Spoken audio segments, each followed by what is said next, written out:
Secrets of the Song, Book 1 in the Tales of Grand Meadows. This novel is dedicated to the memories of Timothy Roland Manriquez and Edward Nicholas. This novel is also dedicated to everyone who has experienced life's greatest love as well as its most devastating loss. To Kelly, who showed me what love truly means after seeing so many false imitations of it. To my 8 children, I hope you know that your dreams are always worth chasing.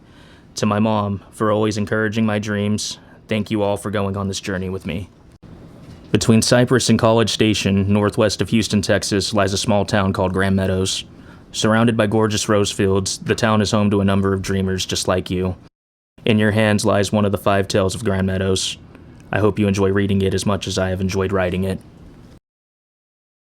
Chapter 1, June 4th, 2033. The rush of doing what you love never gets old. For me, walking out onto a stage, facing a crowd of people and performing the songs I wrote has always been such a surreal experience. Seeing them sing along with the lyrics I wrote and watching their faces express the same emotions I do with my words never fails to leave me feeling joyous and satisfied. Of course, most would say it runs in my blood. My name is Chuck Hill. I'm 23 years old. 2 years ago, I signed to Royal Records. My first album went gold and my second single went double platinum. Unfortunately, some less than polite critics think that I didn't earn this on my own. They credit Blaine. Blaine Hill, my father, the lead singer of Giving Hell. Every single one of his albums since 2017 has gone double platinum or more. He's regarded as the biggest rock star on the planet for having #1 hits in multiple genres. So many people love him. Not so much. You see, Blaine and my mother Amber split when I was a month old. He spent most of my childhood touring. Amber died of breast cancer when I was 5. I was sent to live with Blaine.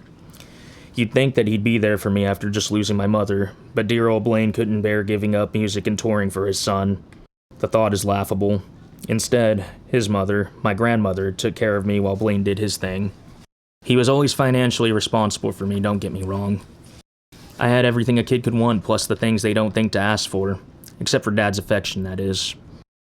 Blaine's lyrics were nothing short of soulful and brilliant, but talking to the man was damn near impossible. I don't think he had ever shown me the slightest emotion aside from disappointment, or maybe resentment. He wasn't directly mean to me by any means, but the older I got, less interest and affection in me seemed to be his pattern. When I was a kid, I always wondered if I was doing something wrong to cause this, but as I aged, I definitely started shifting blame his way. Hate is a word I could use to sum up my opinion of being compared to him in any way whatsoever. To be completely honest, there was even a part of me that hated myself for giving in to my desire to make music and be anything like him.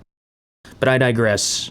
I made it, without any help from him, or anyone else for that matter.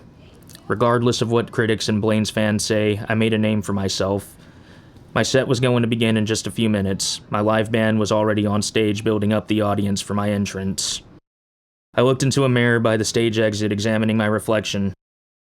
I had pale skin, bright green eyes, a bleached mohawk that stood up 6 inches, sharp high cheekbones, and a rather tall and lean build. I stood 6 feet 1 inch tall. Before I walked out, I recalled a conversation that I had just 5 years ago with my high school counselor. Mrs. Grace Finn's office was somewhere I had spent a lot of time during my high school years. I had my troubles, what with my mother being dead and my father being the world's biggest rock star and most absent parent. I was ridiculed and envied by my peers and never really seemed to fit in with them, not that I let anyone think it bothered me. Mrs. Finn seemed to take an unusual interest in my well-being, and I eventually began having weekly visits with her. During this last visit, she asked me the most frustrating question, the same question I had been asked so many times recently. What are you going to do with your life, Chuck? She said, her green eyes piercing me even through her rectangular glasses. Mrs. Finn also had green eyes. She had light brown hair and a sharp jawline. She was taller than average, slender, and very beautiful. I haven't figured that out yet, I replied, not bothering to hide the exasperated tone in my voice. She smiled knowingly. You love music, she said, not bothering to hide her amusement. You have a great singing voice, and your English teachers have always said you're an amazing poet. Music is Blaine's thing, Mrs. Finn, not mine, I said, closing my eyes and clenching my fist. Your father is a wonderful musician, the type of rock star kids dream of becoming. Everyone knows those gifts were passed down to you, she said, smiling even bigger. This irritated me. Yeah, well, he's a horrible father. I doubt he even realizes I'll be graduating this year, I grumbled under my breath. She still heard me, and her smile faded into a dark frown. You and your dad have a lot to work on. You shouldn't stop yourself from doing what you love because you don't want to have anything in common with him. It's a part of who you are. Listen to his words and then tell me he's without emotional depth. There's a lot more to him than his failures, and I'd bet money that it bothers him that you two aren't as close as you should be. Mrs. Finn said, sitting straight up in her chair. She sounded almost stern, like a mother would. I rolled my eyes. She was obviously a fan of dear old Blaine. I shouldn't have been surprised. Most people in the world treat him like he's the greatest thing to come along since sliced bread. I wouldn't know, would I? Whatever Blaine really feels stays in his head, or is distributed to whatever radio station he sends his next #1 hit to, I replied, trying at last to stop wearing my impatience on my sleeve. I didn't want to take it out on Mrs. Finn. She deserved better from me than my awful childish attitude. Maybe one day I'll be brave enough to show the world what I've got music-wise. I'm just not sure when said day is going to come. Mrs. Finn smiled again. Maybe that's what can bring you and your father together. Having something in common helps. You may be right, I replied. I let the memory fade as I began walking to center stage, taking in the crowd's roars as I came into view. The anxiety I felt had nothing to do with the tens of thousands of people cheering my name. It was because after my performance, Blaine would be taking the stage. We were put on the same stage at the same festival on the same day. Royal Records considered it an honor. The thought that he was possibly watching made me want to puke. I pushed it aside as I began to sing the first verse of my song Mirror. LA, let me hear you! I screamed as the final notes to my song Angels finished out. Everyone cheered in response. I was in awe. I scanned the crowd and saw my grandmother wiping a tear away, staring up at me with pride. I blew her a kiss and again addressed the crowd. This night is something I'll keep close to my heart for the rest of my life. You guys are amazing. So many great artists were here today, and it was such an honor to be a part of this. I'll see you next time. Everyone go chuck yourselves. I walked backstage to meet my grandmother in the VIP area. I caught the eye of Vash Taylor, longtime guitarist of Blaine's band, walking onto the stage. He smiled, beaming with pride. I smiled back. Vash always checked in on me. He and Blaine had been best friends since they were in junior high.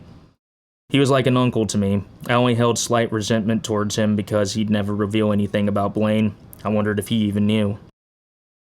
As I turned the corner behind the stage, I bumped into someone. As I looked up to apologize, I stopped short seeing his face. It was my father, Blaine Hill. Hello, son, He said, smiling slightly. Much to my dismay, Blaine looked very similar to me, aside from age and having a more red-tan complexion than my rather pale one.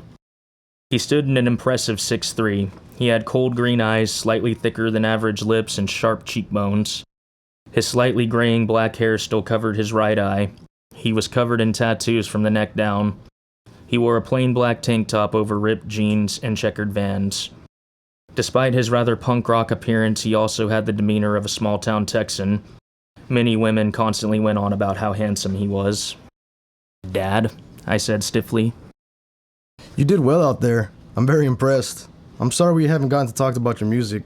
Chuck, I must say that it bothers me that I had to hear from my mother that you were even a musician, let alone had a gold record out, and would be co-headlining this festival with me. A phone call goes a long way, my boy, He said, not bothering to hide the ice in his tone. The phone goes both ways, Blaine, or are you too self-absorbed that you forget that little detail? It's been almost 2 years since I've gotten a call from you. Any explanation? I growled at him, showing my resentment at this fact. The older I got, the less patient I had become with his absence. Blaine's mask slipped, and I saw a mixture of hurt and irritation flash across his face before he replied. I'm a busy man, son. You know this. My tour... Your tours are the only thing you give a damn about. Don't spin it in your favor. You could have reached out to me at any point. I jabbed and raised my voice as I cut him off. 23 years old and yet you still have all of your teenage angst. Maybe you should put that into your lyrics. It would probably be well received, said Blaine, half smirking. Before I could reply, my grandmother came walking around the corner. My two favorite boys, She said with her soft southern accent very apparent, embracing both Blaine and I in a three-way hug. You did so good, Chuck. I'm very proud of you. Thank you for being here, grandmother, I said, trying to wipe away the hostility on my face and in my tone. She hated that Blaine and I weren't close more than anything else. Blaine, baby, you better get out there. She muttered, beaming at him and patting his cheek softly. She barely came up to our shoulders. She was right. The crowd was chanting, "We want Blaine, we want Blaine," so loud that the walls were shaking. You're right, Mom. I'll see you both after the show. Blaine said, hugging Grandmother. He gave me one last look before he walked away. I watched him go, and as he rounded the corner, I saw him stop and put his hand against his head. If I had to guess, he almost looked to be in pain. I'd be in pain too if I had to carry that massive ego around with me all day, every day, I thought as Grandmother and I walked to the VIP lounge. Grandmother waited patiently while I took pictures with fans. Seeing as I was still mostly an up-and-coming artist, I usually interacted with those who loved my music. I signed a few autographs before sitting next to Grandmother. She was watching Blaine's performance on the LED TV back here. He was nearing the end of his set. Your daddy looks really tired. Grandmother muttered, placing her hand over mine. I observed her, noting the concern in her voice. Grandmother could barely pass for 43, let alone her real age, 63. She had kind, dark eyes. Her hair was black like my natural color, as well as Blaine's, and unlike Blaine, she had no gray coming in. She hadn't changed at all in my 23 years. She had always been beautiful. Her name is Elise Hill. It had been just her and I as far as I could remember. My memories of my mother were dim at best, sadly. My grandfather, Mason Hill, passed away from a fatal stroke the year before I was born. He was only 44 years old. Grandmother never quite healed from his death. When my mom died and Blaine sent me to live with her, she took me in with no hesitation. I think she needed me just as much as I needed her. We had both lost the most important person in our lives, and we were able to lean on each other to get through it. Grandmother and I couldn't be closer than we already are. I don't pay enough attention to him to notice, I mumbled. This song. She continued, ignoring my jab. Eyes still on Blaine on the TV. He hasn't performed it in over 20 years. I knew the song well. It was called Endless, and it told the story of a man who loved a woman his entire life only to lose her to a drug overdose. It's probably my favorite song of his, I admitted. Has he really not played it in 20 years? Not since he last saw her. Grandmother replied gently. Briley. Who is she? I asked, barely containing my desperation to know more about Blaine. I hated myself for having this overwhelming curiosity about his personal life. The song was reaching its end and the crowd was going wild. The cameras closed up on Blaine's face. He looked very uncomfortable. Alarmingly uncomfortable, like he was going to be sick. Grandmother? Is he? I started to say. Gasps inside the room and out from the crowd drowned my voice out. It seemed to happen in slow motion.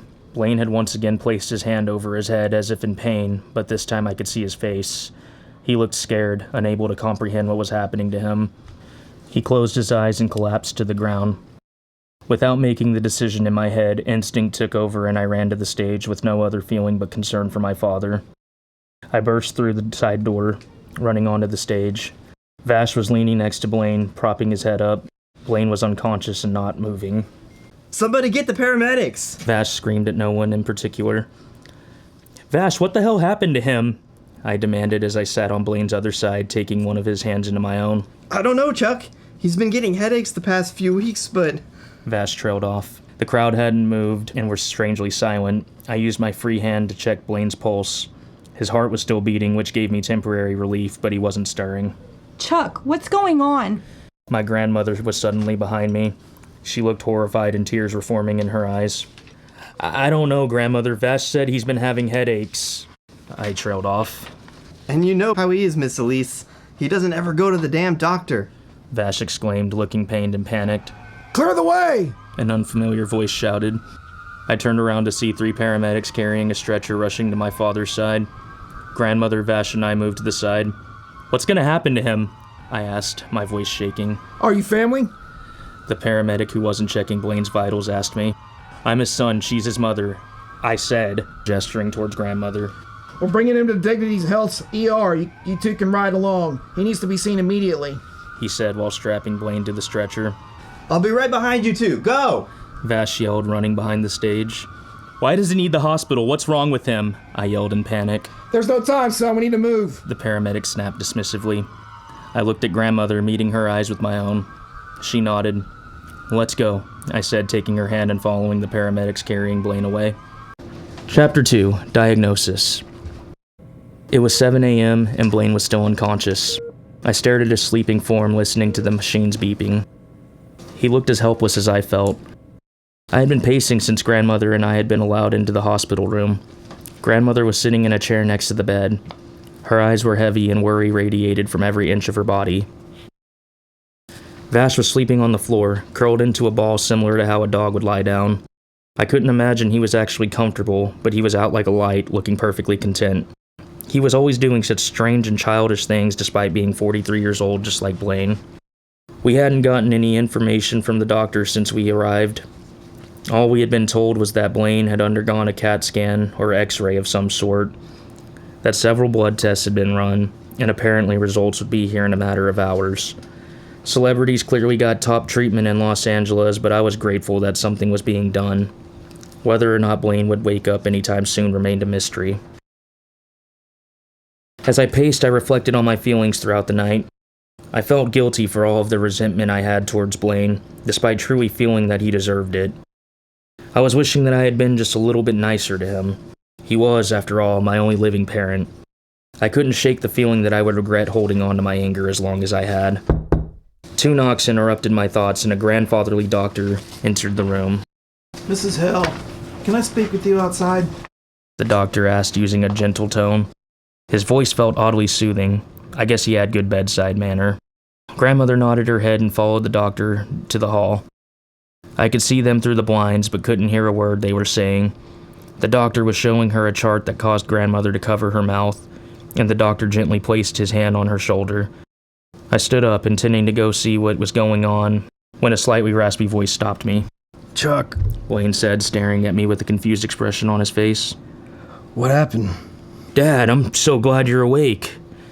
You're in the hospital. You collapsed on stage and an ambulance brought you here, I said as I walked to his side. I was fighting the urge to hug him, and relief filled my entire body seeing him open his eyes. Vash said that you've been having headaches? Vash, at the sound of his own name, jumped to his feet like a frightened cat, looking scared, eyes on me, then on Blaine, and recognition filled his eyes. Brother, you scared the piss out of us. Where do you get off fainting on stage? He gasped out, slightly yelling. Blaine chuckled before answering. That headache was the worst it's ever been, man. I feel fine, but then I'd move a certain way and it would feel like I was being hit by a goddamn train. The door opened, and grandmother walked back in with the doctor. Both looked surprised to see Blaine awake. Grandmother had a very sad look in her eyes that put me on edge in an instant. I only saw that look on her face when we talked about my grandfather. Blaine seemed to notice it too, and his smile quickly faded. Blaine, I'm Dr. Caden Elms. We did some tests on you while you were unconscious, and we discovered that the cause of headaches. This won't be easy to hear. The doctor hesitated, looking at me. Tell me. Blaine commanded, his face and tone slipping into his normal icy neutral demeanor that I despise so much. Don't bother sugarcoating it, please. Dr. Nelm sighed and sat down in the chair next to Blaine's bed. Blaine, I'm very sorry to tell you that you have glioblastoma, an inoperable brain tumor. It seems to have been growing for quite some time now. I don't recommend treatment. The tumor has grown so big that any attempt at removing it would only cause further damage and shorten the time you have left. He paused, letting everyone take this in. Vash's face reflected my own feelings, horrified and in disbelief. I froze in place, hoping that my ears were betraying me and that I had just heard everything wrong. I'm afraid you have 8 weeks, give or take a few days of mobility, Blaine. You'll be in a semi-vegetative state for a few more hours to days before your inevitable death. Grandmother lost her composure and sat down, burying her face in her hands, shaking with sobs. Vash sat down on the floor, his mouth hanging open, one hand wiping away his own tears, the other running through his dirty blonde hair. Blaine didn't lose his emotionless mask. Well, fuck. He said quietly. I guess going to my checkups would have been a smart idea. Thanks, Doc. We can make you as comfortable as possible. Dr. Nelms began, but Blaine cut him off. No, get my discharge papers. I'm not dying in a hospital. I got about 2 months to live, so I'm going home. I still have some songs to write. Chuck. It was Blaine's turn to be cut off. A rage I had felt for most of my life finally burst out of me. Kicking over the chair in front of me, I stared at my father and finally let it all out. Songs to write? What in God's name is wrong with you? How the fuck is that your concern? You've got way bigger issues than a fucking brain tumor, Dad. This is beyond fucked up, I screamed. Charles Weston Hale. Vash tried to interrupt me, but I silenced him with a glare. cutting him off too.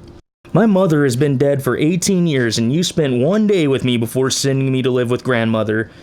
You're my only living parent, but fucking Christ, Blaine, I may as well have been a damn orphan after my mom died. You were never there for me, I spat. Have you ever considered the fact that I thought that keeping you with me would have been doing you a disservice? Were you unhappy with your grandmother, Chuck? Blaine responded to my outburst calmly. It was a goddamn cop-out, Blaine, just like everything else you did when it came to my life. All the gifts and money and luxuries spent on me is no problem as long as your time and focus stays on music. Any guilt regarding that, Blaine? No. You're dying and you don't think maybe we should spend some time together? No. You don't feel shit emotionally, so tell me, where do the songs come from? I was still yelling, and tears were streaming down my face. Son, please let me speak. I've got a question. The question we're all wondering. What the hell did Briley do to you to make you such an emotionless sack of shit? I finally asked what I had been holding in since I heard her name for the first time last night. It seemed that I had finally gone too far. Anger flashed over Blaine's face, and his tone finally matched mine. You shut your mouth, boy. You don't know a fucking thing about what I've been through in my life. He growled at me and then threw grandmother and vast dirty looks. Both were standing between us, crying silently. A flash of pain reached Blaine's eyes, and he once again grabbed his forehead, but I disregarded it. And whose fucking fault is that, Blaine? It's yours. You go ahead and spend these last weeks locked up in your studio or go live it up like the big, lovable rock star everyone thinks you are for all I care. It's not like anything will change once you're buried anyway. You've been absent from my life since I was born. Good luck with your last wonderful record. It's what matters the most to you anyway, right? As I turned to walk out the door, grandmother grabbed my arm, but I jerked it out of her grip with ease. I couldn't be around Blaine for another second, and she wasn't going to guilt me into pretending this was okay. Not this time. Chuck, please don't go. Wait. Vash yelled, panicking. I ignored him and started running as soon as I was in the hallway. I took the stairs and burst through the exit, not bothering to apologize to anyone I bumped into through my escape. I wanted nothing more than to get as far from this hospital as humanly possible. It had been 2 days since I left the hospital. I hadn't turned my phone on to get any updates on what Blaine had decided to do, and I didn't know when I'd be ready to change that. I listened to Blaine's entire discography, ranging from 2007 to 2030, trying to understand him. Most of his songs were about her, the mysterious Briley that my grandmother had accidentally revealed. Google did me no good. I didn't know her last name, and even coupled with mine in Blaine's hometown, Grand Meadows, Texas, nothing came up. It infuriated me to the point of more tears. Who knew I could be such a crybaby? I was jealous of her. Jealous that she had entire albums sang to her when I didn't have even one track about me, Blaine's only son, his only child. He hadn't even written about his father's death. A handful of his earliest work had tracks about his hometown, politics, dreaming of who he became, and stuff like that, but they were far and few between. As I lay in my dark apartment, the daylight being blocked out from my dark curtains, I tried to think of a happy memory I had with Blaine. It made me even more angry that I couldn't come up with one immediately. After a few minutes, I relived my 10th birthday in my head. July was hot as hell in Texas that year. It was 2020, the year of the coronavirus pandemic, and everything was still shut down. Grandmother and I lived on a 40-acre property in Grand Meadows in a house too big for 2 people. Blaine's house was a short walk from ours. There was a man-made lazy river surrounding the houses that I often lounged in.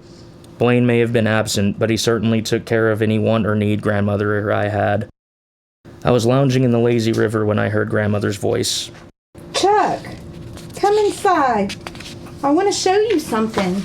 Just a second, grandmother. I called back. I climbed out of the water and dried off before walking inside.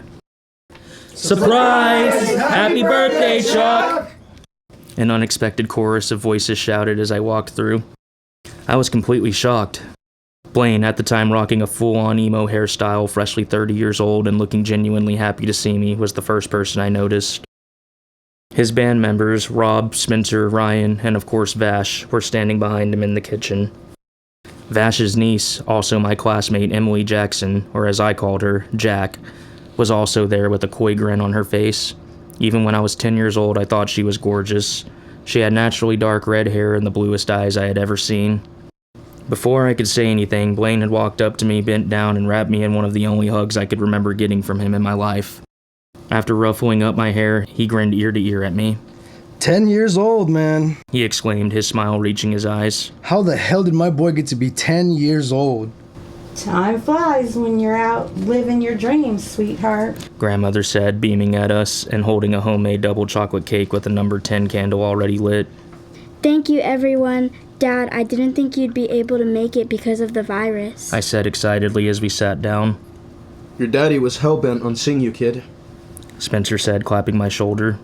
So we quarantined for 2 weeks, got tested, and headed over. We're only sorry it can't be more than just a few of us. And of course, Em here couldn't wait for the excuse to come see you herself. Vash teased with a hearty laugh. Uncle Vash, stop. Jack groaned, blushing, and hid her face behind him. It really means a lot to me that all of you are here. I said, feeling the happiest I had ever felt. I love you, kid. Blaine said, still grinning at me. Happy birthday. I love you too, Dad. I replied, smiling back at him. Grandmother took a picture of us in that moment before they sang happy birthday to me. My thoughts came to a booming halt as a pounding on my apartment door brought me back to a reality I didn't want to face yet. I knew I wasn't ready for company. I had no idea what to do as far as Blaine was concerned. The first 24 hours were spent crying and feeling sorry for myself. Today brought anger, depression, and numbness, each feeling taking shifts over my mood. He reacted so calmly to the news of his upcoming death, but I was terrified. Despite my resentment, I realized I had always hoped he and I would find middle ground and get closer to each other as time went on. That opportunity would now never come. The tumor had ruined any chance of that happening. Grumbling, I got out of bed and walked to my front door. "What?" I asked, irritation loud and clear in my one syllable. Open the door, Chuck. An irritated female voice replied. I nearly pissed my pants hearing that voice. There was no way in hell. I opened the door and my eyes widened in shock. Standing in front of me was a tall and slender, yet curvy, dark red-headed young woman with the bluest eyes I had ever seen. She was wearing a black tank top, hip-hugging skinny jeans and cowboy boots. She wasn't smiling, however. "Jack," I muttered in a choked whisper. She literally took my breath away. I had seen beautiful women all over the world and definitely had a fair share of them come on to me, but no woman had ever come close to Emily Jackson's beauty, at least not in my eyes. A million memories flooded in. Jack was my best friend in so many ways. She was also the girl I loved since before I knew I even liked girls. That first kiss when we were 13. Freshman year Sadie Hawkins dance, her blushing as she asked me to be her date. Senior prom. After prom. My name is Emily. No one but your stupid ass calls me Jack. She said, pushing past me and walking into my home like she owned the place. "Whatever, Jack," I replied, half amused, half annoyed. "What the hell are you doing here? I haven't talked to you in..." 2 years and 8 months since your 21st birthday. You're lucky I haven't kicked your ass for that, but the night is young and I'm feeling feisty. "I'll ask you again. What are you doing here, Jack?" You're coming home with me. "No, I'm fucking not." Yeah, you are. You look like shit. "Thanks. You look more beautiful than ever," I said before sitting down on my couch. Coming home with her. As if. Jack was out of her damn mind. My heart was racing being this close to her, however. Emily Jackson, Vash's niece, the subject of many of my songs, the one that got away, or the one I pushed away. My inability to speak about my feelings was something I had unfortunately inherited from Blaine, much to my dismay. Jack sat down next to me, folding her arms around her chest and looking right into my eyes. "That's new," I said, pointing at the tattoo on her shoulder. It was a silhouette of two angels kissing. I got it after your song Angels unexpectedly played on my car's radio. She said, her voice a little bit softer. I bit my lip. I guess she knew what that song was about after all. It was my apology song, the one I was too cowardly to express to her in person. The song that told the story of a girl too angelic to be real, and that in a perfect world she would be able to make the narrator, me, an angel as well. "I'm glad you liked it. I'm flattered," I said after a pause. "Tell me then, smartass, what makes you think I'm coming home with you?" Chuck, your dad is dying. He's not going to get better. He's going to die in a matter of weeks. Nothing will slow that down, so every single minute counts now. I know you better than you know yourself. I've loved you my entire life. I'll be damned if I'm going to let your anger get the best of you and ruin your last chance to really know your dad. You can tell everyone else that you don't care about him, but I've watched it eat at you your entire life. You're not fooling me, and you're not even fooling yourself. I hated how right she was. In spite of myself, I had begun crying again. She leaned over and wrapped her arms around me. I didn't stop her. It felt good to be comforted. "What am I gonna do, Jack?" I asked, my voice shaking badly. "What if he doesn't open up to me? I said so many horrible things to him. Things I can't take back." Your grandmother called and told me everything, so I took a leave of absence from the hospital for the next 2 months. I swore to her I wouldn't come back home till you were coming with me. She doesn't want to leave your dad's side. She's going to pieces, Chuck. She never let go of your grandpa, and now she's going to lose her only son. She needs you more than ever. You're better than this, Chuck. I didn't reply immediately. It registered to me that I was being extremely selfish. When I got the news that my father was terminal, nothing else mattered to me other than my loss. The fact that Vash was losing his best friend registered to me. The fact that the world was losing the most beloved rock star of all time hit me as well. Worst of all, my grandmother was losing her only son. I felt sick to my stomach. "You're right," I mumbled, after another pause. That's what I've been trying to tell you. Let's get you packed up. I drove 24 hours straight to get here. Your dad, grandmother, and Uncle Vash are back at your dad's now. They flew in. You and I are going to sleep here and head out the second we wake up, and you're going to tell your dad exactly how you feel, Charles. "Chuck," I corrected her. Do something about it. She sighed, resting her head on my shoulder. She looked tired. I got up, walking to my bedroom. Jack followed me without asking what I was doing. "I'm going to take a shower," I said, feeling self-conscious. You do that. She replied, looking deep into my eyes again. I walked away before the urge to kiss her full lips overwhelmed me. That was the last thing I needed to be thinking about right now. It was hard not to, though. Out of sight, my reasons for breaking off our relationship made sense. While she was right in front of me, I felt plain stupid for ever letting her go. I hadn't been to Grand Meadows since I got my record deal. I had flown grandmother out every other week, and she had accompanied me on most of my tours. I signed the lease to my apartment 2 years ago since our recording studios were here in LA. The city lifestyle never appealed to me in any way. Going home to Grand Meadows was going to be a reminder of everything I had lost in my life, like my mother. I was long overdue for a visit to her grave, but I could never bring myself to go there. Now, home would also be a reminder of the relationship I would never have with my father. I did miss it, though. The rose fields, Lake Hawkstone, Town Square. Not to mention the food. Ugh. I wondered if Mrs. Finn was still working at Grand Meadows High School. Since I'd be in town, maybe I'd pay her a visit. I'm sure she'd have a lot to say about my music career that I technically still needed to thank her for. Maybe I would wait until after Blaine ran out of time. I couldn't afford to miss any moments with him. As I was rinsing my hair out, a pair of arms wrapped around me from behind. Instinct took over and I pulled her in front of me, bringing us face to face. "Are you sure?" I said, my hand resting against her back and pulling her even closer. Old habits die hard. She muttered right before our lips met. We had a passionate night before falling asleep in each other's arms. Her body felt like it was made for me, and experiencing these sensations again left me in a temporary but welcoming bliss. As we finished, she licked the sweat off my neck and then kissed me. I found it to be completely erotic. Jack fell asleep shortly after, not bothering to get dressed. My last thoughts were of the long drive ahead of us. I had a lot of demons to face, to say the least. Chapter 3, Interstate 10. Jack already had her car loaded with my suitcase by the time I woke up. We've got a lot of highway to cover, and we need to get out of here before the 9-to-5ers clog up the roads, she said when she noticed me staring at her. Right on, I mumbled, still replaying last night in my head. I had just slept with my ex-girlfriend, and now I was heading to Texas to try to make up with my terminally ill father. I sighed audibly. Don't, Chuck. Jack said softly. It's going to be okay. Your dad wants to make up with you while he's still here. Let him. Both of you need this. I know, I'm just terrified. I haven't been home since the week of... I trailed off awkwardly. Our breakup? She said coldly. I looked at her, trying to read her face, but she looked very neutral. Ugh. Jack, I'm sorry, I said, apprehension clear in my tone. We've got a long drive for you to kiss my ass during Chuckles, she said, handing me my door keys. Lock up and let's go. We're only stopping for fuel. With that, we walked down the hallway to the entrance of my apartment building. I recognized her car right away. It was an old blacked-out 1969 SS Chevelle that had been customized with modern parts, looking as perfect as it had on her 16th birthday. You're taking the first shift. Jack said with a smirk on her perfect face. She tossed her keys to me in a swift motion. I caught them and returned the smirk. Old habits do indeed die hard. The car was exactly as I remembered it. Baby blue leather bench seats, a spaceship-looking stereo system, and noise-canceling roofing in perfect condition. I smiled fondly at the back seat. Jack noticed. Don't be a perv. She barked out with a laugh. If you insist, I replied, grinning.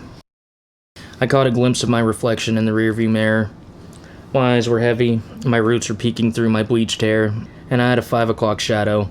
Despite my rough look, I clenched my fist in determination. I had made a promise to myself that I wouldn't show any anger towards Blaine when we came face to face. I was leaving that anger in Los Angeles, and I was going to tell him calmly exactly how I felt and what I needed from him. I didn't know if it would make a difference. It took all of 10 minutes to hit Interstate 10, the long highway that would bring us straight into Houston, Texas. As soon as we'd hit downtown, a 50-minute northwest detour would bring us into Grand Meadows. Jack, I'm sorry for what happened, I said, trying to clear the air. What is it exactly that happened, Chuck? She asked dryly. I could tell that she was still hurt. Look, Jack, I've loved you since before I even knew I liked girls. I'm just damaged. I never believed I was capable of having anyone want to stay in my life. My mom died. My dad loved touring more than he loved spending time with me. My grandmother kept me out of obligation. In my mind, it was only a matter of time till you found a reason to leave too. I was an idiot. Your grandmother kept you out of obligation? I'm not going to argue with you, Chuck. You are an idiot if that's what you think. I'm sorry, Jack. I don't know if that's enough, Chuck. I didn't respond immediately. Instead, I fumbled with the radio. Blaine's song Hospital was playing. Do you know anything about Briley? I asked Jack, desperately hoping for any information. Not really. I know Blaine wrote all of his songs about her. I thought she had died after listening to that song Endless. One night, Uncle Vash and my mom were drinking, and I overheard him say that Blaine let the listeners think that she was dead so he himself would believe it. Apparently, she changed her name, and no one really knows where she ended up. She confessed, her eyes a little wary. I could tell she was staring at me, trying to take in my reaction. Her knee was bouncing up and down. She usually did that when she was feeling apprehensive. She sounds like a heartless bitch, I grumbled irritably. She couldn't have been too heartless, considering your dad has been in love with her his entire life. Jack argued. The song ended and the radio announcer spoke at that moment. Giving hails endless, everyone. It is with great sadness for the entire music industry that I share this news. Blaine Hale posted a video to his X account this morning explaining that after his collapse at the LA festival, he found out that he has a terminal brain tumor and has less than 2 months to live. He assured his fans that he would be releasing more music posthumously and that he still had plenty of stories to share and asked that no one be sad about this. He said he lived a good life. One could argue that he's not had his demons after listening to his lyrics. Some woman definitely did him dirty. No comment has been given from his son, Chuck Hale, whose song Angels will be played next. But if you haven't gotten the chance to listen to his album, I recommend listening to his track Orphan. Seems like Chuck may be the one person in the world who isn't so impressed with Blaine. Here's to hoping the two of them are able to talk out whatever issues remain between them. Blaine, we all love you, man, and we'll be sending good vibes your way. You will certainly be missed. Angels started playing once the DJ finished his speech. I didn't realize I was crying again until I felt Jack's hand in mine. Can't believe he already announced his death to his fans.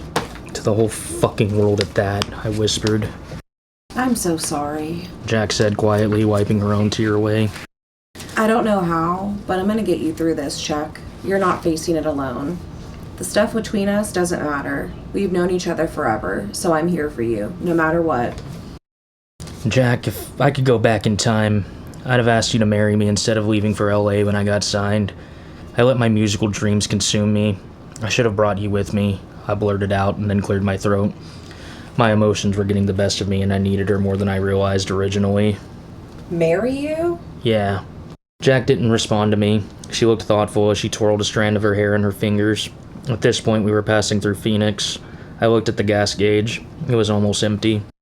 We're gonna need to fuel up, I said, exiting the freeway. I'll take over the driving till we get to New Mexico. Jack replied sweetly. After fueling up and buying some fountain drinks, I settled into the passenger seat and stared at Jack as she drove. Her nose was the perfect size and curved beautifully. Her lips were full and naturally rose red. Her skin was slightly more tan than my own. She didn't have a single blemish. Her eyebrows were perfect. She was perfect. I love you, I said to her without making a conscious decision to do so. She turned and looked at me with a slightly surprised expression before she replied. Do you mean that? Or are you just letting your vulnerability show for once?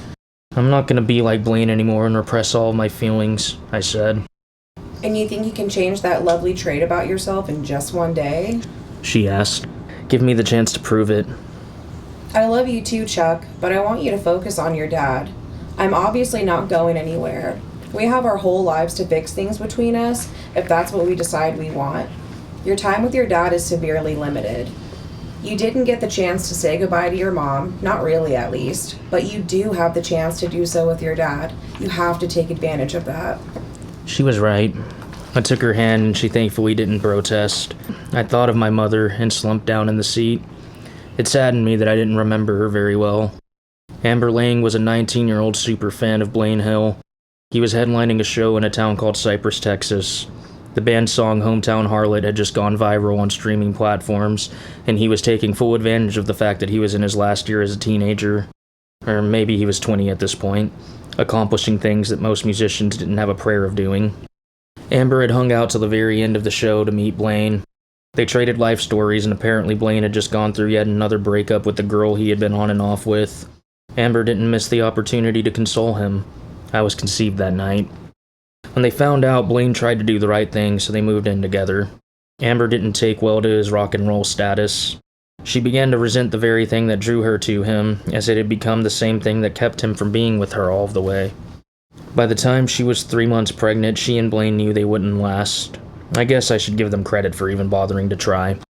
A month after I was born, Blaine was on the road again, and Amber ended the relationship.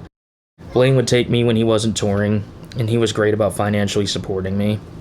Shortly after my 4th birthday, Amber found a lump in her breast and was given the news that chemo would only prolong her inevitable death. She spent the next year taking me on multiple vacations, all funded by Blaine. He apparently had felt horrible hearing the news that she was going to die, but all she asked was that he gave me the best life possible after she was gone, and assured him that no bad blood was left between them. I remember the day she died vividly. We had spent the day in our small house playing games, and she was more tired than she usually was. Around my bedtime, she called me into her room and told me that an ambulance was on its way. Mommy's not going to be with you anymore, but I'll always be right here, she said, touching my heart. But I don't want you to leave me, Mommy, I said, not understanding what she meant and feeling scared. My childhood brain didn't realize she was sick. I'll always be watching over you, my sweet boy. You're the best part of my life, and I'm so proud to be your mom. You're going to do such wonderful things in this world. Your daddy is going to take good care of you, I promise. Amber said hoarsely. Come here and give me a hug. I hugged my mother tightly and lay down next to her. When I woke up, she was gone, and Blaine was standing there in her dark room. There were some tears in his hollow eyes. He picked me up and held me against him. Come on, buddy. Daddy's here. I've got you. I awoke with a jolt, still holding Jack's hand. The sun was down and the night sky was bright with stars. I felt extremely thirsty. My gosh, how long was I out? Where are we? I asked. My voice was scratchy. I grabbed my drink and took a big gulp. The soda was watered down but felt wonderful against my dry throat. Just left El Paso. You slept about 10 hours. Jack replied in a tired voice. I'm sorry. Shit, I didn't even realize I was asleep, I said sheepishly. It's okay, butthead. You needed your rest, but you're driving the rest of the way. I just fueled up. Jack pulled the car over onto the freeway. I stretched before walking to the driver's seat. Before putting on my seatbelt, I leaned over and kissed her lips. What was that for? She asked, blushing. For being here when I need you, I answered with a half smile. Thank you. Don't mention it, she said with a grin of her own. Jack fell asleep about 5 minutes after we drove away. She was in the middle of the bench seat, pressed up against me while I had my arm around her. It felt exactly like old times. Her being here with me through this was exactly what I needed. Leaving Grand Meadows seemed like such an easy decision, the only decision, at the time, But seeing Jack again made me regret all of it in a way.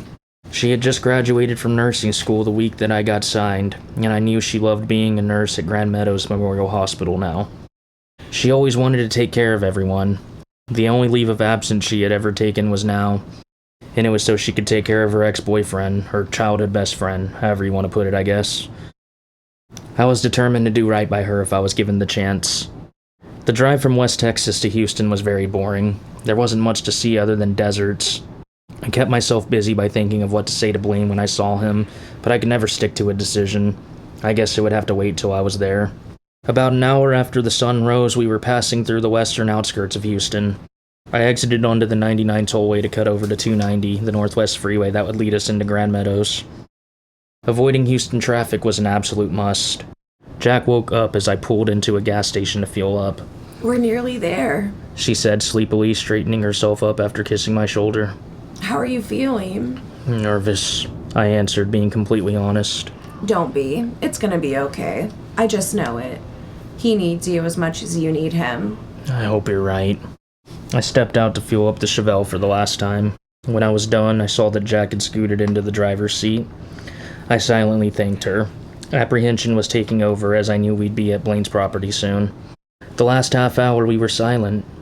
She exited Highway 290 and pulled off down a private dirt road shortly before Highway 7 that I was all too familiar with, but well hidden to anyone who didn't know to look for it. My heart started racing as the trees broke and I saw my grandmother's home come into view. My home. I knew this wasn't where we were going, though. On the very back of the property was another house, a massive 3-story mansion with a square pool on the left, fed by a man-made lazy river. It had giant black double doors and was painted black on black. To the easily scared, it would appear haunted. To a Hill, however, it was beautiful. Blaine's home that he barely ever visited. In front of it was Blaine's prized 1982 Chevrolet diesel pickup, standing about twice as tall as your average vehicle, and also blacked out like Jack's Chevelle. Next to it was grandmother's Tahoe and Vash's Ram pickup. Anxiety washed over me, and I took a deep breath in to steady myself. Jack parked and took my hand again. Come on, Chuck. You're ready, she said. I know, I replied, stepping out of the car. Jack walked up to me, and I took her hand again as we walked to the front door.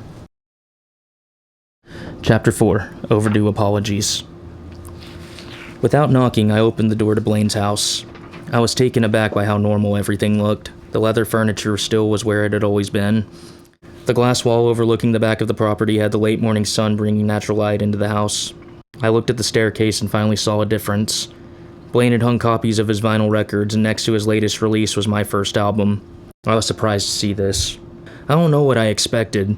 Maybe to see a hospital bed, and Blaine withering away on it. It was a relief to see that that wasn't the case. I heard music being played from somewhere in the house, and it didn't sound familiar. I guess Blaine was recording another album like he planned. Miss Elise? Jack called. We were still holding hands. Grandmother walked into the living room from the kitchen area. She was wearing jeans and a black flannel shirt. She looked relieved to see me standing there. For once, she didn't make a sly remark about Jack and I. I know she had always hoped to see us end up together. Oh, Chuck, I'm so glad you're here, she said, walking up to me and hugging me. Where else would I be? I asked as I hugged her back. I felt awful for not staying when she needed me most. When Blaine needed me the most. I'm so sorry for how I acted. Oh, honey, I know what you're going through. Trust me, I do. My parents have been gone for a while. I understand that you needed some time. You just found out your only son. I'm sorry, Grandmother, I'm so sorry, I said, breaking into sobs again. I hated being so emotional, but I couldn't control it. Grandmother didn't say anything, she just continued to hug me. I could tell she was crying too. I didn't know what we were going to do once Blaine's time came, how we would survive that.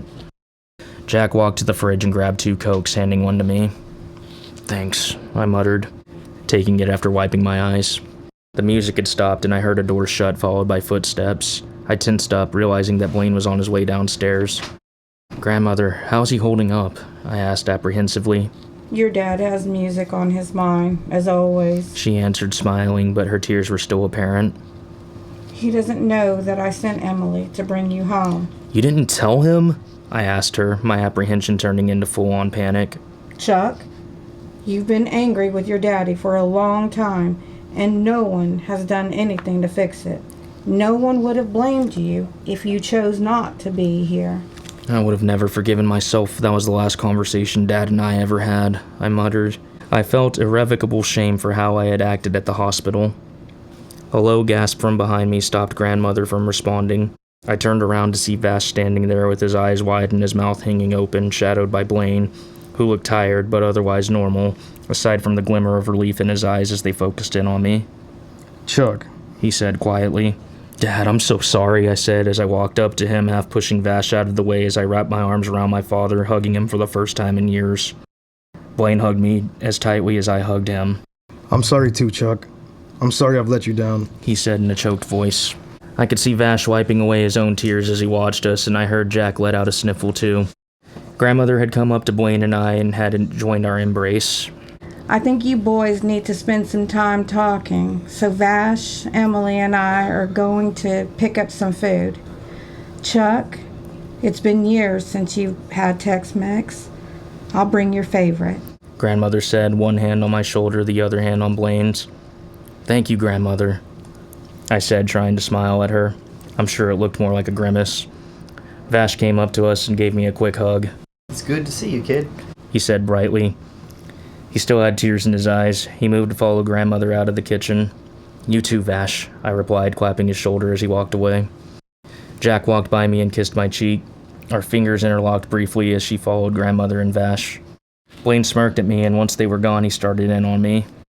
Care to tell the rest of the class what's going on there, bud? I blushed crimson. Jack and I have some unfinished business, I guess.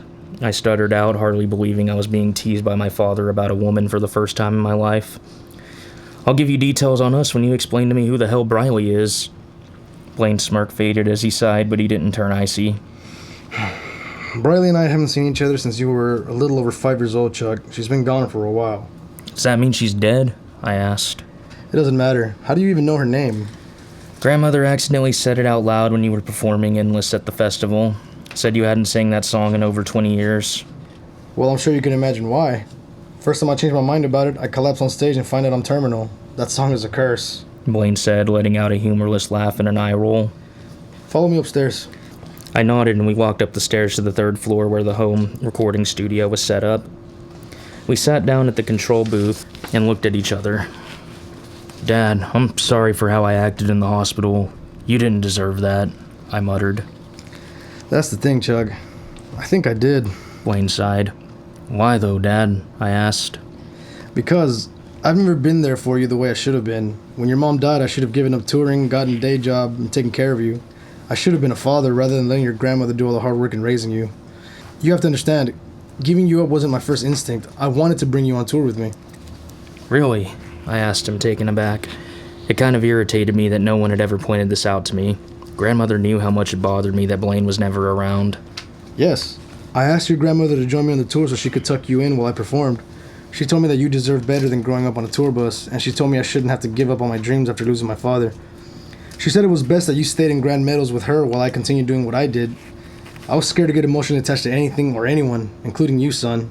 After Briley and after your mother had died, I just wanted you to have some stability and not become the same kind of man I had become. Broken, closed off. I was wrong, Charles. I should have never stopped myself from being close to you. It's the worst mistake I've ever made, and I'm so sorry that I can't make up for it. Blaine looked like he had lived 100 years as he buried his face in his hands. He looked tortured, and he looked like he was feeling pain far beyond whatever his tumor could ever cause him. In spite of everything I thought of him throughout my life, I knew I was wrong. There was plenty of emotional depth to my father. I could finally see the man behind all of the songs he wrote. I put my hand on his shoulder. Dad, we still have a few weeks, right? I asked, trying not to sound so eager. More or less, he said in a response, looking at me curiously. Why? You said you still have some stories to tell. What if I help you on your last record and you produce my next single? The idea came to me so naturally that it seemed like this had been my plan all along. Blaine's face lit up, looking hopeful and almost hungry in a way. You mean it? You want to work on music together? I think it's what both of us do best. Maybe we can talk, too. I want to know you, Dad. I want you to know me. I want to know what your songs are about, and I want you to know what inspired mine. That's fair.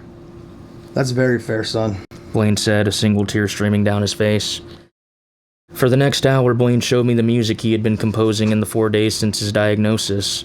I was amazed that he never ran out of ways to make a song. None of it sounded anything like his previous work, but there was a late 90s and early 2000s alternative rock and pop punk nostalgia to the sound. The lyrics he wrote told stories of embracing death, regrets on not being a better man, and of course the loss of a great love and facing these things without that love. There was a song about fatherhood in there, saying all of the things he wished he could do differently. It seemed I had finally affected his lyrics. I'm still working on my melodies, but I think we're off to a great start. Blaine said after I asked him to do a rough demonstration on how he was planning his opening track to go. I figure I'll lay down the foundation of each song as far as I can take them, and once I'm gone, I trust that you and Vash can finish them. With Spencer, Rob, and Ryan too, of course. They'll be here in a few days. I paused before answering him, taking that in. The fact that we only had 8 weeks, give or take a few days, was hitting me really hard. I was determined not to waste this precious time being angry or sad over something no one could change, though. Of course, Dad, I said to him. I'll do everything I can to make this the greatest record of your entire career. Blaine was spared responding to that cheesy declaration by the arrival of Grandmother Vash and Jack. Food is here, boys. Grandmother called. Blaine winced as he stood, but attempted to cover it up. I didn't let it slide. Dad, are you... I'm fine, Chuck. It's a tumor. It's gonna hurt a bit sometimes. It was so hard to just be okay with his pain, but I didn't know what else to do. I clapped his shoulder, grimaced, and wordlessly gestured towards the kitchen. We walked downstairs. My nose quickly registered the smell of Tex-Mex, queso, and limes. My stomach growled loudly, causing Blaine to chuckle. I don't know how you managed to stay away from home for so long, kid. They just don't make this kind of food anywhere but Texas, he said, smiling. I avoided thinking about it, but my God, those fajitas smell like a dream come true, I responded, smirking back as we came into the kitchen. Jack was standing there, holding a plate of fully loaded beef fajita nachos out to me, her grin meeting her eyes as she saw Blaine and I laughing together. I took it from her and kissed her right on the lips in front of everyone. I couldn't help myself. Hey, watch it, punk. Vash growled sternly, but partly amused. Please, like your squirrely ass is gonna do a damn thing about it. Blaine shot at him with his eyebrows raised as a mischievous grin formed on his face. Vash responded by mimicking him in a childlike tone, causing everyone to burst out laughing. I'm 23, Uncle V. I don't need you to get all paternal, Jack said once she had managed to stop laughing. You're both babies, Vash grumbled. What's going on with you two? Grandmother asked Jack and I, her curiosity obviously getting the best of her. None of that, Grandmother, I said, laughing as I devoured my plate of nachos. Don't talk with your mouth full, you little shit, Grandmother snapped. Blaine was chuckling under his breath and stuffing his face as fiercely as I was. Jack sat down next to me, eating her burrito much more neatly than Blaine and I were consuming our entrees. Vash was stuffing nachos into a huge tortilla, making nachos as we called them. Grandmother, in her usual fashion, was making do with the chips and salsa. In spite of the upcoming tragedy, it was a peaceful moment that I'd remember fondly for the rest of my life. Blaine and I continued our work in the studio over the next several weeks. 7 out of the 10 songs he had written now had completed vocals, and I had even been featured on one of them. He also had gotten to work producing my next single. Royal Records had leaked the details of our work on their social media pages, and fans were ecstatic at the idea of a Hell Family collaboration. I was shocked at the lack of negativity we were getting, but the cynical side of me knew the world just loved a good tragedy. Outside of studio time, we hung out by the pool, sharing stories of our tours, talking about our favorite places. Almost every night he made me watch a different movie. I had never heard of a lot of them. I was grateful to finally enjoy average nights with my father. He also wrote a list of TV shows for me to binge as time went on. I'm telling you, man, Berlin is one of the most wild cities to play in. Germany and Europe as a whole is just a completely different vibe, Blaine said to me when I asked him about performing outside of the United States. 7 weeks and 4 days after I arrived at Blaine's, we finished our studio work early, around 5 p.m. Blaine and Vash had finished all of the tracking for their parts on the album, as had their band members. Mixing and mastering was all that was left. I expected we would have dinner and watch another movie, but Blaine had a different idea. Let's take a walk around the property. We've been cooped up here for weeks, he said to me. Sounds good, I responded, not thinking about it too much. The Texas sun was hot on my skin, and within minutes of stepping outside, I was sweating. I didn't mind, though. There was a light breeze, and the trees looked amazing. So, you ever gonna tell me what's going on with you and Emily? Blaine asked. Jack hadn't left Blaine's house since we got there, aside from the occasional errand. She had been sleeping in my room with me, and apparently this hadn't gone unnoticed by my father. I've been in love with her my whole life, Dad, I answered him nonchalantly.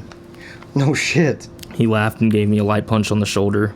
But I mean, what's the plan for you two? Are y'all back together, or is she just trying to be kind to you because your old man is sick? She says she wants me to not worry about our relationship and wants me to focus on the record and spending as much time with you as possible, I replied, being honest. Women. Blaine replied, laughing again. You don't have to worry about anything though, kid. Emily's a good girl. Well, woman now. Her being here for you like this gives me peace. I know that you're going to be loved like you deserve for the rest of your life, as long as you keep her around. Don't make my mistakes, Chuck. Don't shut her out when things get hard. Let her in. She's one in a billion. I know, Dad, I sighed. I won't ever want to screw things up again. Ditching her for music was stupid. There's no reason you can't have both, Blaine replied. He had stopped in front of a giant oak tree that towered over the roof of his house. Love is the ultimate secret to life, son. Doing what you love and being with who you love. If you're lucky enough to find both, then you win. Nothing can stop you. Ultimately, it's what we're all after, and you, my boy, you got a shot at it. Conquering life's hidden meaning. Letting what you love and who you love coexist in perfect harmony. I looked at him trying to comprehend what he said, but he was speaking wisdom beyond the intellectual level my brain was at. I decided to try getting some information I knew he wasn't eager to share. Dad, will you tell me what happened with you and Briley? Tell me about her in general. You've written albums for this woman, and I'd really like to hear about who she is and why she means, or meant, so much to you. Blaine looked at me, his eyes temporarily going hollow before a soft sadness settled into them. You want me to tell you about what my songs are about? You do realize that Briley and I have a lifetime of on and off history together. The entire story spans over 20 years. Yeah, Dad, I want to know. Why keep everything a secret? Forgive me, but don't you think I deserve to know that much at least? Blaine was silent for over a minute. He looked at me with the most intense look I had ever seen on his face. A mixture of apprehension, fear, determination, and indecision was there. Finally, he sighed and gestured towards the house. I followed him back inside. We sat next to each other on the couch. He pulled out a picture from his pocket. A young Blaine, smiling in a way I had never seen, stared up at me. Next to him was probably the most beautiful woman in existence. She had green eyes, brown hair with natural blonde highlights, fair skin, and seemed to be tall. She had a sharp jawline and a perfect smile. Her nose was the tiniest bit off-center, but it strangely complemented her looks. She looked vaguely familiar, but I couldn't place her. Wow, Dad, she was beautiful, I said quietly. She really was, Blaine replied, smiling sadly. So, she's the one all of your songs are about? She's the main secret you've been keeping all of this time? I asked when he didn't say anything else. Blaine looked into my eyes, determination most apparent out of all of his emotions now. Some secrets are meant to last a lifetime. Now that my lifetime is reaching its end, it's time I tell you everything. Chapter 5, Blaine's Tale, from the point of view of Blaine Hill. I took a deep breath before telling Chuck everything he wanted to hear. The headaches were getting worse, and my vision was cutting out for seconds at a time. I kept this to myself because I didn't want him to worry more than he already was. I knew he wouldn't comment if I closed my eyes, so that's what I had been doing when the pain intensified. It was time to begin telling my son everything, as I had promised. I exhaled and began. I was 12 years old the first time I laid eyes on Briley Hendricks. It was the first day of 7th grade. Vash and I were sitting in the back of our Texas history class, 12 years old and the two biggest troublemakers you'd ever meet in your life. He and I had met at the beginning of the day and instantly clicked. The bell rang and our teacher told us we had assigned seating in alphabetical order. I tripped Vash before sitting down. My teacher glared daggers at me and I grinned at her. That's when she walked into my line of sight. She was wearing all black, skinny jeans and a blink shirt. Her green eyes looked brilliant and shy all at once. They met mine, and the most perfect little blush came over her face. She was shy, and she liked what she saw. Even at 12 years old, I knew that my bad boy attitude made me desirable to the ladies. I was a smug little shit. Things were quiet for the first few months of 7th grade. Briley, I found out her name during roll call, was quiet and hardly ever spoke. She didn't say anything to me at any point, but I'd catch her staring sometimes. Despite the cocky demeanor and rebellious nature I did my best to display every chance I got, I was too shy to speak to her myself. I kept my interest in her to myself, not even telling Vash about it because I didn't think I could handle being teased. She and I would be forced to talk to each other in March of the next semester when we were partnered for a project based on the Alamo. I'll never forget that first conversation we had. "Hi, I'm Blaine," I said to her, smiling, my hair covering my eyes and my leather jacket holding it above my neck. She smiled back and said, "I'm Briley. I think everyone knows your name. You're quite funny." So, she thought I was funny. I remember smirking so much my cheeks got sore. We talked mostly about the Alamo and got to building our model of it, focusing in on making Davy Crockett look like a badass. We also started talking about the music we liked, and I was pleased to hear that we had the same love for multiple bands. My routine became to be overly excited to see her in Texas history class every day. It wasn't long before I noticed Vash and Briley's best friend Melanie having whispered conversations and smirking at us. I didn't say anything to Vash still. He could be a bit of an ass when it came to embarrassing me, pretty much like he is to this day. I didn't know if Briley and Melanie were having conversations about her feelings for me, but I had to wonder, as it was becoming apparent that Briley was enjoying our conversations as much as I was. Then one Friday, it happened. I can't explain it, but I knew something was wrong with my dad. I walked to the front office and asked to call my mom. When she answered, she was crying. "Mom, where's Dad?" I asked, apprehensive as fuck, to put it mildly. Blaine, he was in a car wreck. Without answering, I immediately dropped the phone and ran out of the school heading home. I didn't know if my dad was alive or dead. I didn't have any details. I just knew that I needed to be home. I ran the 3 miles to my house, not knowing what to expect when I got there. When I burst through the front door, my dad was standing in the living room, looking shaken, but otherwise normal. He looked alarmed at me standing there, and I didn't hesitate to run up and hug him. I registered that I was as tall as he was now, barely at 13. He winced. "Blaine, I'm sorry, kid. Let go," he said weakly but friendly at the same time, hugging me back. My dad had been rear-ended by a sedan going 60 miles per hour while he was sitting at a red light. He got out mostly unhurt, just sore from the impact. I was thankful he wasn't hurt worse. My parents didn't come down too hard on me for ditching school, thankfully. I was a little bummed not to have had my daily talk with Briley, but I didn't dwell for very long. After having dinner with my parents, I had gone to my bedroom to watch a movie before falling asleep when my mom came in and handed me the phone, saying a girl had called asking to talk to me. I was confused, but took the phone from her. "Hello?" "Blaine? "Yeah, who's this?" It's Briley. I heard about your dad and wanted to see if he's okay and see how you were doing." And that led to the first of many phone calls that would take place nightly throughout the rest of the school year and the following summer break. In mid-June of 2003, the summer between 7th and 8th grade, Melanie called me telling me that Briley liked me a lot, but was too scared to tell me, and that I should take her out to a movie that weekend. Letting go of my anxiety at that point, I immediately called her and told her I'd love for her to go to a movie with me that Saturday, and I could hear the smile in her voice as she said yes. So we went. There was a pause in the movie where the guy hesitated to kiss the girl, and I did the same thing. First kiss happened, and it was like magic. I knew I was in love with her without ever knowing what being in love felt like. It was like I was flying, and I felt the most amazing natural high you can imagine. We were inseparable for the rest of the summer. Then my parents dropped the bomb on me. We were moving to the southwest side of Grand Meadows, so Briley and I wouldn't be going to the same school anymore. Neither would Vash and I. It broke all of our hearts. I spent my last week of summer angry as hell with my mom and dad.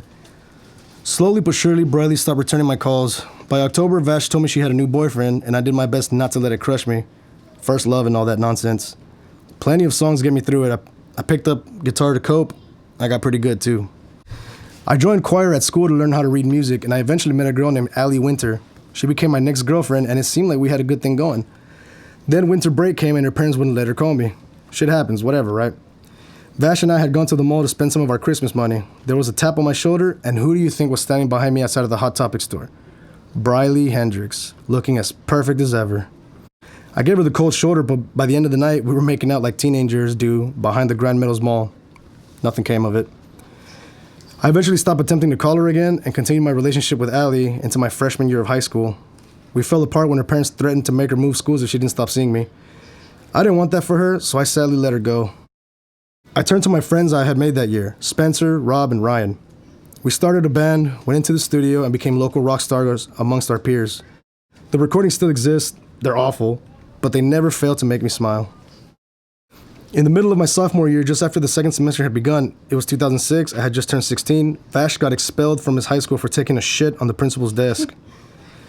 With his sister away at college, there was no one to stop the growing animosity between him and his folks, and this resulted in them telling him to get out of their house. My parents loved Vash like he was a second son and invited him to come live with us. They bought my old Chevy for me, and Vash and I had the freedom we had always dreamed of.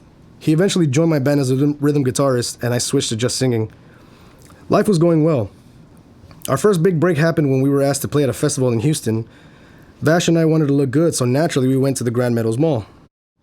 For the first time in nearly 2 years, I saw Briley again, draped on the arm of a preppy, skinny boy a few inches shorter than me, same height as her. I tried to be nice. His name was Calvin. We walked together, catching up. I noticed her staring at me every time I wasn't looking her way. Not feeling smug was impossible. She had changed her hair. She was bleach blonde now, and she told Vash and I that she was the lead in her school play and that she'd become a cheerleader. Briley Hendricks, a cheerleader. I never would have guessed, I said, laughing. Blaine Hale, an up-and-coming rock star. I've seen that coming since the day I met you. Your EP was amazing. I loved every song. Hearing her say that made my heart flutter. I missed her a lot. I never really stopped. I was just good at distracting myself. It was time to leave the mall yet again. I shook Calvin's hand and congratulated them on finding each other. He seemed to not notice me cursing his mere existence in my mind. I looked at Briley and I told her how nice it was to see her again and that I hope she was happy. "I'll see you around," I said to her as I turned to walk away. She didn't answer. Then she extended her arms out to me, and I meant to just give her a quick hug. Instead, she clung onto me like she was afraid I would disappear into thin air. I said her name multiple times, attempted to gently pull away, but she wouldn't let go. I shot Calvin an apologetic look while he glared daggers at me, but didn't say anything. He knew his place, just like the rest of us did. Briley was mine. I grew tired of resisting and started to hug her back. I buried my face in her hair and kissed the top of her head. I didn't care if her boyfriend was watching or that Vash was openly snickering behind us. Nothing in the world mattered but the fact that Briley was in my arms. I remember this day because that night she called me for the first time in years. I answered right on the first ring. "Hello?" Blaine, please come see me. "I'm on my way." With no hesitation, I drove to her house, leaving Vash behind. I want details. He yelled as I pulled out of the driveway. She was waiting for me in her driveway. Without a word, we were kissing like we had never kissed before. It didn't feel so juvenile this time. We were getting older. She was 17 and I was 16. We didn't go all the way, however. We had a conversation after we had gotten enough of each other's mouths to satisfy our cravings. What happened to us, Briley? I don't know, Blaine. I never stopped loving you. I guess life just pulled us apart and we had no choice but to live with it. It also seems like it keeps pushing us back together. Maybe you're right. I must have held her for hours. I left when the sun started to rise, knowing I wouldn't be seeing her again for a while. Somehow I always felt it coming, at least when we were teenagers. It sucked. I'm leaving out the fact that I had been dating a girl named Jenny since the beginning of my sophomore year. I didn't ever care for her as much as I should have, and I've never felt guilty about it. Just guilt for the lack of guilt I felt doing things behind her back. I wanted what I wanted, I guess. Briley had touched my heart in a way that blocked out anyone else from being able to get there. Maybe that was wrong. I couldn't tell you. It felt that way, though. But I digress. Another year went by. At this point, it was the Christmas holiday break before the second semester of my senior year in high school. I had grown irritated with Jenny over something I can't remember, and broke up with her, very unkindly, I might add. Broke her heart, too. She acted as if her entire world had ended. Instead of feeling bad, I felt free, unburdened, weightless. Fate, again, didn't fall short. I had just gotten off work at my electric retail job when my phone buzzed. It was Briley. Hey you, my family is having a Christmas party and I thought I'd invite you since it's been a while since you've seen everyone. Are you free? Yes, I texted back. Let me go home and get ready. I can be there around 9. I went home, showered, and put on my leather jacket I knew she loved to see me in. The drive was filled with the sounds of my Blink CD and me singing along. I had my junior high school boy romance on a high setting, to say the least. I knocked on her door and my God, she had never looked more beautiful. Her hair was dyed black with blonde highlights. She was wearing a leather jacket of her own, a black button-up top that hugged her curves, and a short black skirt over tights. I'm pretty sure my jaw dropped, but she only smiled and gave me a quick hug before letting me in. I hugged her mom and stepdad and caught up with them over what I had been up to since 7th grade. They were moving closer to Houston before Briley graduated, and she wasn't happy about it. I tried not to let the idea of her moving away scare me too much, but it did. As the party went on, people kept drinking more, and Briley's mom, Miss Jane, asked me and Briley to take a picture together under the mistletoe. We stood underneath it, and I put my arm around her. We both smiled, eager for the picture. Kiss her already. Miss Jane yelled as her husband, Mr. Ron, cackled at my red face. Kiss me. Briley said, smiling at me. And so I did, and I heard the camera clicking. It was like no time had gone by at all, once again.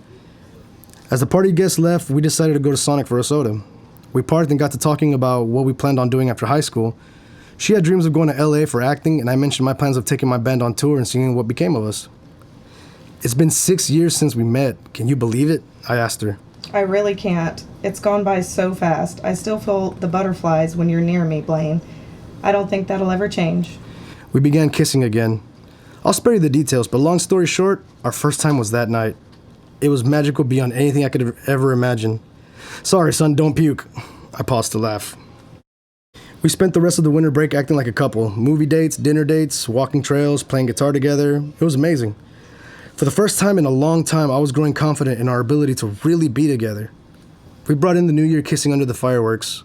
I remember she seemed really sad when I went home for the night. It was easy to forget that she was moving until moving day came. She didn't answer my calls or my texts. I eventually drove her to her house out of concern, and she was gone. The house had been cleared. They had left for Houston, and she wasn't bothering to answer her phone or messages. I think that was the first time I really felt hurt. I don't mean my feelings were hurt and I was sad. I mean it felt like my whole world had ended. Like everything I had wanted in life had disappeared before my very eyes, and there was no way to get it back. The rest of the break was a blur to me. I called into work. I stayed in my dark bedroom, ignoring my parents and Vash when they tried to talk to me. I pathetically listened to Boxcar Racer's song There Is on repeat. I wrote The Lies of Love, a song you may remember from my first album. Cheesy as hell. I was 17, but you get the point. It was hard. I finally paused as my vision had gone black again. It was hard to hide the fear, but I'd like to think I only appeared to be thoughtful. As it slowly came back, I noticed the sun had gone down and the house was quiet. I imagined my mother, Vash, and Emily, or Jack, as Chuck preferred to call her, were probably listening to everything as well. I looked at my son. He looked so very much like me, only he had more slender build and was naturally thin as opposed to my naturally bulky shape. His bleached mohawk was coming in black at the roots. His green eyes were focused and widened as he took everything I was saying in. Go on, Dad, what happened next? He said as I stared at him. I smiled before I continued. I knew that he'd hang on to every word of this. It felt oddly therapeutic to finally speak about everything out loud as opposed to singing it in metaphors. Talking to Chuck was easier than I thought it would be. He was a great listener and had such a warm aura about him. I think he inherited it from my mother. I took a deep breath and I continued my tale, bracing myself for the harder parts. I graduated high school by the skin of my teeth, and I informed my parents that I had no desire to go to college or trade school. Your grandmother thought I was talented and knew I could make it with music. Your grandfather was more cynical and wanted me to have a backup plan, but gave up on that after a few heated discussions about it. I had saved enough money to buy a trailer to pull with my Chevy. Vash, Ryan, Spencer, Rob, and I booked a tour and played every major city from Los Angeles to Jacksonville. We started to gain an online following, and my charismatic stage presence was the subject of many online blogs. By September, I had made a name for myself. We returned home to Grand Meadows to record our first professional full-length album. We spent the following year touring, and the next thing I knew, it was summer of 2009. Blink was coming to Houston. Vash and I decided to go, and so did your grandparents.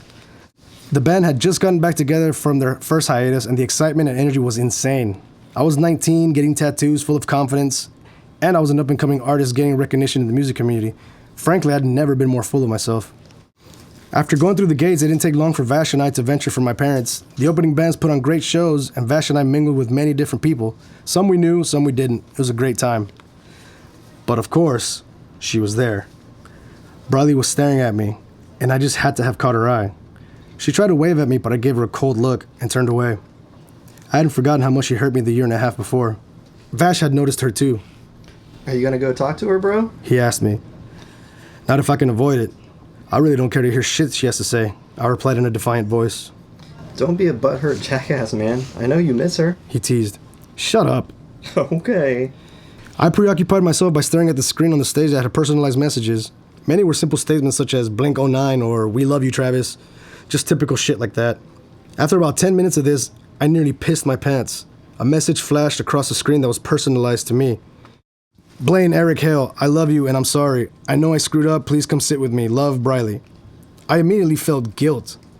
Vash was looking at me with this mixture of pity and awe on his face. I could see my dad giving me the look when he says, boy, while my mom was smiling gently.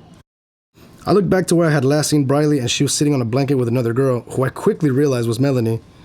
I slowly started walking towards her, and she stood up as I did. Hi, I said to her. Hi. She said back before throwing herself at me and hugging me tightly. I hugged her back. Within minutes, Vash and Melanie were acting like giggling 7th graders again as Briley and I cuddled up next to each other on the blanket, singing along with Sugar We're Going Down.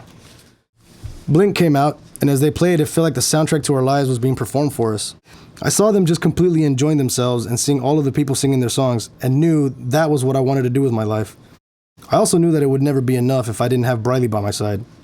It was one of the best nights of my life, and I'm so glad I can recall the details with such clarity. Briley's brand new Blink shirt, Vash's ripped flannel, my dad's contagious smile, my mom looking like one of my friends rather than my mother thanks to her damn good genes. I swear I look older than she does these days. After the concert, Briley asked me and Vash to meet her and Melanie at Melanie's dad's house in Grand Meadows. I complied, of course. I broke up with a girl I had been seeing by text before I did as well. I keep forgetting about these insignificant relationships I was in, please forgive me. I think her name was Christine, but I can't be sure. This tumor might be fucking with my memory. I don't honestly know if that's the case, but whatever, I'll continue. Vash will deny it, but I'm pretty sure he and Melanie spent the night hooking up while Briley and I discussed where we were in life. She'd been working as a waitress to save up for school and was planning on moving out of her parents' house as soon as she could. She wanted to follow her dreams and live up to her potential. I understood the pull and desire she felt. I was doing the same thing, but my parents were more supportive of me than hers were of her. Why'd you just leave without saying goodbye, Briley? I finally asked her. We had such a beautiful thing, Blaine. A long goodbye or struggle to make it work with us so far away from each other would have ruined it. I am sorry, though. You deserved better than what I gave you, and I really want to make up for it. Yeah, that excuse might have applied when we were kids, but come on, Briley. I have a vehicle, and I've driven the hour to see you every day if you'd have let me. Can we try again, Blaine? Can I have a chance? She asked me as if I could possibly turn her down. I wouldn't be here if I wasn't unwilling to try, B. Hendrix. You still have my heart. You probably always will, I told her. And so began the next phase of our relationship. I was 19, she was 20, and the entire world was ours, it seemed. She was coming to all of my shows, I would visit her at work, and she stayed most nights at my house with me. My parents loved her. I was more in love with her than I had ever been, yet again. I really thought we were a for sure thing without a single doubt in my mind, or my heart for that matter. There were road trips, endless dates. The sex was more wonderful than I could ever put in words. Not one day went by where I didn't feel that she felt exactly the same as I did. It wasn't even a question. It was November 3rd of 2009 when the text came. It read, "Hey Blaine, I'm sorry, but I'm breaking up with you. I just can't do this anymore. Please don't try to change my mind. I'll always love you." I felt like I was gonna die, Chuck. Despite being 19 years old, I was ready to marry Briley at that point. And I didn't see a way to be happy without her. The music didn't feel the same without her in the crowd. Listening to my favorite songs felt like torture. I hated my truck because I missed her being in it with me. My band members were at a loss on how to cheer me up. My dad didn't have anything snarky to say to me over my moping. My mom seemed as heartbroken as me. She loved Briley like she was her own daughter. I didn't understand. I really didn't. I mean, fuck, I still don't, even after all these years. I fell into a depression that lasted until the week of my 20th birthday. I was asked to play a show at a bar near Cypress. Despite my depression, my music was doing better than ever. My song Hometown Harlot was getting radio play, and our music video had nearly 1 million hits. I think you know what happened the night of that concert. I paused again, looking at Chuck. His eyes were a little moist as he took in everything, realizing that I was at the part that he came into my world. You met Mom. He answered me quietly. Should I continue? I asked, at this point more than willing to stop. The emotional toll of everything I felt for Briley and discussing Amber in general was starting to wear on me. Yeah, Dad, tell me what happened. Chuck replied with a determined look on his face. I sighed and took another deep breath. I was growing tired, but I knew my son deserved to know everything. I didn't have much time left. My body was shutting down, and I was afraid of becoming a vegetable before my death. Who knew how long I even had to be coherent? I was in Boca Raton when I got a call from your mother telling me she was pregnant. We had only texted a little since our one night together, and I was taken completely by surprise.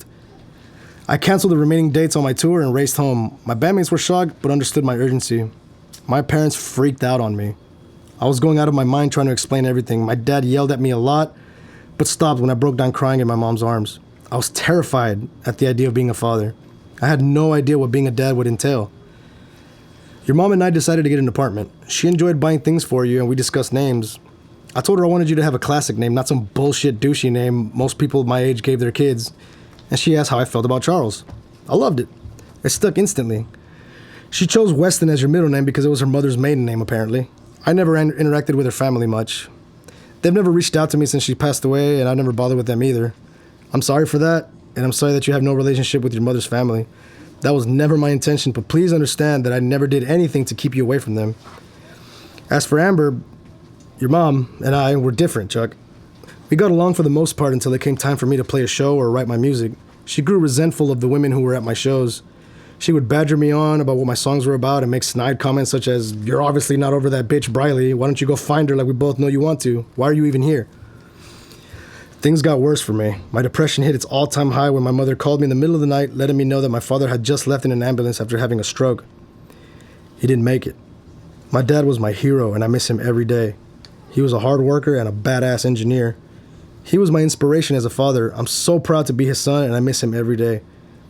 It gets me through the idea of my death, to be honest, knowing that I'll be with my dad again. I'll tell you more about your grandfather when I finish this, I promise. He would have loved you. You look a lot like him. Your mom skipped his funeral, claiming she didn't feel well. She never cared to interact with my family much, and it didn't do anything good for our relationship. My mom was destroyed. Me moving out and us losing my dad in the same year was horrible for her. Your mom wasn't close to her parents like I was to mine. Her lack of understanding me mourning my dad is ultimately what led to me mentally checking out of the relationship we jumped into. I started spending more time at your grandmother's house. I found myself driving Dad's truck around. It's still in my garage. I asked myself daily if I'd ever be half the father to you that your grandfather was to me. I knew I disappointed him, starting a family with a woman I barely knew and being so young. I was determined to make my dreams come true so he'd be proud of me, give you everything you ever wanted in life like he did for me. I can only imagine he'd be very disappointed to know how much I let you down ultimately. I'm getting carried away again. I'll tell you more about your grandfather soon. It wore on both your mother and I. By the time you were born, there was no intimacy or faint love between us, only for you. Funds were running low and I took the opportunity to open for a band much bigger than I was on their tour. The money was good and the label bits had begun on giving hail. That was the final straw for your mom. She told me if I left, she and I were done. I told her that was probably for the best. I would still pay for the apartment and anything else you needed. I told her that when I got back to Grand Meadows, I wanted to spend as much time with you as I could, and she told me she'd never keep me from you. I was thankful for that. Getting to avoid a huge custody war was a miracle of its own. I kept my promise to her that you'd never go without anything you ever needed, aside from a dad you got to see every day, that is. Nonetheless, I hit the road without ever looking back. The tour ended and it was summer 2011. You were a year old. I told Royal Records that I needed the summer to think about signing the $1 million contract they had thrown our way. They agreed to give me 90 days to think about it. You and I were at the park. I was pushing you on one of those baby swings. Kid, I don't think you realize how adorable you were either. Your dark hair, green eyes, and huge grin got you a shitload of attention everywhere we went. My phone buzzed, and I opened it to find a text from Briley. Hey stranger, I'm back in town and it'd be really nice to see you. I've been through a lot and need to see a friendly face. Congratulations on your little boy. I saw the pictures online. He is precious. I hope you're doing well. Miss you. I couldn't believe it. I was 21 years old, a father now, and I hadn't heard from Briley since our breakup nearly 2 years before. I had no idea what she was up to, and in spite of myself, I was interested. Want me to pick you up this evening? I texted back. Yes, please. I'm staying at my Aunt Misty's. 7 sound good? See you then. By this point, I had been living at my mom's again. She was slowly moving past Dad's death as much as she could, at least. You helped a lot. She absolutely adored you. I drove home and asked my mom if she was okay with babysitting you that night. I hardly ever asked, and she was beyond excited to have both of us there for the summer. She said yes, but raised her eyebrow at me when I told her I was going to see Briley. Not in a mean way, more in a some things never change kind of way. You know how she is. I had to pause to laugh again. I pulled up to Briley's aunt's house and texted her that I was there. After hesitating at the door, I saw her wave to her aunt and slowly walk up to my truck. I got out, observing her fully. She was still beautiful, but the fire in her eyes was gone. Her confidence wasn't what it used to be. She looked like she had been traumatized, and my instinct was to want to protect her from whatever she had been through. I slowly opened my arms and took a step towards her. She was hesitant, but walked towards me too, hugging me gently. I could tell she needed comfort as much as I felt the need to give it to her. "Come on, Briley, let's go get something to eat," I said into her ear. She responded by kissing my cheek. I walked around to the passenger seat and opened the door for her. I cranked up the engine and put on an old punk pop mix that I had made years ago. She smiled. Blaine Hale, you beautiful man. Look at you all grown up. She said, grinning. Briley Hendricks, still managing to convince me to drop everything and come running when she texts me after years of silence. I guess it's her superpower. Sometimes you can't help but miss someone, babe. I know that feeling all too well. What happened, Briley? First, I want to hear about you. Tell me everything. I complied and told her about the music, which she knew because she never stopped following us on social media. I told her about my dad and admitted how distraught I really was over it. She shed her own tears over this news and grabbed my hand, expressing her condolences. I then told her about being a father and how you came into existence. She made sure it was really over and that reconciliation wasn't going to happen between Amber and I. She seemed a little tense asking, and relief filled her face after reassuring her that co-parenting was the only thing left between us. Well, the whole being in love with a rock star thing isn't for the faint of heart, She said to me with a smirk. Are you going to take the record deal?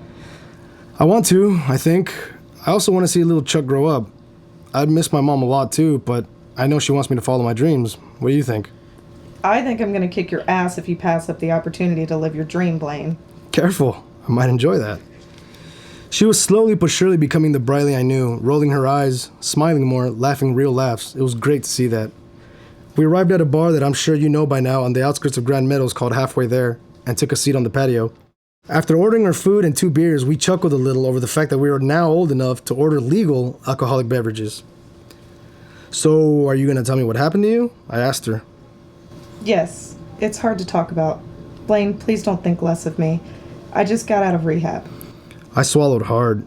I didn't think less of her, I just felt awful that I hadn't seen the potential for this to happen. She instinctively tried to cover up her arms, but I had already noticed the track marks. For heroin, Briley? I whispered, trying not to let the horror I felt through the sound of my voice. She nodded her head. We were silent for a while. I reached out and took her hand. What happened? How did it start? I fell into the wrong crowd of people. I got involved with a guy named James. He injected me without consent, and just like that, I was instantly hooked. I stopped showing up to my shifts, so I got fired. I stopped returning my parents' calls. Same with my friends. The only time I felt like me was when you'd come on the radio. Then I'd miss you. Then I'd need to shoot up again. My mom found out about everything when James and I got caught by the cops trying to score some H. He was arrested and I was sent home with my mom.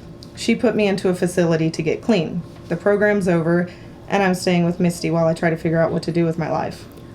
She squeezed my hand tighter for a moment before the waitress walked up to us with our food. Here you are. She said as she placed our food in front of us and brought us another round of beers. May I say that you two are seriously adorable? How long have you been together? I stuttered out before Briley cut me off. About 2 minutes, but we've known each other since we were 12. She was smiling the smile I knew and loved. Don't ever quit on each other, guys. The waitress replied, grinning at us as she walked away. Blaine, I know it's only been like an hour and a half, but I already want you to kiss me. As she was talking, I stood up and kissed her, taking her into my arms. Butterflies, nostalgia, and love was what I felt. She was everything instantaneously once again. I took her home with me that night to introduce her to you, my boy. You were sleeping when we arrived. She talked with my mom and offered her condolences over my dad's death. They were happy to be around each other again. When you woke up, you looked at her with such curiosity in your eyes, smiled super big at her, and reached out to her immediately. Y'all seemed to form a bond instantly. She had mothering instincts I would never have guessed were there. Just like that, it seemed like my entire life had fit together. Briley and I went from being strangers to being a couple yet again. We had you with us on a regular schedule. Your mom didn't give me too much of an attitude about it, other than saying, I knew you'd be back with her eventually, in a snide tone. Briley and my mother convinced me to take the record deal, and within a few months, I'd become a millionaire, as had my bandmates. I bought some property, designed a house for my mother, the house you grew up in, and this house for Briley, you, and me. She and my mother both chose black-on-black exteriors, and it looked amazing. I bought an engagement ring for Briley, planning to ask her to be my wife on Halloween. I just wanted to get through my fall tour first, as it was predicted to earn quite a high amount of revenue for us and the label. It all changed when I left from the end of September until the day before Halloween. Briley stayed behind to oversee the house being built for the first few weeks. Then she started disappearing for days at a time. My mom was so concerned, blowing up my phone, which turned into me blowing up Briley's phone. She was responding less and less. I was scared, son. I was there to keep her head on straight. Briley would get overwhelmed easily, and I was her safe haven, her voice of reason. And when I wasn't with her, her demons spoke louder than I did. Eventually, she would only contact me when she needed money. By the time she had drained me of nearly 15 grand, I told her that her behavior was unacceptable. That's when everything changed yet again. This time it was through a phone call. I could tell she was high out of her mind, and I'll never forget these words because they damn near killed me. If you're not going to send me money to do what I want with, I don't know what I'm going to do with you, Blaine. It's pathetic that you think I've ever truly loved you. You're a literal joke. Star-crossed lovers, true love, fate, as fucking if. You're nothing more than the biggest mistake I've ever made. Fuck you. And with that, she ended the call. Fuck me. I remember saying to myself as I took that in. I didn't speak a word the rest of the tour, outside of stage banter. I became a shell of myself. Moving into my dream home had become a nightmare.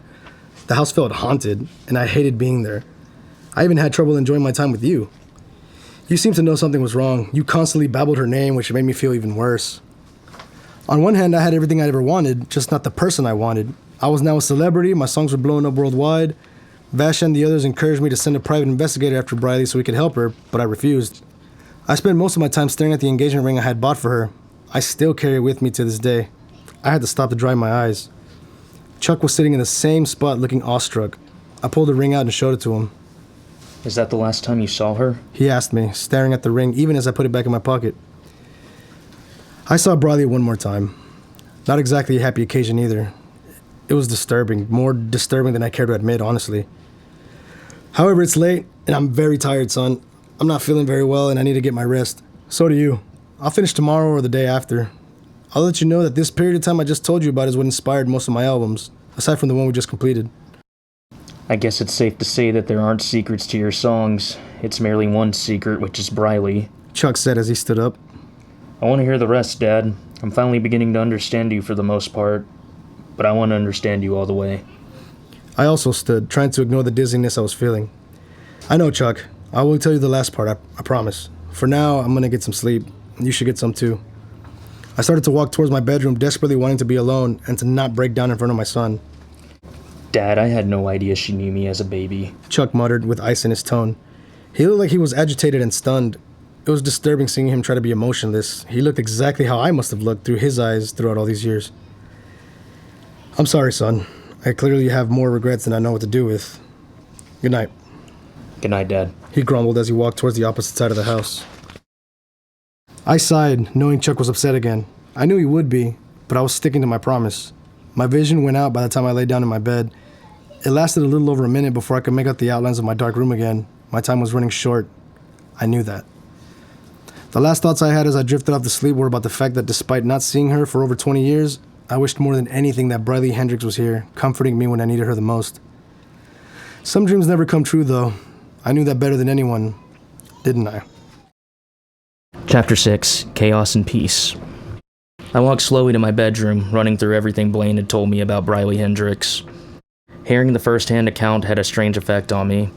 A mixture of pity and anger towards my father welled up inside of me. Briley had really hurt him. But how could he have let that turn him into the type of person who wouldn't even want to be close to his own son? How could he have let her be around me? She was a heroin addict, for crying out loud. I arrived in my bedroom to see Jack sitting on my bed, obviously waiting for me. It was nearly midnight. Are you okay? She asked while cuddling up to me as I laid down next to her. I'm trying to be, I said honestly. I didn't mean to listen, but my God, she really put him through it. I really want to know what happened next. Jack trailed off, observing my face. I really hate that he let her be around me, I grumbled. I did hate it, and I hated her. In my eyes, she stole my father's ability to love. Only he did still love her. That's why this was so hard for him to talk about. Jack grabbed my face and passionately kissed me, and the distraction was welcomed. For the next hour, she became the only thing that mattered to me at all. She knew exactly how to calm me down, and I was thankful for that. And I was thankful that she seemed to need me as bad as I needed her. She fell asleep soon after we finished. As great as the sex was, it didn't take long for me to begin reflecting on everything Blaine had told me. I lay next to Jack, tracing shapes with my fingertips onto her back, and thought about how I'd handle it if she had become an addict like Briley had. I wondered if that would turn me into my father. This thought was anything but comforting. It was Saturday morning. Blaine was sitting in the kitchen with his band members. They all greeted me in a cheery attempt, but Blaine's condition had poisoned our ability to enjoy the moment, despite knowing that's what he needed. I decided to break the ice. Dad, we should... He cut me off. We're filming my final music video today, and we're going out tonight to drink and sing karaoke. Spencer, the lead guitarist of Blaine's band, openly snorted. He was the lead guitar player of Giving Hell. He had a neat goatee, carefully trimmed, and was rather bulky due to being a gym rat. He was the tallest member of the band, standing at 6'4". He kept his receding hair slicked back neatly and always emulated a very serious demeanor. What the fuck are you thinking, man? He asked, mild shock in his eyes, his beard twitching like he wanted to laugh. I'm thinking I've got about 2 days left of mobility before I spend most of my time as a fucking vegetable and then I kick the bucket. This is our last chance to have a night out, so shut up, come out and enjoy yourself, or stay and suck. Blaine answered irritably, yet amused. I think Blaine is right. Rob, the drummer, said soberly. Rob Mendez had the slim build that most drummers had and came up to Blaine's nose in height. He had a very positive attitude towards most things in life and always seemed to make the room a happier place. I'm down to do whatever you want to do, bro. Ryan said to Blaine, his smile as big as ever. He was always the most cheerful no matter what the situation was, and I was pleased that this hadn't changed. Ryan Cobb was an interesting-looking guy. He wore big glasses over bright blue eyes and had a full head of red hair. He was the shortest member of the band, which made him the brunt of most of their jokes, such as his bass being bigger than he was. Karaoke? I guess it'll be my chance to prove that I should have been the lead singer after all these years. Vash chimed in, causing everyone to laugh. I pushed my anger aside, unable to hide my admiration for my father. The fact that he wanted a night out while he was dying was something I shockingly found admirable. He wanted to enjoy his days rather than feel sorry for himself. I loved that about him. And that's what we'll do, Dad, I agreed. Blaine grinned at me. He was rubbing his temples, but I decided not to make a fuss. He only had a little while to be himself. I had to make the most of this as much as he did. Let's bring Emily and Mom with us, Blaine said. I think it'll be good for us all to get out of the house and make asses of ourselves. I've never drank with my son, and I'll be damned if I don't show him what the hells are made of. Fruity cocktails loaded with rum. Yeah, I'm sure he'll think you're a real hard ass. Rob said, causing Vash to do his high-pitched hyena laugh. Oh, shut the fuck up, Blaine said, also laughing. Blaine and his band members left the house to film the music video. I sat down in the living room next to Jack, who cuddled up to me on the couch. How do you feel about your dad's plan to go out tonight? She asked me. Like he's the most lovable dumbass in the world, and like I'll go along with whatever he wants because this time next week it'll never be possible again. I replied, feeling slightly numb. Grandmother came into the room. She had that permanently worried look on her face, but looked otherwise normal. She smiled at me slightly, but I didn't return it. I felt a sense of irritation with my grandmother. After all, she had never bothered explaining anything about Briley to me either, and I didn't understand why. I also didn't understand why she had never pointed out that Blaine wanted me with him on his tours. She had played a large role in why I grew up thinking he just didn't want me around him, and I was struggling to hide my irritation. I don't know if your daddy's plans for tonight are a good idea. What do you think? Grandmother asked me. I think that he deserves to enjoy his last days of mobility, and that it isn't about what you want, I replied with a sour tone in my voice. She looked a little surprised by my newfound hostility. Are you okay, Chuck? Why didn't you ever tell me my dad wanted to bring me on his tours when I was a kid? Why didn't you ever tell me how badly Briley damaged him? Why didn't I know that she put her fucking hands on me while I was a baby? Why was so much kept from me? I started screaming and shaking as all of my anger had taken control of me once again. Chuck, what the hell is wrong with you? Jack said, putting her hand on my chest.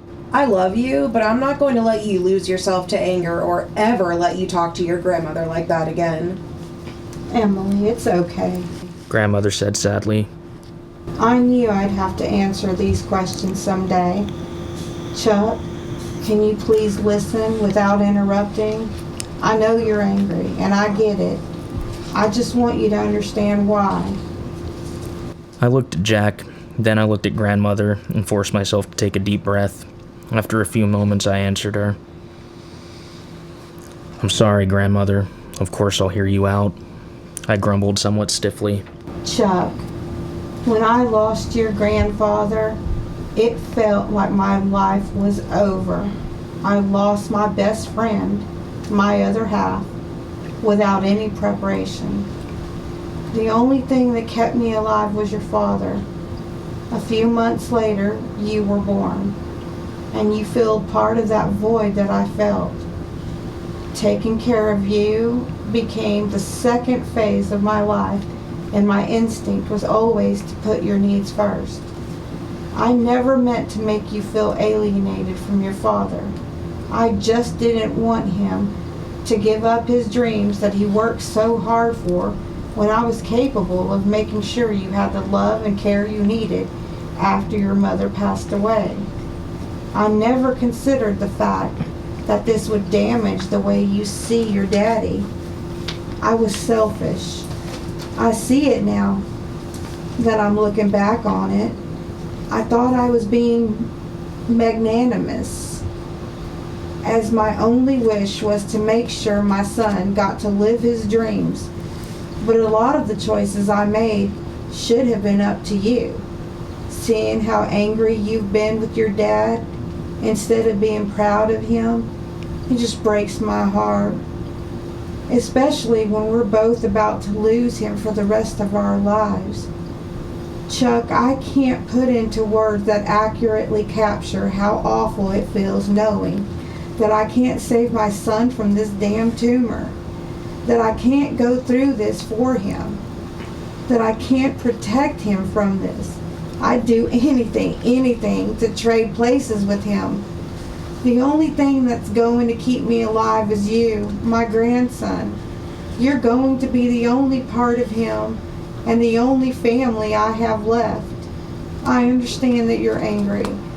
I just want you to remember that I never intended to hurt you in any way. I'm sorry. Despite the heaviness of her words, Grandmother's voice held steady.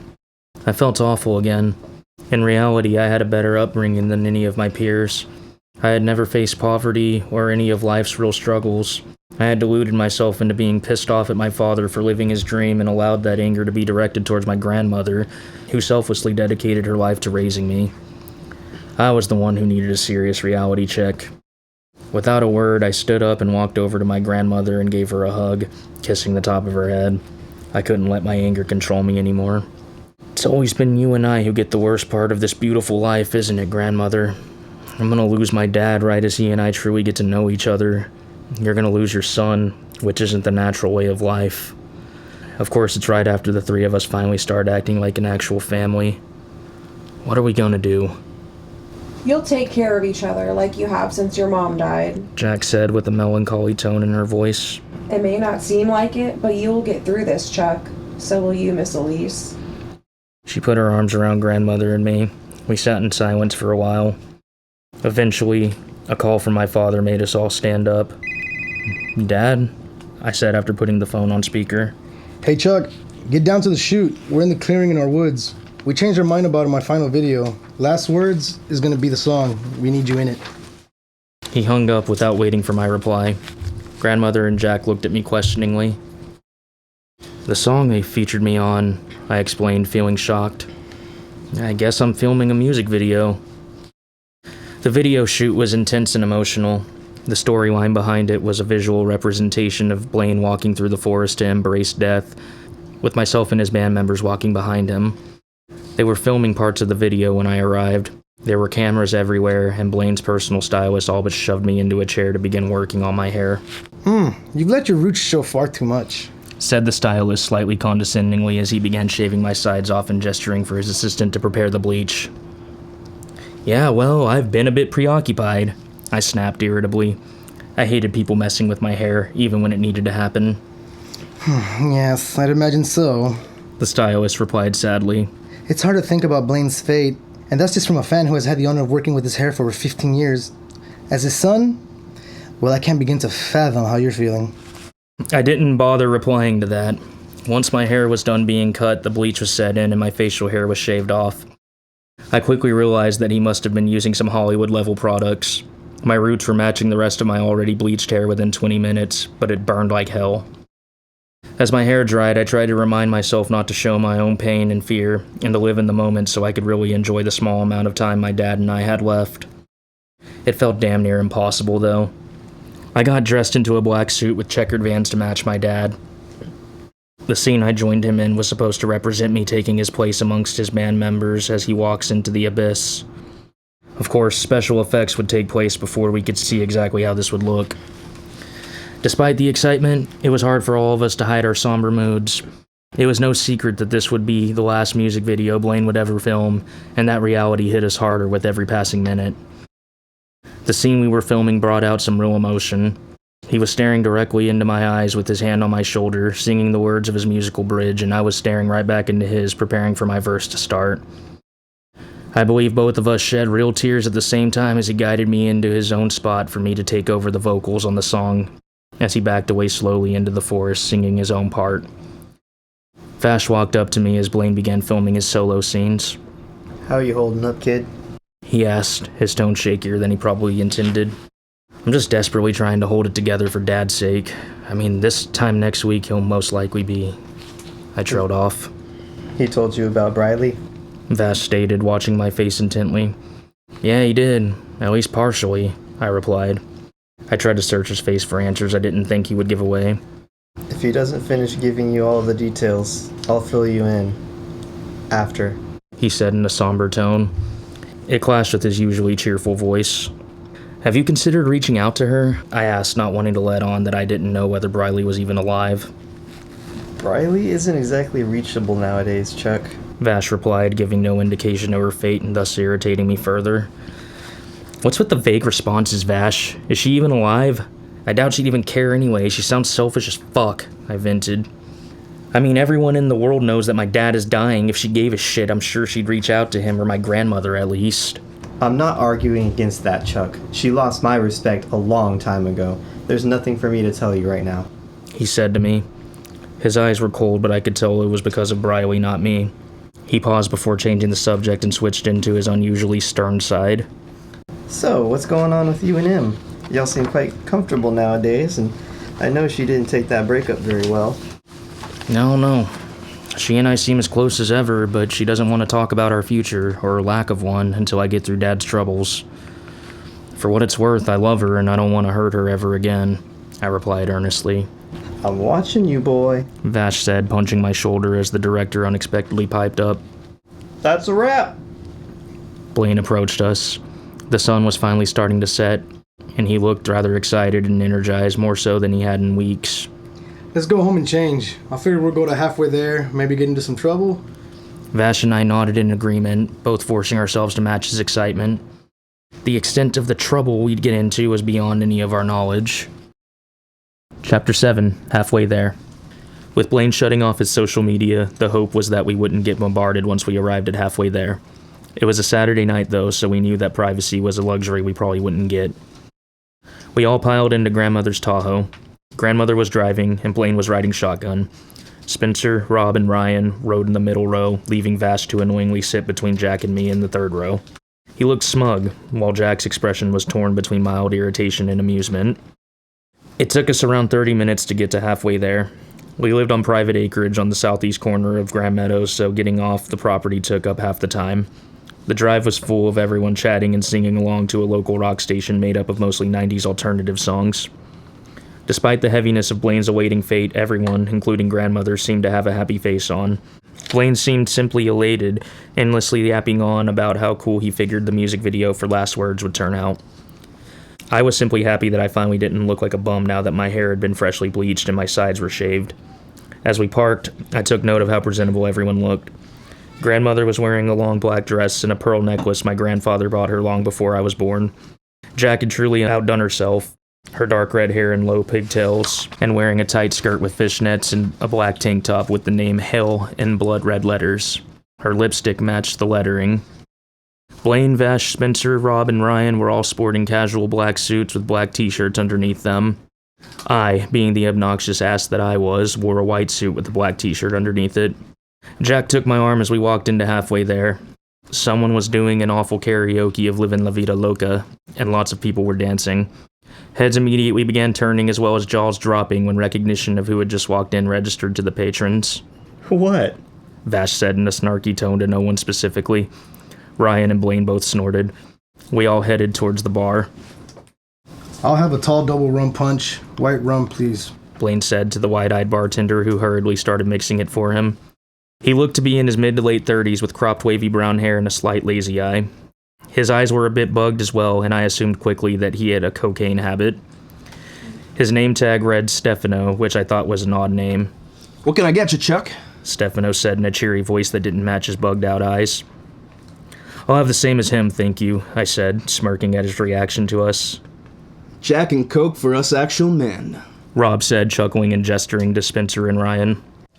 A frozen margarita for me and an ice water for her, Jack said, pointing her thumb towards Grandmother. Grandmother hadn't had an alcoholic drink since before my grandfather had died. I was low-key impressed, but the rebellious youth inside of me that I refused to let go of thus far kept me from following in her footsteps. We shuffled through the crowd of people and found a corner booth seat for us to sit. The drinks kept refilling seemingly on their own as people inconspicuously attempted to sneak pictures of Blaine and I. It was slightly annoying, but aside from that, it was nice that our privacy was respected. Of course, a brave man in his 30s decided to karaoke giving Hell's old hit, Hometown Harlot, which had a surprisingly positive effect on Blaine and his bandmates. All of them instantly started cheering loudly and singing along with him. They were less than sober at this point, and I could feel my own sobriety slipping away, too. Jack was giving me seductive looks despite being seated so close to grandmother, who shockingly seemed to be enjoying herself as well. Screw it, said Vash, grinning from ear to ear. I'm signing up. Everyone in the bar cheered as he made his way to the DJ. His face was flushed with excitement, and I could see his inner adolescent self taking control of him. In no time at all, half the bar had stood up and was singing along with his karaoke of Teenage Dirtbag. Blaine also stood up and walked over to sign up, leading to people cheering even louder. He looked excited and showed no signs of pain. He threw a smirk my way and gestured for me to follow. I wasn't quite drunk enough for that yet, though. I'm gonna grab another drink, I said to grandmother and Jack, standing up and leaving my jacket on the seat. Vash was still excitedly singing, and not many people were looking my way. I walked towards the bar, and as I passed through the crowd of people trying to avoid catching anyone's eye, I accidentally bumped into a woman making her way back to her table. She stumbled a little, and I held out my arms to prevent her from falling down. "I'm so sorry, ma'am. I should have paid better attention," I apologized sheepishly. It's okay, I'm sorry too. She was half slurring, but still composed. Our eyes met, and in hers I saw the same recognition I felt. "Mrs. Fenn?" Hey, Chuck. Mrs. Grace Fenn, my high school counselor, stood in front of me. Looks-wise, she hadn't changed at all in the 5 years since I last saw her. She wasn't wearing her glasses tonight, and she was dressed much more provocatively than I had ever seen before. She wore a black tank top revealing tattoos I didn't know she had, and like Jack, she was wearing a short black skirt and fishnets. I couldn't help noticing that her expression was much more reserved than I would have expected, as if something inside of her had darkened. It was clear that she had been drinking a lot. "It's been what, 5 years since the last time I saw you?" I asked with a grin. Just a little bit more. You've clearly been up to a lot, haven't you? She asked, still slurring slightly. "Yes. I took your advice and pursued music," I replied, trying not to gawk at her. "How much have you had to drink, Mrs. Fenn?" Call me Grace. Everyone else does. I'd say I've had a reasonable amount. I haven't drank in over 20 years, though, so it's hitting me kind of hard. She looked slightly embarrassed saying this. Jack had walked up behind us, and by the look on her face I could tell she was nearing being territorial. It faded, however, once recognition registered on her face and she softened. "Jack, you remember Mrs. Grace, right?" I asked, putting my arm around her. Of course. Hi. Chuck had asked if you were still in Grand Meadows when he came home a few weeks ago. What are the chances of us running into you here? Jack answered, slightly slurred herself. Slim, I must admit, said Mrs. Fenn, attempting to smile but not quite managing to do so. It's wonderful you two are still together. It's complicated, I must admit, but yes, she's helping me right now with my dad. I'm assuming you've heard, I said quietly and felt my smile turn into a grimace. Mrs. Fenn didn't reply right away. She looked deep into my eyes and I noticed hers had teared up. Unexpectedly, she threw her arms around me in a hug. I was confused by this, but I uncertainly hugged her back with one arm, returning the weird look to Jack that she was giving me. I'm so sorry, Chuck. This shouldn't be happening to him, Mrs. Fenn said, her voice slurring worse and slightly breaking. She took a drink out of the glass I didn't realize she was holding. He doesn't deserve this. He's too good, and it's too soon. Before I could answer her, Vash's song ended and the crowd went wild for him.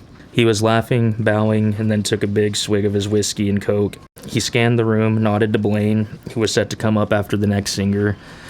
Then his eyes landed on Jack, Mrs. Fenn, and I.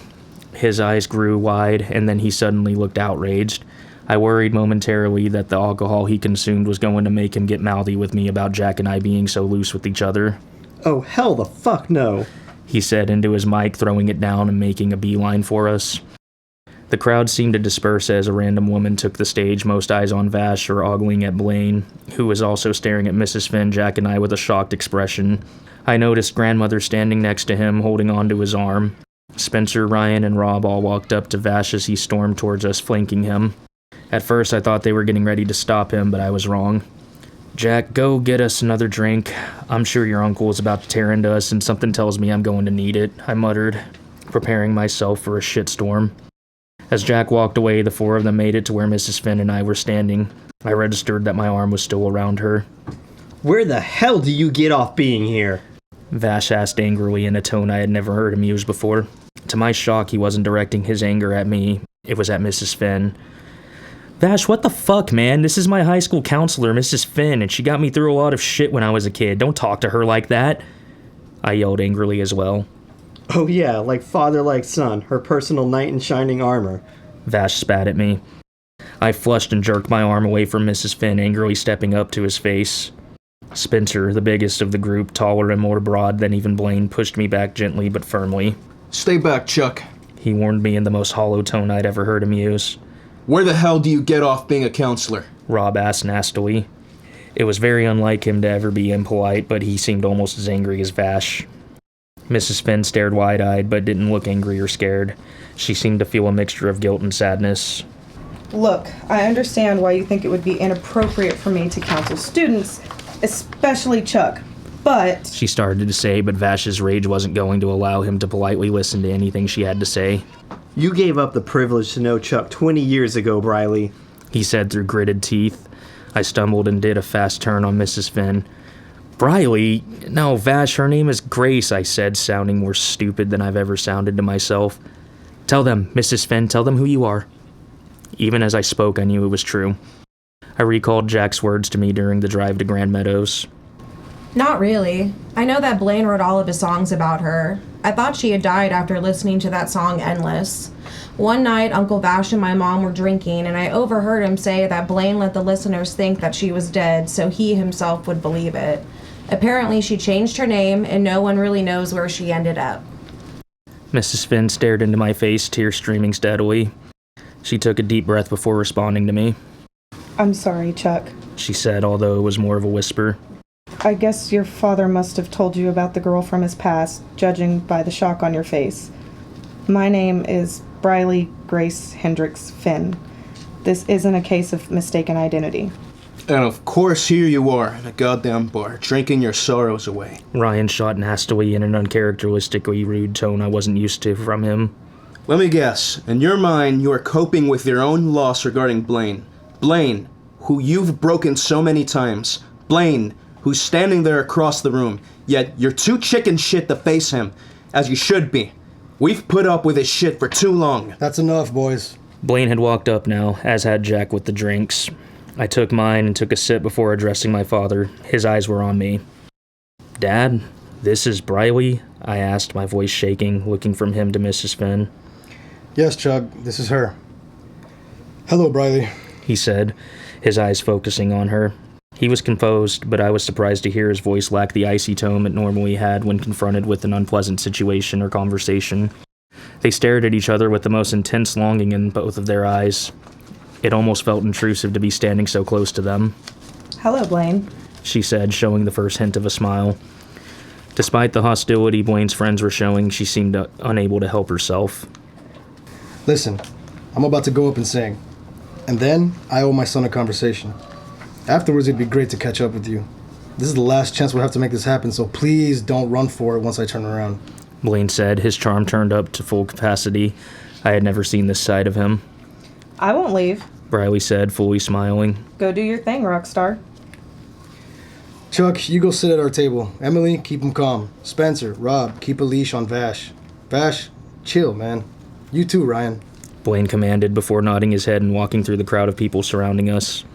I stood in shock, staring after him, then looked at everyone else before finally turning to Jack. "Let's sit, please, babe," I mumbled, taking her hand and starting to walk to the table. Grandmother hadn't walked up to us, but she was close by. She somehow didn't seem fazed by Briley's presence nor by anything else transpiring. She smiled at me gently and then spoke. "No raging, my boy. Just sit down and keep yourself calm. All of your questions are going to be answered. So are mine. Briley, She called over her shoulder. come with us." Briley followed without protesting. Vash, Spencer, Rob, and Ryan walked towards the stage that Blaine was walking onto. All of them looked flabbergasted, but seemed to be calming down, at least reluctantly. Ladies and gentlemen, an unexpected treat from Mr. Blaine Hale. The DJ announced over the roar of the bar patrons excitedly watching Blaine. Thank you so much, everyone. As you know, this is the last opportunity I have to karaoke, so I figured, why not? Sing with me, he said into his mic as Champagne Supernova started playing. Instantaneously, the bar went silent and lighters went up. Cell phones were used as lights and cameras, all on my father. Grandmother, Briley, Jack, and I sat down at our original table, but we didn't speak. Instead, all of us had eyes for nothing but Blaine. Jack took my hand, squeezing hard. I noticed Briley had taken grandmother's as well. My father sang passionately, as if he was the writer of the song. Despite asking the crowd to sing along, no one did. It seemed that everyone wanted this performance to go untainted by any voice other than Blaine's. As the guitar solo of the song started, people began swaying their arms back and forth. Vash walked onto the stage, hugging Blaine, finally breaking down in his arms, and Blaine hugged him back just as tightly. He kept one arm around Vash as he sang the outro of the song. They walked off the stage together, receiving applause from everyone. The crowd all began giving Blaine and the other 4 members of Giving Hell hugs and pats as they walked through the crowd. The DJ played their song Wounded, and the moment was perfect. There wasn't a dry eye in the room. All 5 of them made it to the table.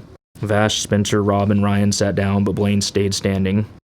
Chuck, let's have a drink and talk. The rest of you can catch up. No one start more shit.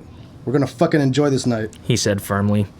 I got up and followed him to the bar after kissing Jack's head. Stefano already had our rum punches waiting for us before we sat down. That was amazing, Blaine. I'm a huge fan, and it was such an honor to be here tonight. You're in my prayers, man. Could I please get a selfie with you? He asked. Of course. Thank you for the drinks, and thank you for being a fan, Blaine replied as he stood next to him. I used to play music with my friends. They would have loved this, Stefano said nervously. Do you want me to give them a shout-out? Blaine asked him. No, it's been over a decade since we've all talked. Chase even broke my nose the last time we saw each other, he replied sadly. But thank you, Blaine. Of course. Chuck, get in here, Blaine said before guiding me to Stefano's left side.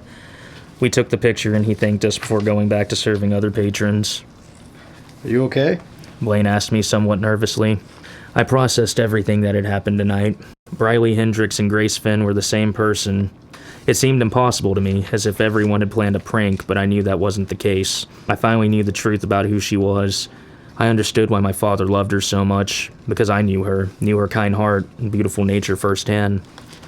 She had shown it to me during my high school years, and I had never forgotten her. It was a part of who she was. I had her to thank for finally having the guts to pursue my own music. Her effect on you was impossible to forget, and knowing my father had loved her his entire life made me understand him finally. It made sense why losing her had destroyed him so much. Yeah, Dad, I'm okay. Are you? I asked him, searching his face. The peace he seemed to be at was making me slightly wary. I'm okay.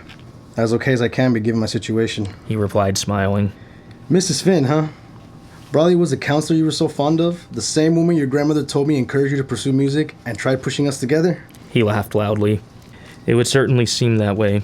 Dad, why'd you say she was dead in your songs? I asked him, the last bit of my need for clarity creeping out of me. I told you yesterday there was one more time that I saw Briley. That part of the story's for tomorrow. Listen to me, son. It's a matter of days, maybe less, before I slip away. I'm going to tell you everything tomorrow, but I need you to know that I had no idea Briley was your counselor. I never would have kept that from you, and I'd never want you to think I was making a fool of you in any way. No, Dad. I don't think that. Not at all. I know you, and I know you love me more than anyone else. I know that you'd never do anything to humiliate me or hurt me. I love you, Dad, I said, standing up and hugging him. He hugged me back tightly. I love you too, Chuck, he replied, sounding relieved. Now go talk to her before I go talk to her for you, I said to him, giving him a playful shove. He laughed again and turned towards the table. Briley wasn't sitting there, but everyone was staring at the stage. She was standing on it, getting ready to have her own karaoke moment. The first notes of I Will Remember You started, and she looked straight at my father as she sang. She had a beautiful singing voice. Grandmother and Jack walked up to us. Blaine put his arm around his mother, and she put her arm around him, both staring at Briley as the song continued. I took Jack's hand and led her to the area directly in front of the stage and began slow dancing with her. Many couples followed our lead.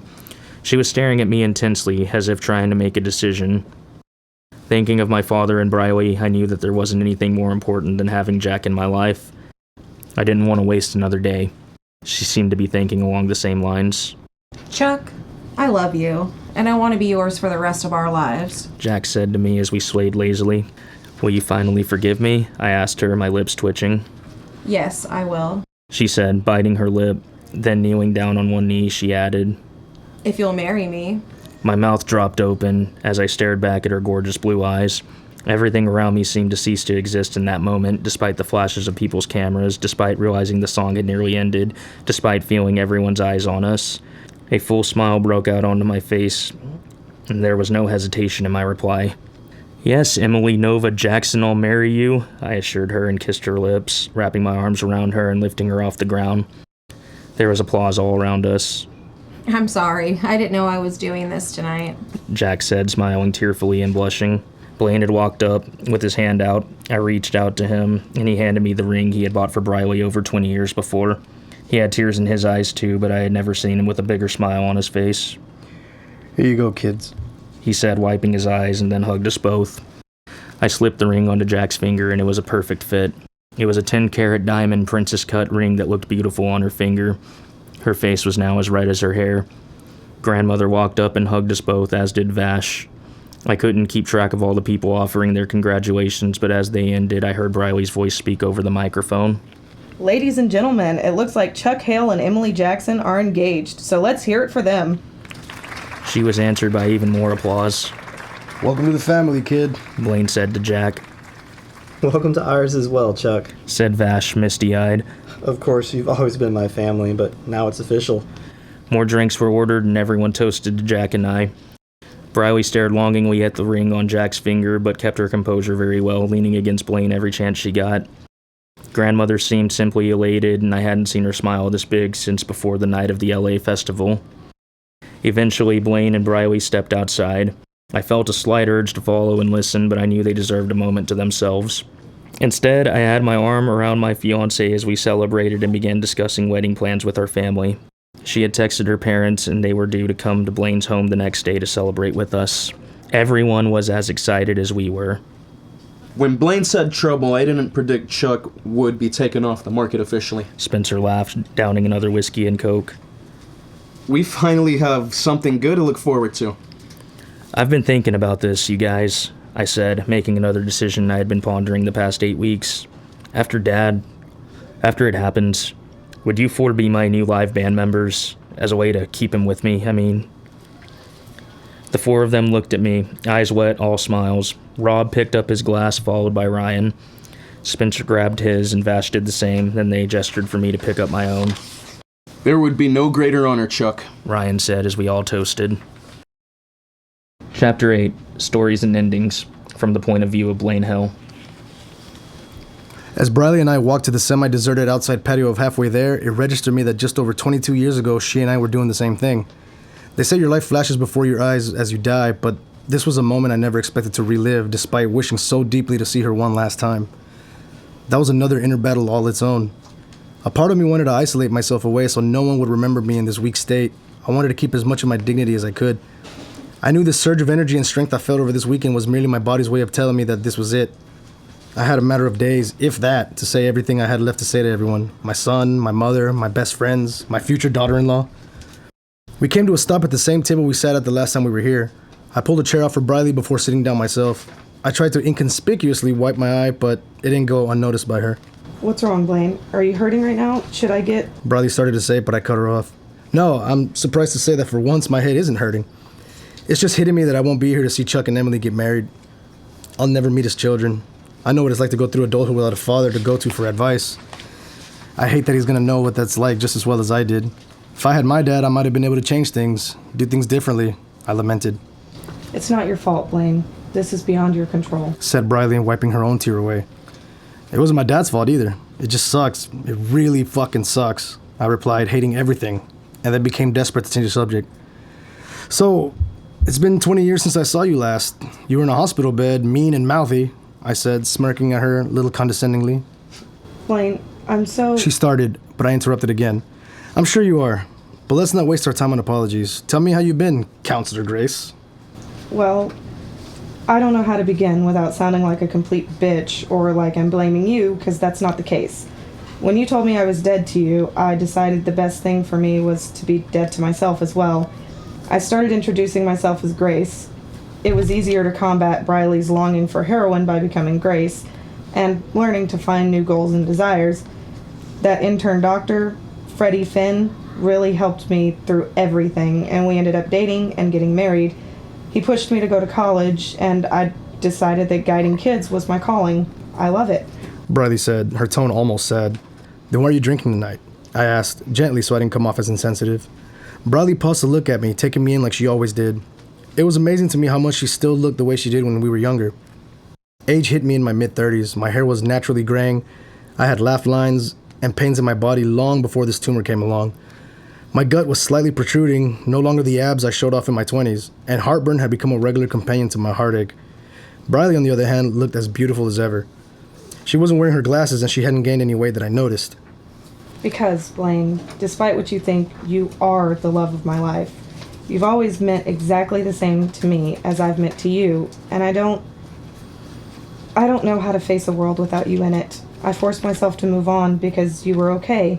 You no longer had to worry about me, and you were out doing what you loved. When I met Chuck again and saw how much he struggled because of your absence and touring, I wanted to club both of you over your heads. How could he not see you for the amazing man you are? How could you allow yourself to be so estranged from him when you had lost your own father? Not reaching out to you was the hardest thing I've ever done. When you announced that you were terminal, it didn't take long for me to fall to pieces and tell Freddie that I wasn't in love with him and that I never have been. He knew. He didn't stop me when I packed my things. I feel awful for making him waste his life with me. He's a great man.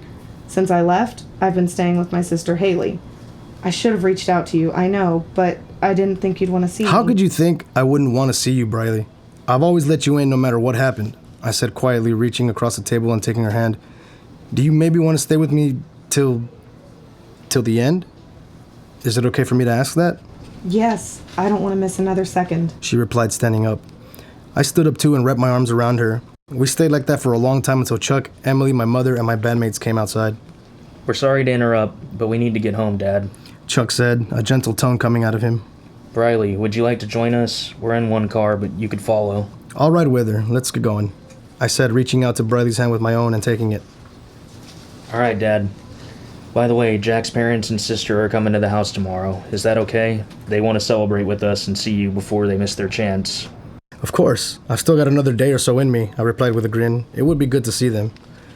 We all walked into the bar so we could exit. The staff and the patrons all stopped to look at us, and I raised my hand in farewell to them, knowing I'd never see the faces of strangers again. Stefano began clapping, and nearly everyone followed his lead. It was a surreal feeling. When I was diagnosed with my tumor and told that I only had a couple months to live, it lit a fire in me to write one last album, to say everything I needed to say before I wouldn't be able to. Now that I had done that, the fear was kicking in. Death is final. Once I die, there's no going back. No redo, no second chance. Wondering what comes next, if anything, is also scary all on its own. Will I see my dad? I hope so. I was banking on life after death more than anything. Going somewhere where I was still Blaine Hale and where I'd wait till I could see my son, my mother, my friends, and Briley again. The idea of eternal sleep was more frightening than the idea of burning in hell. I just wanted to exist. Only one way to find out, I guess. What a sobering thought. Chuck, Emily, Vash, Rob, Spencer, and Ryan climbed into Mother's Tahoe, with Vash sitting shotgun instead of forcing myself between the newly engaged couple. My little boy's getting married. My car is right over here. Would you mind driving? I had a little too much to drink, Bradley said to me, gesturing at a blue Dodge SUV with her keys held out. Sure, I don't mind. It'll probably be my last chance to be behind the wheel anyway. I replied with what I intended to be a laugh, but the cowardice in my voice was loud enough to echo. We got into the car and I adjusted the seat. She was staring at me intently. As we reversed, she spoke to me in a quiet voice. Are you scared, Blaine? No. This is me you're talking to, babe. I've never seen you do this unfeeling thing that Chuck told me about until now. But you're not fooling anyone, not even yourself. So cut the crap and talk to me. Okay, counselor, yes, I'm fucking terrified. What if there's nothing at all after this life? That means I'll never see any of you again. That's more terrifying than going to hell. At least I'd see Vash there eventually, I joked. Briley snorted in spite of herself. Stop, Blaine. You know Vash isn't going to hell. You don't know him like I do, I argued. Yes, I do. She looked at me cautiously. Whatever, I was just joking. Vash is my brother, and the shithead knows it. I just wanted to ease the tension a little bit. I relented with a sigh. Baby, why are you doubting your faith now when you need it more than ever? You've never been particularly religious, but your belief has always been that there's more after this life. Probably because I'm so close to knowing. I don't know how to talk about it, but not knowing has me fucking terrified. You're gonna be with your dad, and then I'll be with you before you know it. Better not be for a long time. Don't worry about that. About how long do you have? According to the doctor in LA, I'm supposed to go into some kind of semi-vegetative state within the next day or so. Tomorrow marks the 8 weeks of mobility he gave me. The fact that I'm feeling better than I felt in the past year right now is proof of that, I think. The surge, as they call it online, usually means the power is about to go out for good, according to my research. And surgery wouldn't get you more time? Nothing? I stared at the road ahead of me before I answered her. Driving was always such a calming thing for me. While this SUV was considerably lower to the ground than I preferred, it drove quite well. I tightened my grip on the steering wheel as I began my reply. After Chuck left the hospital, I begged the doctors to do anything that would give me a little longer to make it up with him. He was so angry. I think it stemmed from the same fear I had. What if we never got to know each other on a real level? What if I never told him about everything that made me, well, me? Dr. Nelms, shedding a tear of his own, poor guy. I couldn't imagine a more kind and compassionate doctor. He put his hand on my shoulder and told me that anything he did would merely leave me brain dead and therefore take away the small bit of time I had left to make things right. He told me that Chuck was probably more scared than anyone else and that patience would be my best move. Within a few days, Emily had retrieved him and brought him home to me. Now it's like none of the bad ever happened. We know each other. I told him damn near everything about us. Briley shed her own tears. I could tell she still had hope for a little more time despite me stating that to the world that this was it for me. It broke my heart to see her losing hope though. I reached across the seat and took her hand. She squeezed mine and used her remaining hand to turn on the radio. We both chuckled as Just Fan Fiction's old song Katie, Katie, Katie played over the speakers. That band really doesn't like our neighboring town, Briley said with a throaty laugh, wiping her remaining tears away. Can't say I blame them, that town fucking sucks, I replied with a laugh of my own. I remember we played a show there with Just Fan Fiction opening for us. They were cool guys. It's good to know they're still at it. If I remember correctly, their singer has like 8 kids, most of them daughters. Brave guy. I can see why. He's pretty cute, said Briley playfully. You should call him. You'll be available shortly, I said, letting my dark humor out in full force. Shut up, she snapped, her amusement fading away. I'm sorry. For what it's worth, I just wanted to get a rise out of you, because your eyebrows look funny when you're mad, I muttered and snorted. She smiled in response and rolled her eyes. We began to drive down the private road onto my property. Her breathing got a little heavy, and I realized she never saw the completed house, our dream house. You've never seen it, I said quietly. No, I haven't. What's it like? She asked, tapping her fingers against our interlocked hands. Well, my Briley, you're about to see. I welcome you to the land of hail. The nighttime view of my property was always quite a sight to behold. My mother's house was dark in the moonlight, but further behind it was our destination. My home was completely lit up, as the others had beat us there. The man-made river in the moonlight was completely breathtaking, and the glow of the bloomed roses made everything look magical. Briley's eyes were wide, clearly showing the admiration she had for the place that was almost her home.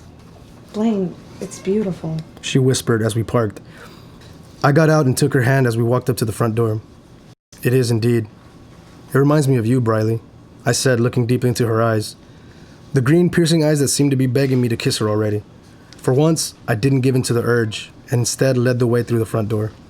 When we walked in, I half expected everyone to be up still, but it appeared they had all gone straight to bed, leaving all the lights on and leaving Briley and I alone.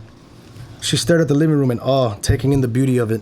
I saw her eyes land on the staircase, decorated with all of my albums on vinyl, as well as Chuck's first album. What can I say? I'm a sentimental guy, I muttered, and her eyes moved back to mine. How did you never run out of ways to sing about us? She asked me, the question so many people wanted the answer to. Because it's easy to sing about your longings as opposed to going out and getting them, I replied after a moment. I'd write the things in my heart as a way of stopping myself from imploding. So many people seem to get something from it. Like Dave Grohl said all those years ago, you can sing a song to 85,000 people and they'll sing it back to you for 85,000 reasons, or something like that. Everything you've ever worked on has been a masterpiece. I think back to our childhood, talking about our dreams, that Blink concert we went to, all of their records, all of the songs we put on our MySpace profiles. You did it, Blaine. You made it, and you made the best music I've ever heard. I hope you know how proud I am of you.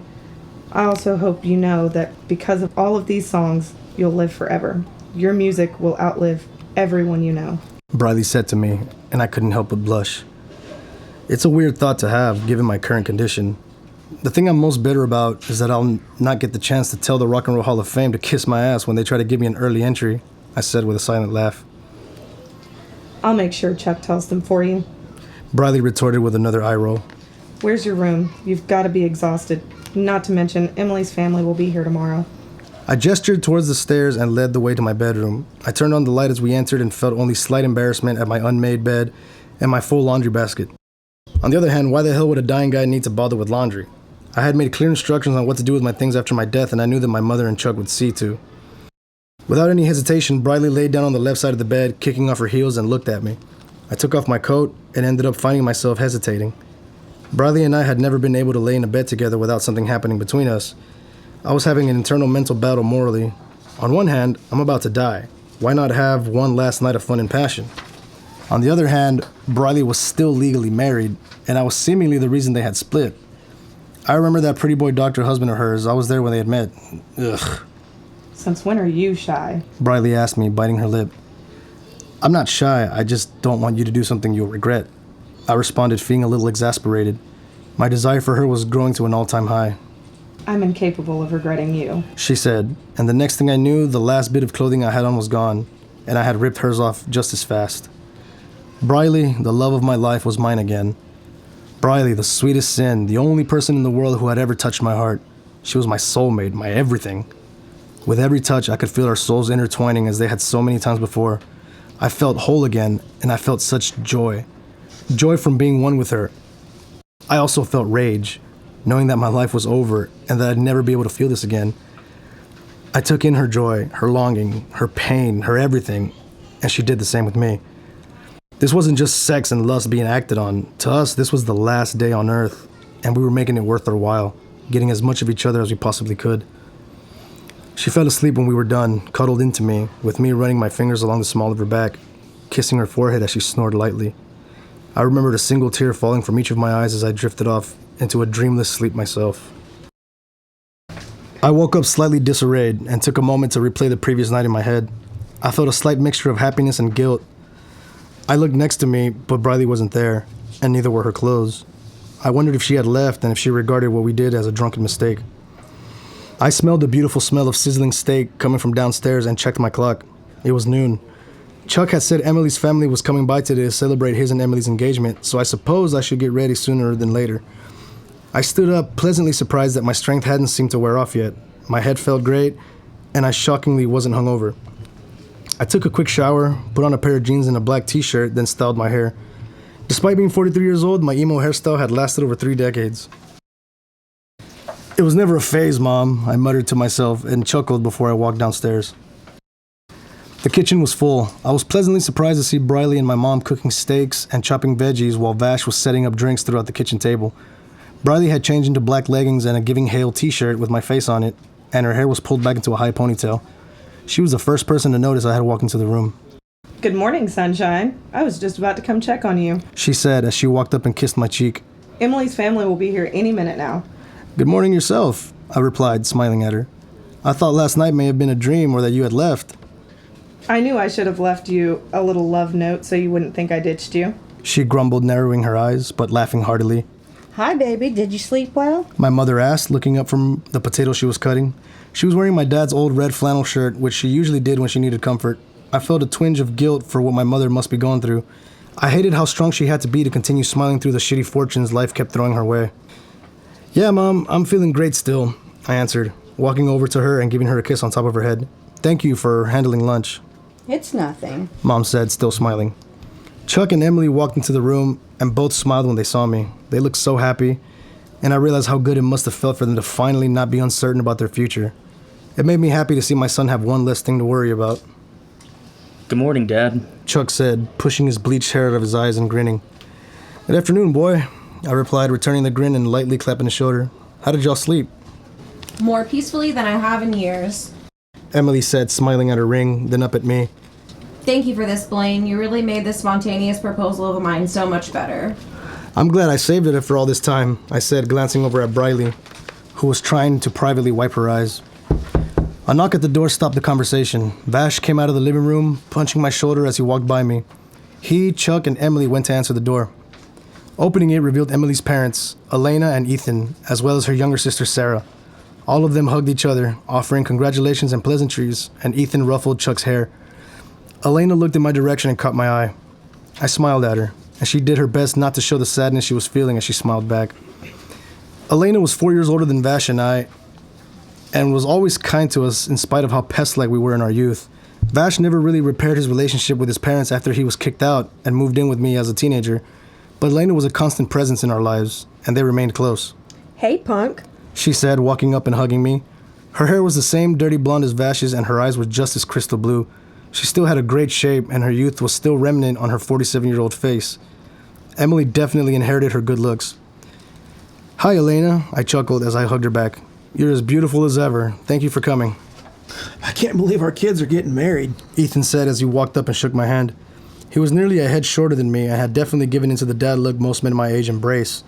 His ginger hair was slightly balding with a thick standalone mustache, and his gut was protruding much more than mine was.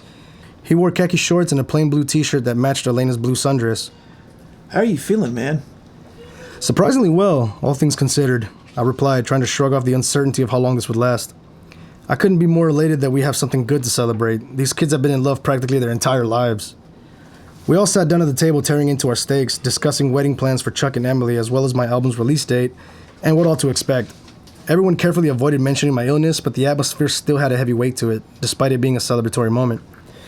Aside from a few dirty looks between Briley and Elena, everyone was pleasant. My friends always had a harder time letting Briley off the hook than I did. The topic of the upcoming wedding was spoken with the utmost hesitancy due to the fact that it would be impossible for me to be there. They wanted to keep it small but elegant. I didn't speak up until the cost was brought up. Upon my death, Chuck will be inheriting everything I own, including my personal fortune, which is just shy of $500 million. The only stipulation that is in my will is that my mother be taken care of and that Emily and Chuck have their dream wedding with absolutely no holding back. The rest of Giving Hale will keep their shares of ownership to our music and other aspects, and Chuck will simply be taking over mine. Everyone stared at me, baffled by the nonchalant tone of my voice. I ended up chuckling at them before continuing. It's okay, everyone. I'm aware that I'm dying and that I won't be able to see the wedding happen. I've accepted it, so there's no need to pretend differently. Dad, I don't know what to say, Chuck said, staring at me with his mouth open. Grandmother will always be taken care of by me, y'all know that. You didn't think your old man would leave you with nothing now, did you? Vash asked him, smiling. He was with me when I updated my will upon returning home, and he knew that Chuck would be inheriting everything. Truth be told, inheriting anything didn't even cross my mind. Chuck mumbled. He was clearly dumbfounded. $500 million? Oh my god, everyone's gonna think I'm a gold digger. Emily yelled in a sarcastically horrified tone. Everyone finally laughed, revealing the tension.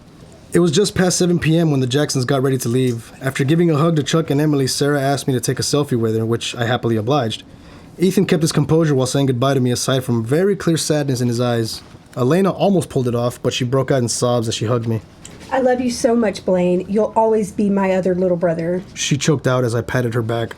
Everyone else was still a statue, aside from Briley, who was trying to hide her face, and my mom, whose composure was slipping as well. I love you too, Elena. You're the best surrogate sister I never asked for, and I'm so proud to know you. We'll always be family now. Look after my boy, all right? I said, trying my hardest to contain my own sadness, as I knew this would be the last time I'd ever see her. Always, she replied with the saddest smile. With one last look at me and one more hug to Emily, the Jacksons departed. While my sadness at saying goodbye to them felt overwhelming, I knew that I had more farewells to say while I still could, and I knew that they'd be far more painful than this goddamn tumor. I glanced over at Briley and caught her eye, motioning for her to follow me upstairs. She complied, and no one else protested. I led the way to my studio room, shutting the door behind us. I wanted to show you this room, as this is where all of the music is usually written, and you being here is just... I trailed off as I realized there wasn't words to describe the elation I felt by her presence. It's breathtaking, Blaine, Briley said, looking around the room at all of the amps, computers, and instruments. She smiled at me. I walked up to her, placing one hand along her hip and the other behind her head, pulling her in for a kiss. The action made me feel like a teenager once more. For the duration of the kiss, I became a younger version of myself, the part of me that was still capable of having hope. My racing heart and the butterflies in my stomach were as present as ever. She kissed me back just as fiercely, seeming to match all of my emotions. Reality slowly set back in as our mouths parted ways. While we didn't speak of my illness, its presence weighed heavily on both of us. Despite my desire to ignore it, I knew it wouldn't be possible any longer. Briley, I don't know how long I've got. I need to say some things to you before the time is gone. You're positive you're staying until I kick it? I asked her, trying not to put too much weight into my words. I'm not going anywhere, babe. I'm here as long as you'll have me, and while I don't mind reassuring you of that, I swear on everything that I'm serious. I'm not going to leave you. Thank you.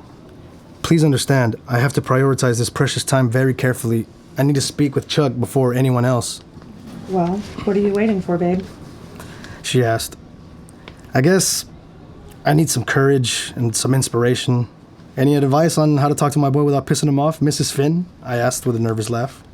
Rolling her eyes again, but still smiling, Briley gave me the best response she could. Point out to him that he's his own man and that he has no responsibility to live up to who you are.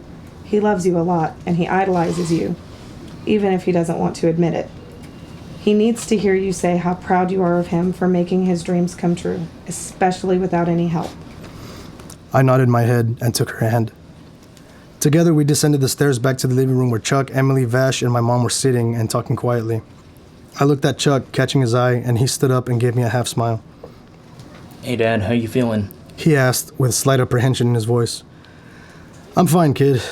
What do you say we take a drive, just you and me? I replied to him. Chuck glanced at Emily and then nodded.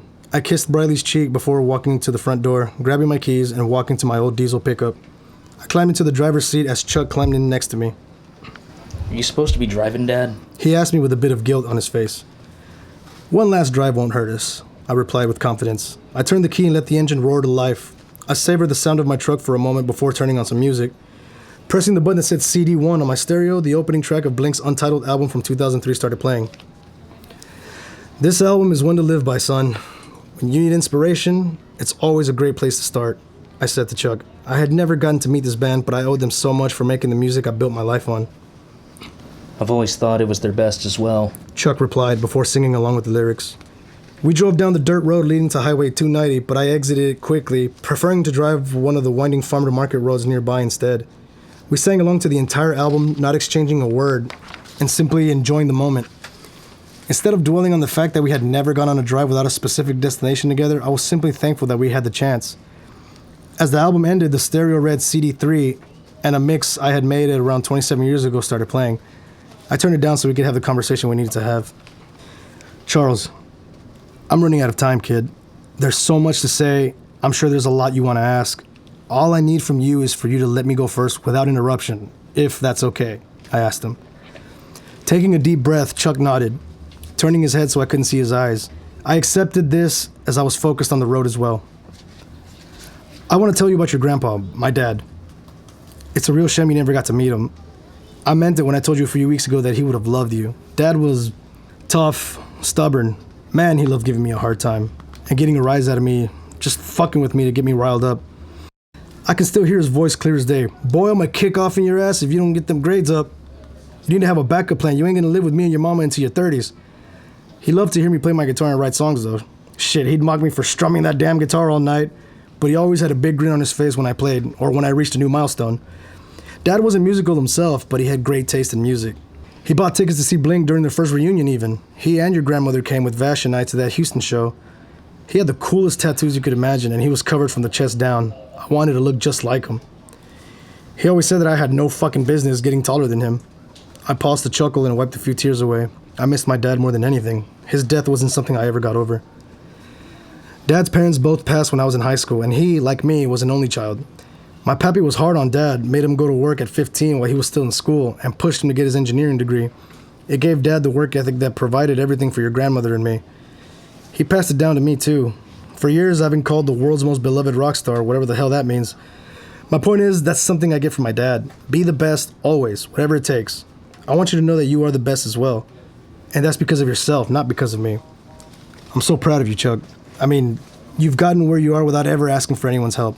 You're your own man, and you're on your own way to doing even more amazing things in your life. Thanks, Dad. It means a lot to me to know that you see it that way. Coming from you of all people especially. I wish that Grandpa lived long enough to see everything we've done. He sounds like he was really funny, too. What was his favorite food? Chuck asked quietly. His voice was shaky, and I could feel him longing for the grandfather he never got to meet. My father, who I miss terribly. Well, Dad was huge on Texas barbecue. Sausage, brisket, burgers, chopped beef. He loved those fajitas as much as we did. Pizza as well. Mom hated Papa John's, so every time she left us alone, we pigged out on it. Dad was also way pickier than most people. He despised pickles, mustard, and eggs. He had a temper, and it was very comedic to watch. Ask Vash about the time he flipped out on those poor drive-thru workers at Whataburger. God be with anyone who ever got his order wrong or asked him to repeat himself. He passed that hot head down to you, boy. Do you think you'll see him when you get where you're going, Dad? Chuck asked me. I sure hope so, kid. We don't know what happens till we get there, but I'd like to imagine my dad is waiting there for me with a Papa John's pizza or one of those badass roast beef grilled sandwiches he used to make us. I replied quietly. I hope that when it's my time, maybe the three of us will get to eat some pizza together, or anything.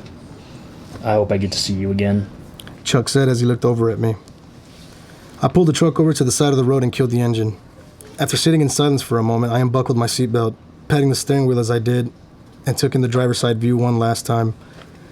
The sun had set, and the dusky sky looked beautiful. There wasn't a cloud in eyeshot. The sky's glow made the rose fields surrounding Grand Meadows look more beautiful than ever. I tried to take it all in one last time without losing my composure. I took a deep breath and stepped out of the truck, with Chuck following me. All right, Chuck. I can't put this off any longer. Here you go, kid, I said, handing him the keys. This truck was given to me nearly 30 years ago. She's in perfect shape, and you'll have the means to keep it running forever. Nick Garlick, the mechanic near Town Square, will be able to handle any problems that ever arises. Promise me you'll take care of her, Chuck. He looked overwhelmed, and I half expected him to resist. I wasn't going to let that happen now. I can't take her with me, son, so there's no point in arguing. It's your truck now, I added. Thank you, Dad. I promise, no, I swear that I'll take great care of her. He stammered. We stared at each other, both of us overwhelmed with the emotional toll of these past 8 weeks, not bothering to hide the tears. We closed the distance between us and shared a hug. After a moment, we broke apart, and I headed for the passenger door while Chuck headed to the driver's side for the first time. In the 27 years I had my truck, I had never let anyone else drive it. It was a surreal experience giving it up. Despite my house and everything I owned inside of it, as well as my vacation homes throughout the world, not to mention all of my money, my truck remained my most prized possession. It was the last remaining gift my dad had given me. Chuck adjusted the seat and mirrors to his preferred positions before starting the engine. He glanced at me before nervously turning it around, both hands on the wheel. The poor kid seemed like he was doing his driver's license road test for the first time, even though the truck was his now. I couldn't help but laugh out loud. Relax, Chuck. It's your truck, I said, giving him a gentle punch on the shoulder. Relax, I swear. He grumbled, his face a little flushed. So, I don't mean to pry, Dad, but are you going to tell me about that last time you saw Briley? I knew it was coming. But nonetheless, I also had been dreading it. Alas, I had made him a promise. I owed my son whatever he asked for, and as much as it made me internally cringe, I knew it was time to oblige his request. All right. It was the week after your mother's funeral. This time was different. There was no reaching out from either of us, just pure happenstance. It was quick and very unpleasant. In the aftermath of your mom's death, I hadn't bothered collecting her things that were with her when she passed, such as her ID, phone, and jewelry. I was listed as her emergency contact as I was her son's father, so it was on me to get those things. You were under the impression that I left for a tour the day after your mother's funeral, but your grandmother took you on a retreat so I could try and tie up all the loose ends of your mom's death, like bringing all your things to my house and your grandmother's house, as well as storing your mom's possessions properly after clearing her house. I had just put her items in my truck when my phone vibrated and I recognized the hospital's number calling me. Puzzled and thinking I must have missed something, I answered the phone. I took in the words of this doctor, Dr. Finn, and nearly dropped my phone. It seemed your mother and Briley both had kept me as an emergency contact. I shut the door to my truck and ran inside the hospital. I guess it hadn't crossed Dr. Finn's mind that I was merely seconds away from him and away from Briley. He looked like a dumbfounded schoolboy staring at me when I burst into her room. I didn't realize that Blaine Hill on her contact list was the singer Blaine Hill. He stammered out stupidly. I guess you know that I was no longer an up-and-coming musician at this point in time. I was now at the point where I had to seriously watch my every move in public unless I wanted to be bombarded. Yeah, whatever, I responded somewhat rudely. I couldn't stand the pretty boy look of him. He was tall, not as tall as me, but tall enough. Light brown hair, blue eyes, perfect teeth, naturally slender. He came off as a pompous pretty boy who was paid to be nice, but I digress. What happened? Is she going to be okay? I asked him. Briley's unconscious body was lying on the bed with IVs plugged into her, and I was worried as shit. I knew the answer before the doctor gave it to me. She overdosed on heroin, Mr. Hill, and she nearly died. She'll have to be evaluated when she comes to. She doesn't have insurance. I'll pay for her medical bills, and I'll pay for her inpatient rehab if she agrees to go. Just don't tell her it was me or she'll fight it. She's not going to be happy to see me. I interjected impatiently.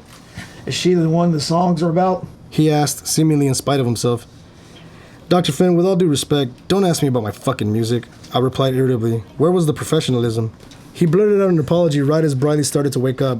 Dr. Finn called his superior right away. I learned he was an intern, which gave clarity to his dipshittedness, and he told Briley where she was and what had happened. She looked so bad, Chuck. Her face had begun to sink in, she was skinnier than I'd ever seen her, and the spark of life in her eyes had long since burned out. She looked horrified when she saw me standing in the room. Blaine, what the hell are you doing here? She choked out. What the fuck is he doing here? She asked Dr. Finn loudly. Mr. Hill is your emergency contact, Mrs. Hendricks. He responded, clearly feeling a little flustered. We had to contact him to make medical decisions in case you didn't wake up. I'm awake now. He can leave, right? She asked hoarsely, but embarrassment was clear on her face. I'll leave once we've talked, I stated bluntly, causing her to roll her eyes and groan, but we were cut off as Finn's superior came into the room, giving Briley the breakdown. She was ordered to rest, and both doctors left us alone. We sat in silence for a long time, staring at each other. For once, I didn't feel the urge to comfort her. There was no light in her eyes. Her arms had so many track marks. She was unrecognizable as the girl that I loved my entire life. What the hell, Briley? Why are you doing this to yourself? I asked her. Because I wanted to, Blaine. Because unlike you, not all of us have fame, fortune, and constant praise. Not all of us get what they want, or in your case, a giant platform to whine about not getting what they want, and get called soulful for it. She replied in a hateful and raspy voice. No, I'm not going to sit here and be made out to feel guilty for my success. I wanted to share it all with you. I wanted to give you something. But you wanted to use me as a bank to support this disgusting habit, and I refused to be a part of that, I retorted angrily. Boo-hoo, Blaine. Sorry I enjoy this more than I enjoyed you. Briley barked out. Maybe if I had died, you'd finally have something better to write about other than how beautiful you find me. Beautiful? I couldn't be less attracted to you than I am in this moment. You know what, Briley? Amber died. She's gone. Chuck now has no mother because of cancer, and here you are, selfishly throwing away your life like life isn't short, fleeting, and precious as fuck. You're the most awful person I've ever met, and frankly, you are dead to me. The girl I loved isn't you, she's dead. You killed her. You took her away from me and everyone else who has ever loved you. I'm done. Don't reach out to me. Don't get better and call and see how I'm doing. Don't ever burden me with your existence again, because I'm done giving a fuck. I'm seriously done as shit. I spat nastily, staring at her in disgust. I could tell that my words had an effect from the tears in her eyes, but she muttered, Fuck you, Blaine. Fuck you too. And with that, I walked away, leaving her in that hospital room, leaving her behind me. She was dead to me. I bumped into Dr. Finn and told him I'd not be returning, but gave him my information to pay for Briley's care. I didn't care about the cost. She can get better in secrecy as long as I wasn't a part of it. I knew she never loved me the way I loved her, and the only way I could move on would be telling myself and telling the world that she was dead. So I wrote about it. The songs were so well received that it brought me to levels even beyond where I was already. I never looked back, and I never gave details to anyone, not even Vash or my mother. I'm ashamed of this. You're the only person I've ever admitted any of this to. Briley was sick, and I abandoned her. Maybe it was justified, but cutting her off didn't ever bring me the peace I had hoped for. It turned me into a cold-hearted prick who was too scared to love or be loved. I pushed everyone away, including you, that could bring me pain. Pain of hurting me emotionally. I felt that I had enough emotional pain to last a lifetime. In a sense, I was right, but it made me fail my most important role in life, being your father. You'll never know how sorry I am for that, Chuck. I'm so sorry. I had to put my head in my hands to control my tears. I was shaking, but felt Chuck's hand on my shoulder, comforting me the best he could as he drove. You didn't fail as my father, Dad. These last 8 weeks have been the best time of my life, and it's made up for everything we missed out on. Stop being hard on yourself, Dad. You're going through enough. All is well. Well, as well as it can be. Chuck choked out. We were almost back to 290. I realized that there were questions I had for Chuck as well. I wouldn't get more one-on-one time with him after this drive, so now was the time to ask. Tell me, kid, how did you and Emily end? It was after you were signed, correct? Yes. Chuck responded with a sigh. I'm not proud of it. I had just turned 21. Jack had just finished her nursing school, and my online presence was growing. Royal Records contacting me was a shock. They didn't realize I was your son right away, not until I had to submit my birth certificate. I never used you as a way to promote myself. I wanted to carve my own path. I told Jack I was moving to California right after she told me she had been hired at Meadows Memorial. She wanted to come with me and transfer. I thought about how you were always gone and didn't want her to be in a city where she knew no one. I told her I didn't want her to come with me, that I felt too young to be tied down to her. It was a complete dick move of me, but I knew it was the only way she'd let me go. She's more stubborn than anyone I've ever met. The tears and the hurt on her face killed me, but I stuck to my guns and left. So, there is in fact some of your mother in you after all, I said with a laugh. Maybe. Chuck replied, laughing as well. I was thinking it was clear that I'm your son, too. Well, I have to say that anyone who has ever accused you of using me to gain your own success is a complete moron.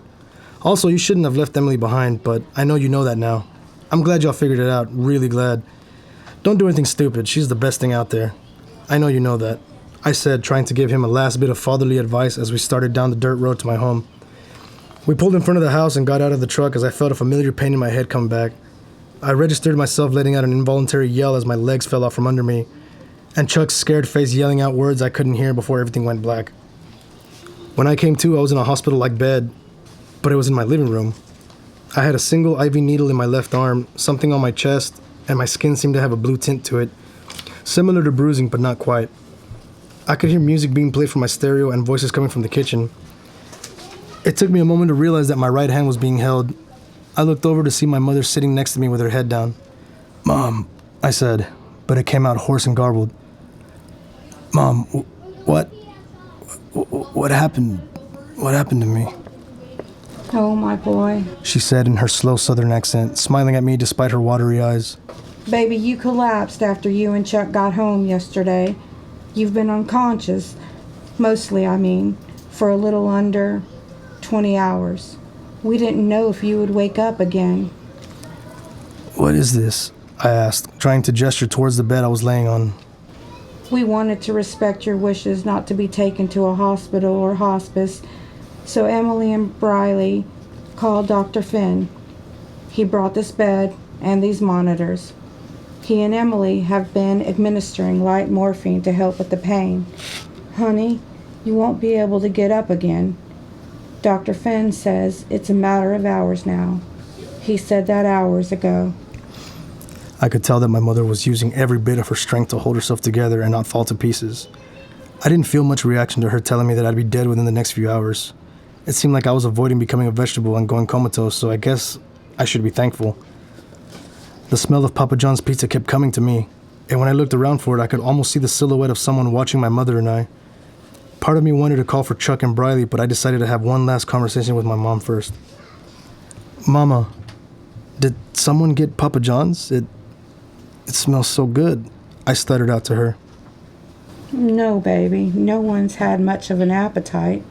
I don't smell anything myself, Mom replied, her eyes showing the slightest curiosity. "Is someone by the stairs?" I asked. No, honey, it's just us in here. I thought, oh well. Mama, thank you for being my mom. Thank you for raising Chuck. He's turned out to be a great man.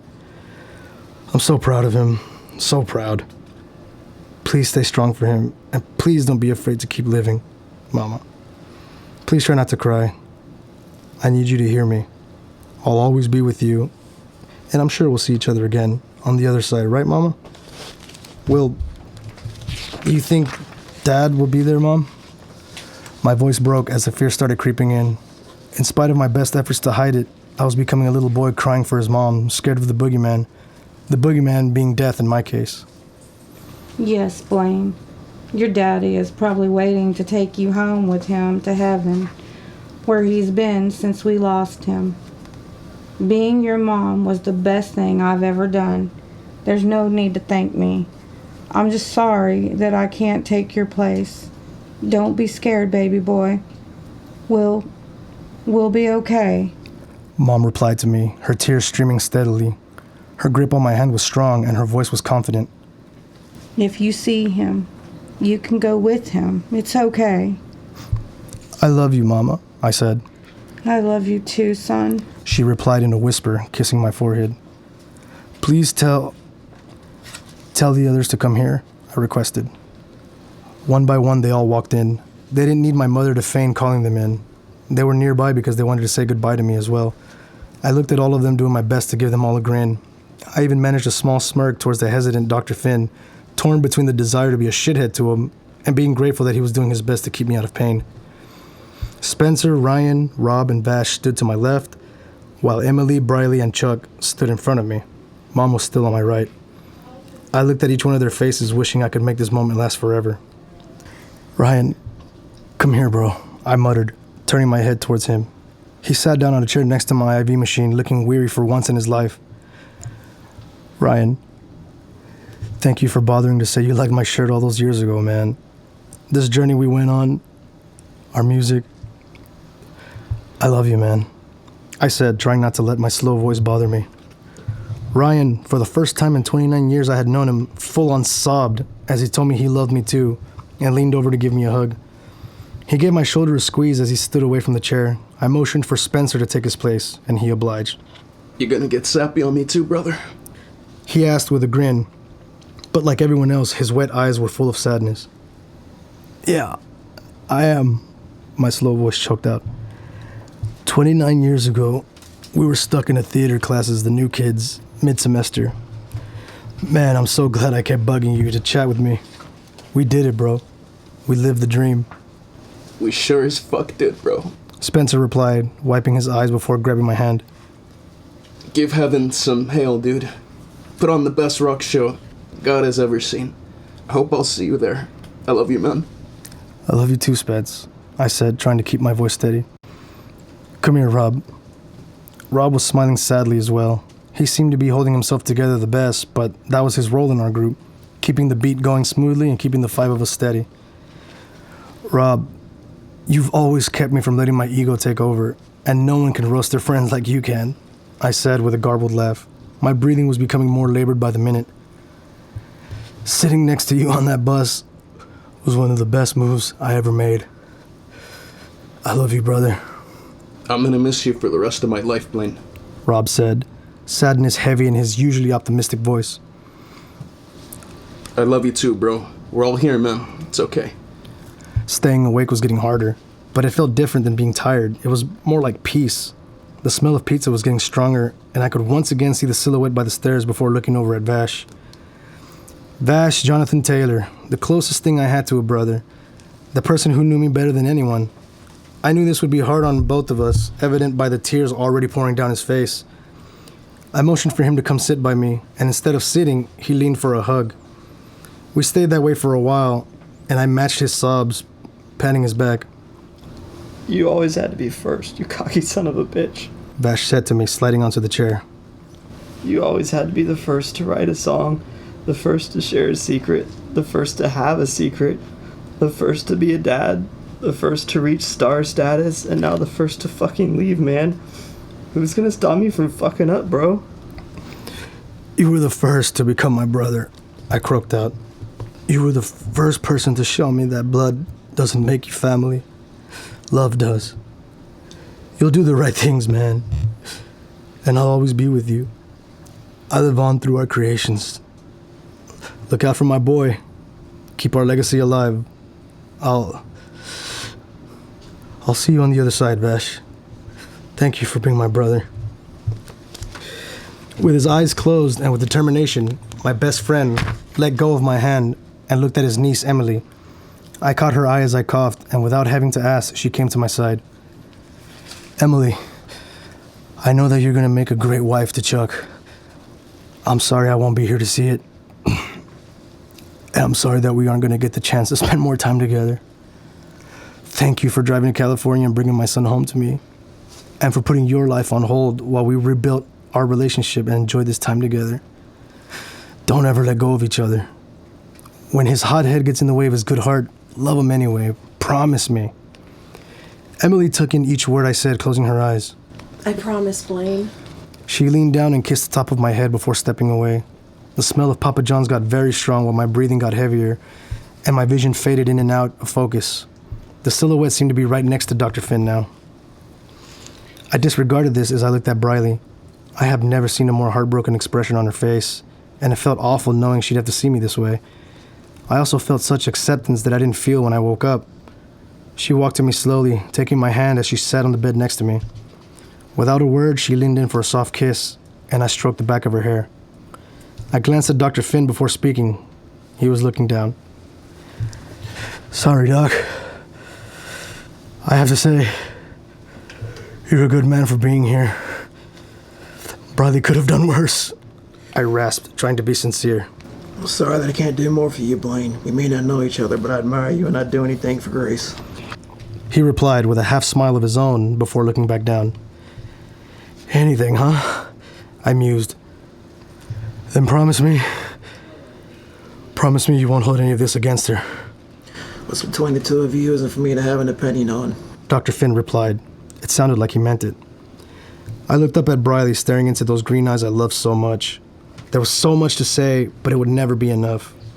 There were feelings that I don't think words existed for to properly explain myself.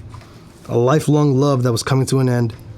Sadness that we didn't spend every bit of time we could have together, but also joy from saying I experienced the love like we had. We've got one hell of a love story to tell, don't we? I asked her. Greater than anything in the 21st century.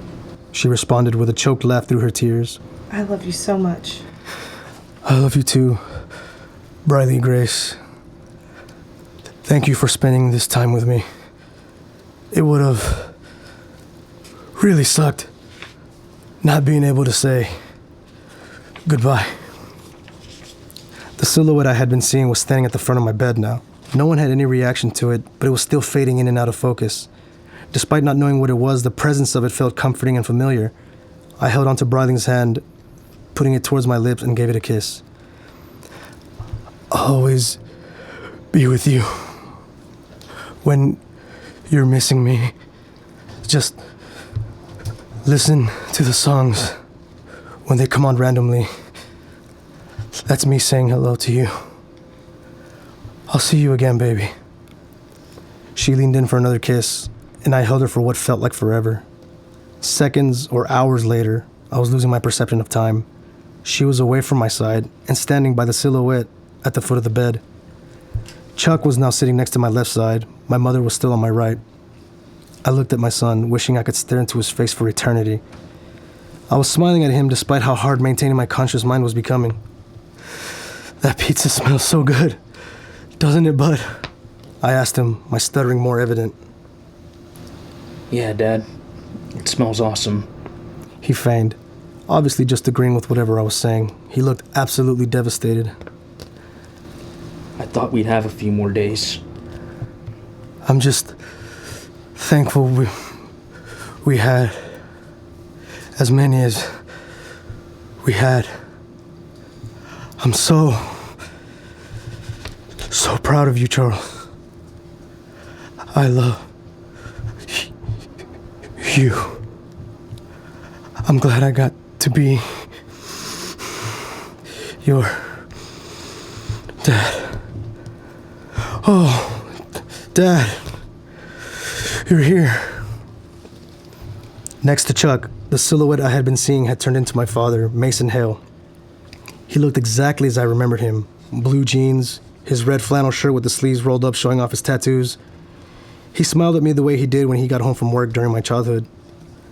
I could no longer see my son, my mother, Briley, or my friends. It was just my dad and I now. He didn't speak, but reached his hand towards me.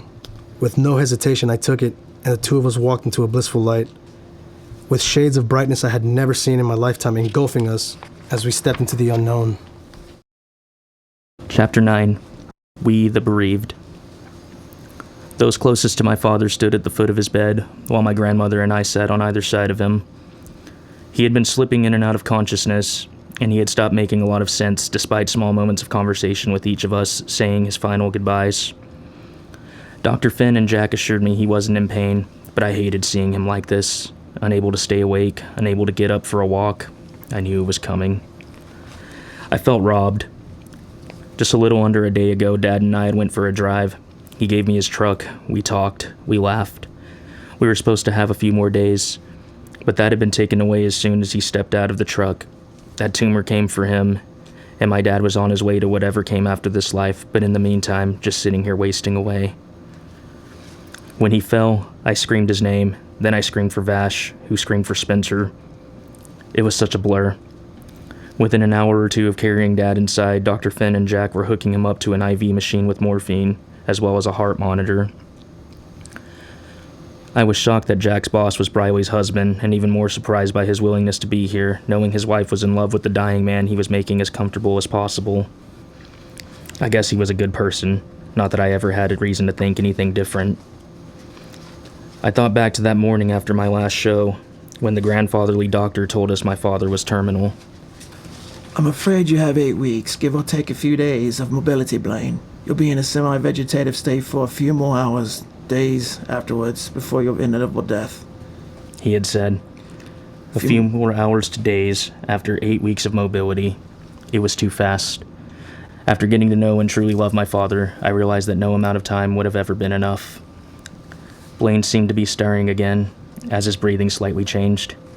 His skin had bruise-like patches all over it, and he felt much colder than he normally did, despite the blanket covering his body from the chest down. His eyes did a minor scan of the room and seemed to momentarily fixate on the foot of his bed next to where Briley was standing, but not on her specifically. For a moment, I thought I imagined it. He then turned to me and managed to grin, his hollow mask no longer something he was capable of wearing. That pizza smells good, doesn't it, bud? Blaine asked me. He had been talking about smelling Papa John's when he was lucid, but there was no pizza in the house, and no food had been cooked or consumed since he collapsed. None of us had an appetite. I thought back to him telling me about eating Papa John's with my grandfather when they were alone during his childhood, and wondered if he was smelling it as a way of his brain comforting itself by making him believe a familiar smell was in the air, or if my grandfather's spirit really was here to bring my dad home with him. "Yeah, Dad, it smells awesome," I said to him, unable to return his smile through my devastation. I thought we'd have a few more days. The whole room seemed to chill, and Blaine's remaining color disappeared as he began the last words he'd ever say. I'm just thankful we had as many as we had. I'm so proud of you, Charles. I love you. I'm glad I got to be your dad. Oh, Dad, you're here. And with that, my father, Blaine Hill, the world's most beloved rock star, was gone. I could feel myself shaking as I laid my forehead against his. He had stopped moving and the heart monitor did that awful drawn-out beeping noise like in the movies. There was no movement from him at all. He was gone. I heard the others finally losing control of themselves as well as the sobs broke free. There was a terrible ache in my heart that I knew at once would be a part of me for the rest of my life. "I love you too, Dad," I whispered to him. Say hi to your daddy for me, my handsome baby boy. Grandmother's soft southern accent said with longing and love in every syllable. Dr. Finn stepped outside to make a phone call, presumably to the morgue. It didn't matter to me. Vash, Ryan, Rob, and Spencer were huddled in a circle, holding on to each other and not saying a word. Jack was hugging me from behind, while Grandmother had leaned next to Blaine's head the same way I had. Briley was now standing behind the bed, stroking his hair, openly sobbing. I never consciously decided to step away from my father, but the next thing I knew I was sitting on the stairs with Jack, her arm around my shoulders and her hand holding mine. Say something, baby. She pleaded. There was deep sorrow in the tone of her voice. "I don't know if I can," I replied hoarsely. It's gonna be okay, Chuck. Your dad isn't in pain anymore, and it sounded like his dad has him now. So, you be as sad as you have to, and you feel everything you have to feel, but take some comfort in him no longer hurting. I'm not going anywhere, and together, we're gonna get through this. I didn't respond, I just cried harder into her shoulder. Putting my feelings into words was impossible. I knew it was coming, but I already missed my father so much, and this wasn't something that would ever go away. It was a pain I'd have to eventually grow strong enough to bear, but I didn't feel like that strength would ever come. "Where's Grandmother?" I asked nervously, noticing she wasn't next to my father's body. She, Briley, and Dr. Finn are with the funeral director's team outside, baby, making the arrangements for him to be moved to the funeral home. You haven't said a word in hours, and no one expects you to handle these things. No, I have to. He's my dad. It has to be me, I said, standing up, still holding her hand and walking outside. Grandmother was quietly talking to the coroner's team.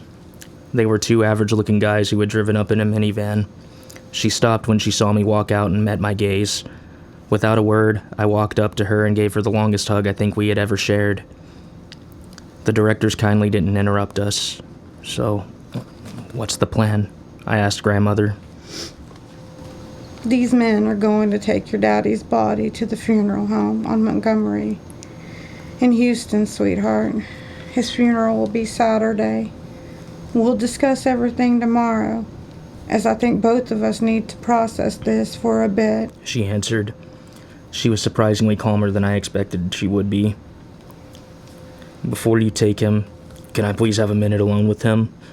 I asked the two directors standing to the left of Grandmother and I.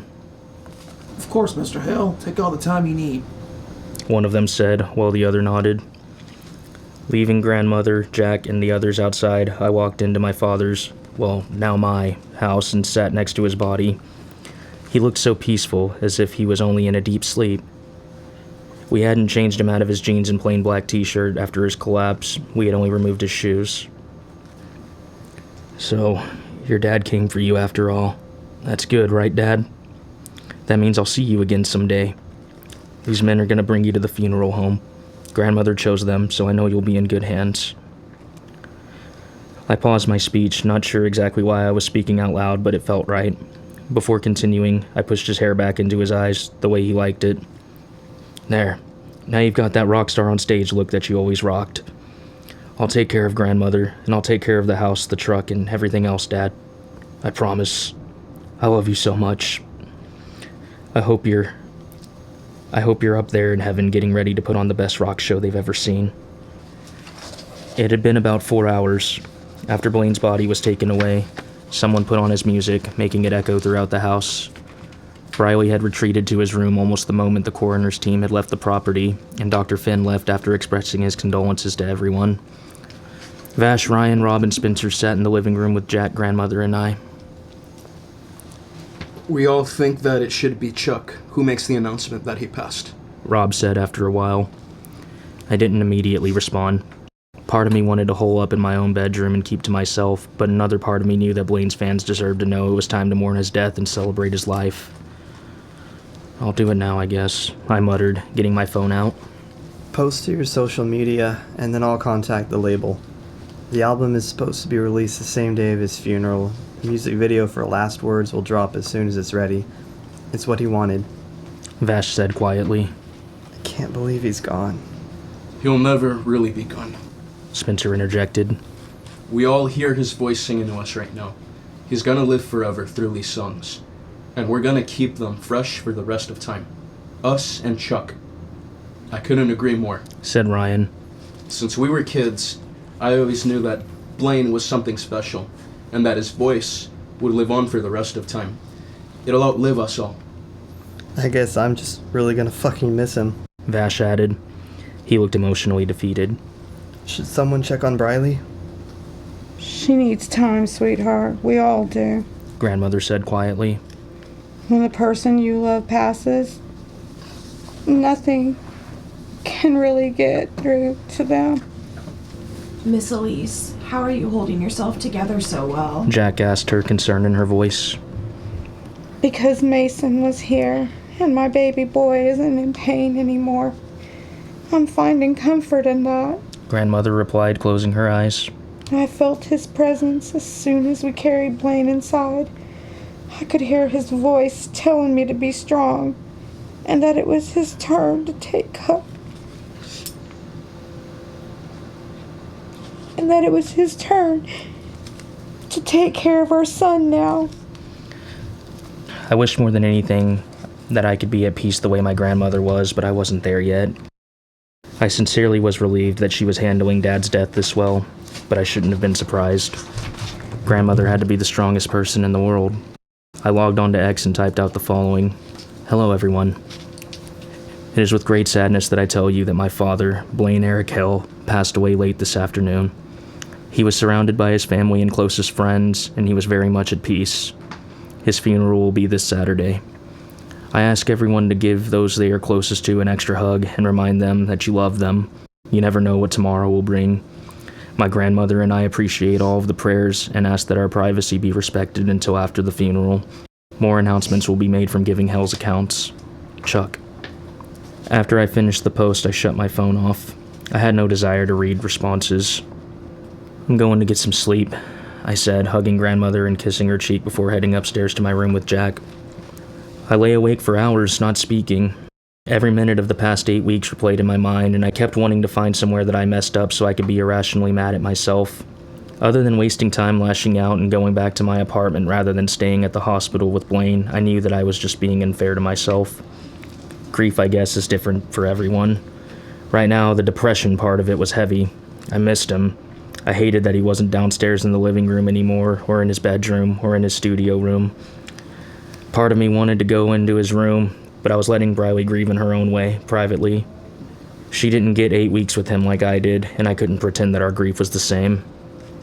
My room here had never been changed since the house was built. My walls were painted black and green. I had a 65-inch flat screen mounted on the wall with all of the streaming apps you could imagine, as well as a state-of-the-art surround sound system. The acoustics were wonderful. My king-size bed was as comfortable as ever. It took me a while to realize that even though Blaine was gone, I could hear his voice whenever I wanted. I scrolled through my music and put on his song Endless at a quiet volume. There it was, my dad's voice, as clear as ever, telling one of the many stories of him and Briley. Before long, I felt some comfort and was able to drift off to sleep, my last thoughts being that I hoped he was happy wherever he was now. To say that the death of Blaine Hell was having an effect on the world would be the understatement of the century. Royal Records and their AR team relentlessly called the remaining members of Giving Hell for comments on what the future held for the band, and promotion for Blaine's final album was at an all-time high. There was a candlelight vigil in almost every major city on Tuesday, the day following my announcement, with Houston being the one the band, grandmother, Briley, Jack, and I attended. MTV had all of their music videos on loop. Every radio station, including stations dedicated to genres outside of Giving Hell's typical music, played their entire catalog. Several celebrities posted their condolences on social media.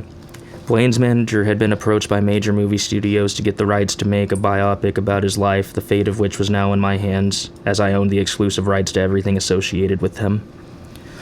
The lawyers arrived on Thursday, with the contents of Blaine's will being read. I was close to being a billionaire after combining my own money with what I inherited, and now own 7 homes. 1 in Grand Meadows, Beverly Hills, Seattle, London, Tokyo, Fiji, and a penthouse in New York City. Aside from my signature, nothing was required on my part. Blaine's accountant was now working for me, as well as his legal team, to make managing my newfound wealth easy. While I was still hesitant to accept everything, I ultimately honored his wishes. Before I knew it, Saturday had arrived. I had never dreaded an occasion more than I was dreading this day. Laying my father to rest wasn't going to be easy. I had accepted his death and come to terms with the unfairness of it all. In less than 2 months, I'd be 24 years old, and I was now an orphan. My mother was gone before my life had even really begun, and now my father, too. Selfishly, I wanted to scream that life wasn't fair. It wasn't fair that I was dealt a hand that meant I didn't have parents. No one would ever listen to me, though, outside of those who knew me personally. I was one of the wealthiest people in the country now, but I'd give up all of the money, all of the homes, and my musical career for just one more day with my parents. Grandmother and Briley were tasked with dressing Blaine's body for the viewing. While it was a service the funeral home offered, they felt it was their responsibility. I spent the night before in my father's room. Seeing the things that made it his room made me feel even more heartbroken. The almost full laundry basket, the empty can of Coke on his nightstand. I vowed that his room would never be changed. Despite it being the technical master bedroom, my room was just as big. In fact, none of the other 5 bedrooms outside of his room were small, and all had private bathrooms attached. Dad's would always be Dad's. The drive to Houston was breathtaking. All throughout the highway, cars with Blaine's lyrics chalked onto the rear windshields were visible. When I turned onto West Montgomery, people were holding signs that read, "Blaine forever, Blaine lives on, rest in peace Blaine," and other similar messages. Someone was blasting Giving Hell's song Last Words, which had been released a few hours before. Jack and I pulled into the parking spot next to grandmother's Tahoe. Vash's Ram pulled up next to my truck. Blaine's immediate family, as well as band members, were allowed in before the public. Grandmother and I had decided not to deprive his fans of this opportunity to say goodbye to him. I hired private security as a precaution to make sure his body wasn't damaged in any way, and implemented a no-camera rule because the thought of anyone posting his corpse on social media made my blood boil, and I didn't want to have another outburst. Are you ready, baby? Jack asked me, breaking through my thoughts. No, I replied honestly. But let's go ahead and go inside. I stepped out of my truck and walked to the passenger side to open the door for Jack. Even though we were at my father's funeral, I couldn't help but appreciate her beauty. She wore a black dress, her dark red hair in an elegant bun, her blue eyes already slightly wet. Before we go in, I have to say thank you, I said to her, holding on to her hands. For what? She replied puzzledly. For not letting me lose myself, for taking care of me, for making sure I eat, for taking care of my dad, for coming to get me from LA even though you owed me nothing. I don't know what I did to deserve your love, Jack, but I swear to you that I'm going to spend the rest of my life being the best husband I can to you. I can't wait to marry you, and once we get through today, I want us to focus on us and on planning our wedding. You don't have to thank me, babe. I love you more than anything in this world, and I always have. I always will. I'm exactly where I want to be, where I'm supposed to be. Thank you for letting me go through this with you. I know losing him hurts, but he was so proud of you, and he was so happy to have spent the last part of his life being close to you. Don't carry this. Be proud of yourself. You're going to do some amazing things and make some beautiful songs. You really are your father's son, you know. And with that, we kissed more passionately than we had since my dad had passed away. Still holding her hand, we stepped inside of the funeral home. As we entered, I saw a portrait of Blaine with his full name underneath. The dates February 13th, 1990 to August 1st, 2033 were written underneath. In the picture, Blaine had a rare grin on his face, wearing a blazer over a black t-shirt sometime during his late 20s. He looked as handsome as ever. Jack and I signed the guest book and stepped into the room with his body and coffin. Briley sat in the front row of benches already silently weeping. Grandmother was standing by the casket, her back turned to us. One of her hands was stroking Blaine's hair while the other rested over his. I walked up behind her, placing my hand onto her shoulder. Touching my face, she stepped aside so I could stand directly in front of the casket. Blaine was wearing a black suit and a black button-up shirt. His right hand covered his left, and he almost appeared to be sleeping in spite of how stiff he looked. His hair was covering his right eye, and his laugh lines were no longer visible in this state. "Hey, Dad," I whispered as I placed my hand on his, then quickly recoiled from the cold touch. Before I knew it, I was uncontrollably sobbing again. I felt myself starting to fall to my knees, but two pairs of arms caught me. I turned to see Vash and Ryan keeping me upright, and both of them held on to me, doing their best not to let me fall to pieces. Spencer and Rob took my place in front of the casket, whispering things I couldn't comprehend in my current state. Vash and Ryan walked me to the bench Briley was sitting on and sat me down next to her before walking up to the casket themselves. Without exchanging a word or looking at each other, Briley took my hand in hers and I held it tightly. Her presence felt maternal and familiar, the way Blaine described her to me when he told me about our time together when I was a baby. Jack sat on the other side of me, and eventually Grandmother took Briley's place, with Briley scooting to the edge of the bench to make room. I noticed Jack was holding a folded paper that had Blaine's obituary written on it. It read, "Remembering Blaine Eric Hill, February 13th, 1990 to August 1st, 2033. Blaine was born in Houston, Texas on a rather cold day at 2:37 p.m. He grew up in Grand Meadows with a love for singing starting in his youth. He eventually became one of the most prominent musicians of the 21st century through his band Giving Hell. Blaine was known for soulful lyrics and energetic performances, captivating many audiences throughout the entire world with his talent. Outside of being a musician, Blaine loved spending time with his son, watching soapy TV shows, reading, and indulging on the best food he could find, particularly Tex-Mex. Blaine is preceded in death by his father, Mason James Hill.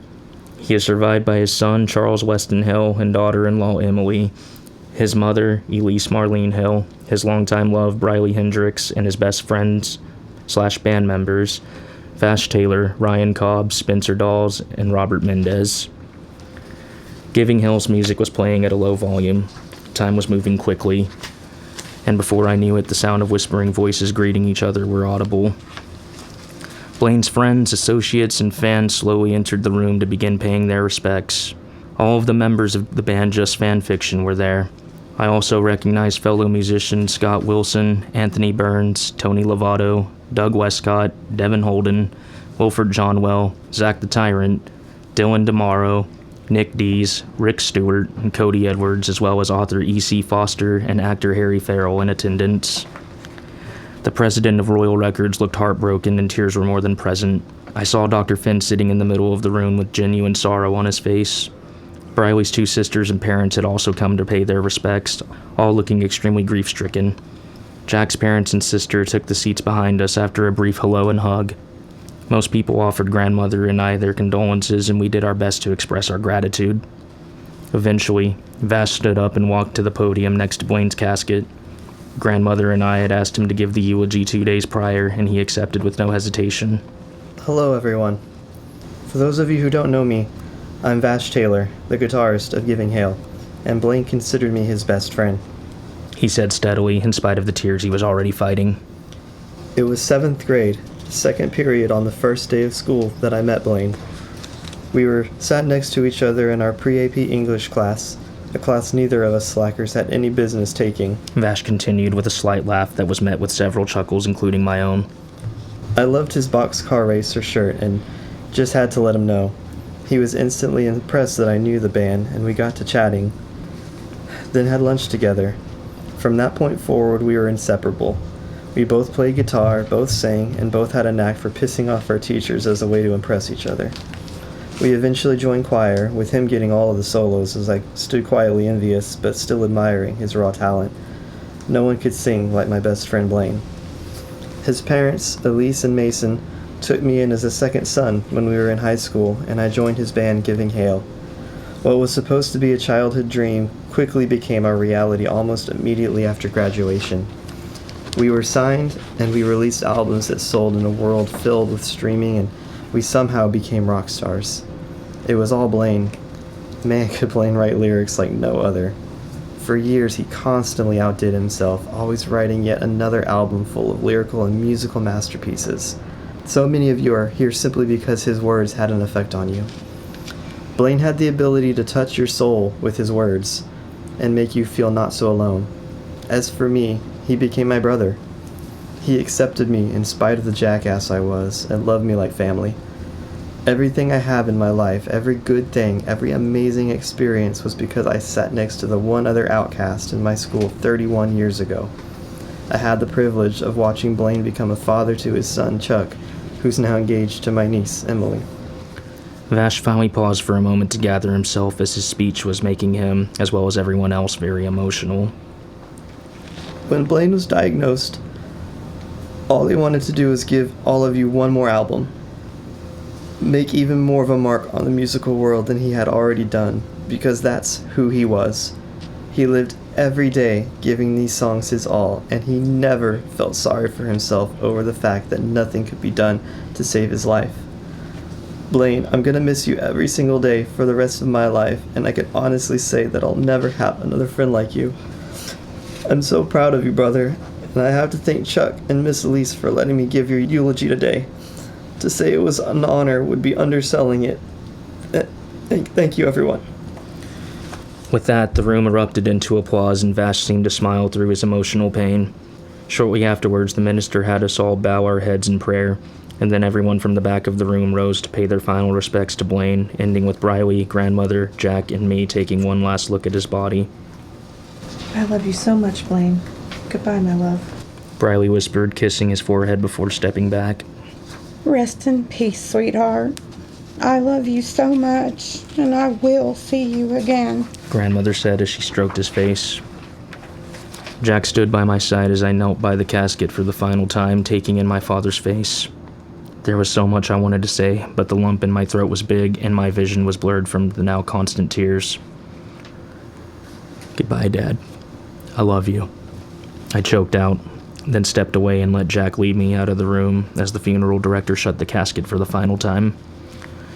We got into my truck and reversed behind the hearse that was going to bring Blaine to his final resting place.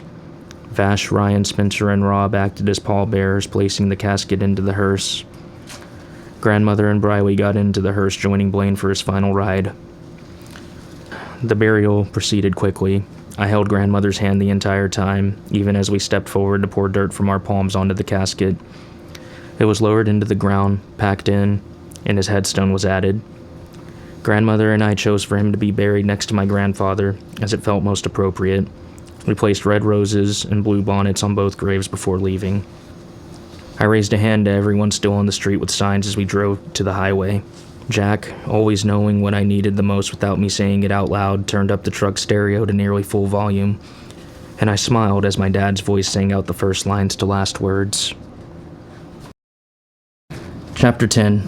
Acceptance. In the months following Blaine's death, the meanings of normal and reality changed drastically. I had spent the last 2 years in California, and being in my hometown again wasn't something I had planned, especially under these circumstances. Blaine's house now belonged to me, which meant that all of my recordings were being done at home. My live performances were sounding better than ever. Giving Hell's remaining members were now my live bandmates. We rehearsed my music once a week, with a European tour set to begin in mid-January. They brought my songs a new energy that none of my session bands had ever come close to. The future of Giving Hell was announced a month after Blaine's funeral. Old song ideas and demos would regularly be released after being mixed and mastered. Where Blaine's vocals couldn't be used to complete a song, my voice would be used instead. Once every 5 years or so, the band would do a celebration of their music in the form of a world tour, with me filling in for Blaine, and with live footage and playback of his voice on certain songs. The final album, simply titled Farewell, had sold over 1 million copies of vinyl, cassette tape, and CD by the end of the year, and most songs from the said album had already surpassed the 100 million streams on most music streaming apps. My own music had tripled in popularity, which was surreal. Critics no longer talked their shit about me being a celebrity's kid who didn't earn his place in the musical world. Briley returned to work as a counselor at Meadows High School. After restarting a program to help her stay away from alcohol or anything worse, she released a statement on social media revealing herself to be the subject of Blaine Hill's music. According to her, coming forward and owning up to her regrets was her way of healing from Blaine's death. Some people called her a liar. Some called her a twisted bitch. Others apologized for her loss. Her marriage to Dr. Finn also ended in divorce, with them parting amicably. Briley believed this to be for the best. I remain thankful to the doctor for what he did during Blaine's last moments. In the aftermath of this, she began writing a memoir of her love story with Blaine after getting mine and Grandmother's blessings, not that we felt she needed to. The entire world had Blaine's point of view and feelings through his music. I personally was very interested to hear the thoughts of Briley Hendricks without filter. Grandmother stayed in the house with Jack and I, which seemed to be doing her well. Despite holding herself together as well as she did, Elise Hell would never be the same as she was when her son was still alive. A mother losing her child is the most unnatural thing in the world, and it was very obvious that her strength she used to keep living was a heavy burden. Most of her time was spent cooking for Jack and I, planning our wedding, and staring longingly at a picture of herself, my grandfather, and my dad at his high school graduation. On my birthday, October 4th, I nearly dropped my phone upon checking it. I had a text from Blaine's number, which had been disconnected since his death. It was a video of him. Most days I had moments of overwhelming sadness when I thought of him. It was impossible not to. I was no longer the sobbing mess I had been in the weeks after he died, but the pain was still very fresh. After taking a moment to register what I was seeing, I clicked play on the video. Hey, bud, it's Dad. Happy 24th birthday. I know at this point, when you're watching this, I'll no longer be there. I'm sorry about that, son. I'm so sorry that I'm not able to give you advice or take your calls or anything else I wish I could be there for. Unfortunately, I know exactly how you feel, as I lost my father when I was a little younger than you are now.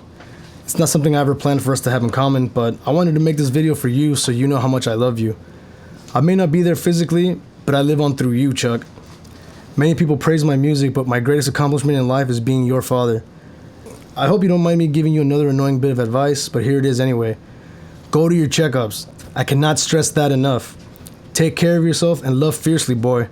Tell everyone I said hello. Happy birthday, Chuck. I love you. The video ended and I immediately watched it again and again. How my father pulled this off was beyond me, but I was extremely thankful that he did. I love you too, Dad, I said, staring sadly at my phone. Jack and grandmother accompanied my bandmates and I for the European tour. We played a few Giving Hell songs in Berlin as the date happened to fall on Dad's birthday. The tour as a whole was met with critical acclaim.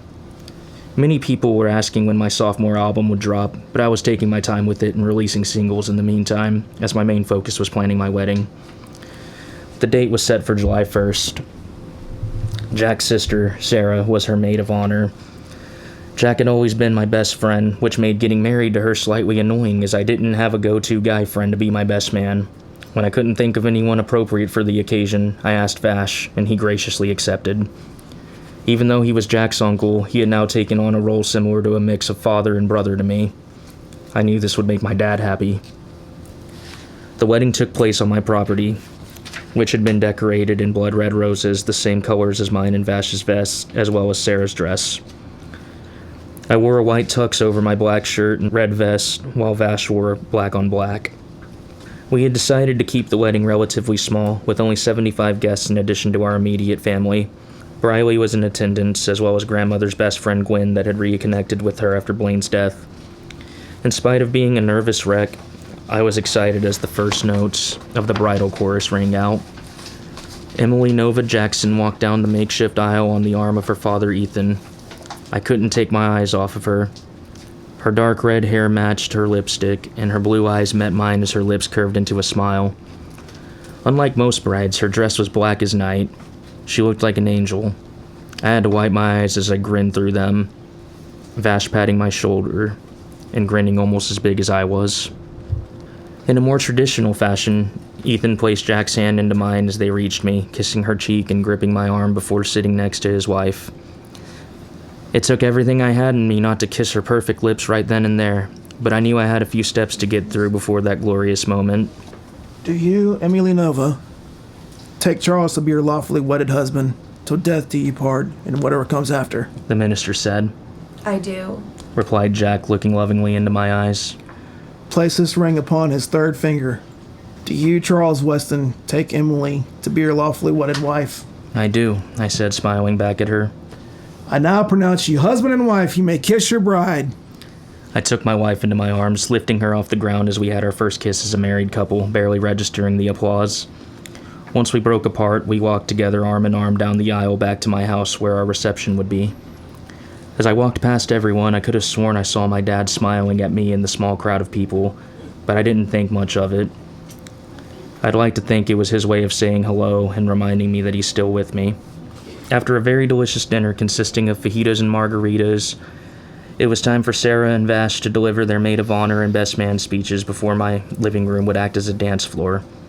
Sarah walked up to the DJ booth with her drink and took the microphone, getting ready to speak. All eyes were on her as she focused in on Jack and I. Today, my big sister Emily made a reality out of her childhood dream. She married her first crush, the only boy she's ever loved, and a literal rock star.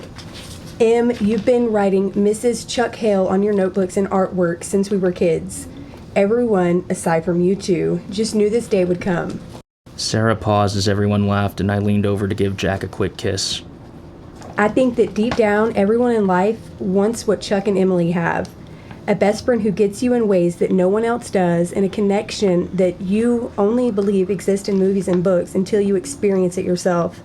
Chuck, even though our families have been close since long before the three of us were born, I want to officially welcome you to the family. With that, Sarah raised her glass and everyone clapped as both Jack and I exchanged hugs with her. Vash walked up to the DJ for the microphone, and everyone quieted down as he walked to the center of the room. When Chuck asked me to be his best man, I felt joy again. Joy I haven't felt since his father, my best friend, passed away. Performing with Chuck, talking to him, helping him prepare for this day has helped me accept the loss of Blaine and realize that life does indeed go on, even when you don't see how it's possible. I remember the day your dad told me he was going to be a father. How scared and excited he was, all of the dreams he had for you. Chuck, you've blown us all away. We always knew you'd be someone we'd be proud of, but we never expected you to be the creative, talented, wonderful soul and wonderful man that you are. I became an uncle a few months after Chuck was born to Emily here. Since the two of you were babies, it was clear to all of us that y'all were made for each other. I may have been stubborn hard ass at times, but I'm so happy this day has finally come. I know that Blaine is seeing this from up above and just overwhelmed with happiness right now. To my niece and my now nephew, Emily and Chuck. Vash finished, raising his glass as a piano version of my song Angels began playing, and the video screen changed from the image of Jack and I to a black and white room. On the video, Blaine walked up to a stool in front of the microphone and began singing my lyrics as I took Jack's hand, leading her to the dance floor. We stared into each other's eyes, with both of us having to occasionally wipe tears away, as this gift my dad singing at our wedding was something neither of us had predicted.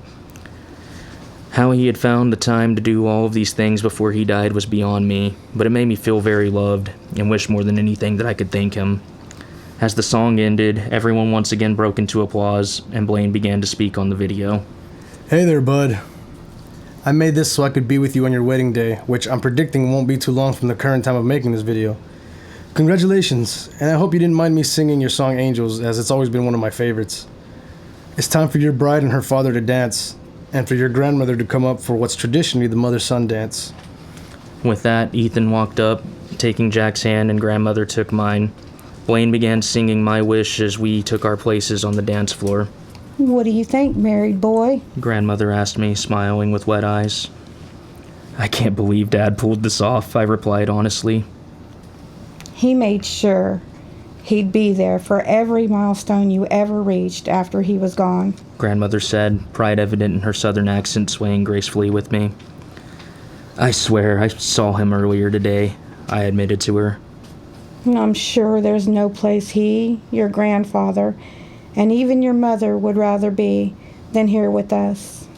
Are you happy? She asked, searching my face. I am more happy than I thought possible to be after this last year, I replied, smiling at her. As the song ended, Blaine started to perform I Don't Want to Miss a Thing. Vash came to cut in with Jack, and Briley caught my eye walking up to me. May I have this dance, Chuck? She asked me and softly smiled.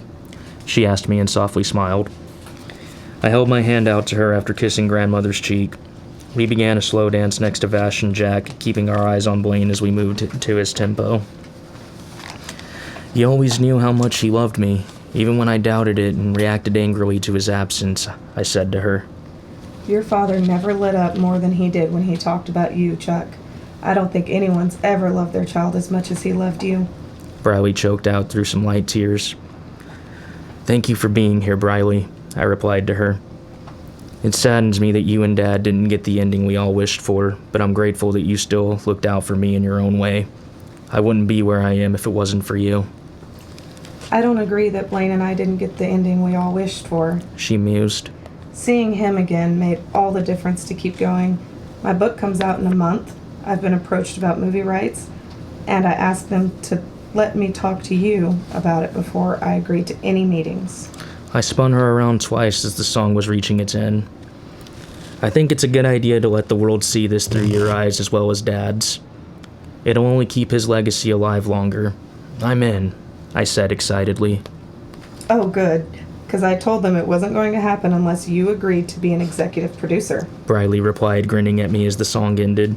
We hugged, and I walked back to Jack as the DJ played Fell in Love. After the reception, we said goodbye to everyone before heading to the airport for our honeymoon. We would spend a week in Cabo alone, then meet grandmother in Aruba, spending another week there before coming home to prepare for my autumn tour. Jack and I huddled up in the back of a limo, taking us to George Bush International Airport in Houston. I kissed her on the top of her head continuously. I was still in awe that we were married. How's it feel to be Mrs. Emily Hell? I asked her, chuckling a little. Like all of my dreams came true. She answered, laughing. Mr. and Mrs. Hill, I laughed out. I've loved you my entire life, and I'm going to love you every day forever, babe. Thank you for marrying me. Don't mention it, you goof. The rest of 2034 and the first half of 2035 was spent recording, touring, and producing the movie based on my father's life and Briley's book. Somehow I found that I was good at producing, and I was shocked to find that the people in charge respected my boundaries and never failed to get approval from me when it came to casting, creativity, and anything else that arose. When it came time for the premiere of said movie, I, along with Jack, grandmother, Briley, Vash, Rob, Ryan, Spencer, and my in-laws traveled to Los Angeles. It was met with acclaim from both critics and audiences, with grandmother complimenting the actors who portrayed Blaine, Briley, and herself.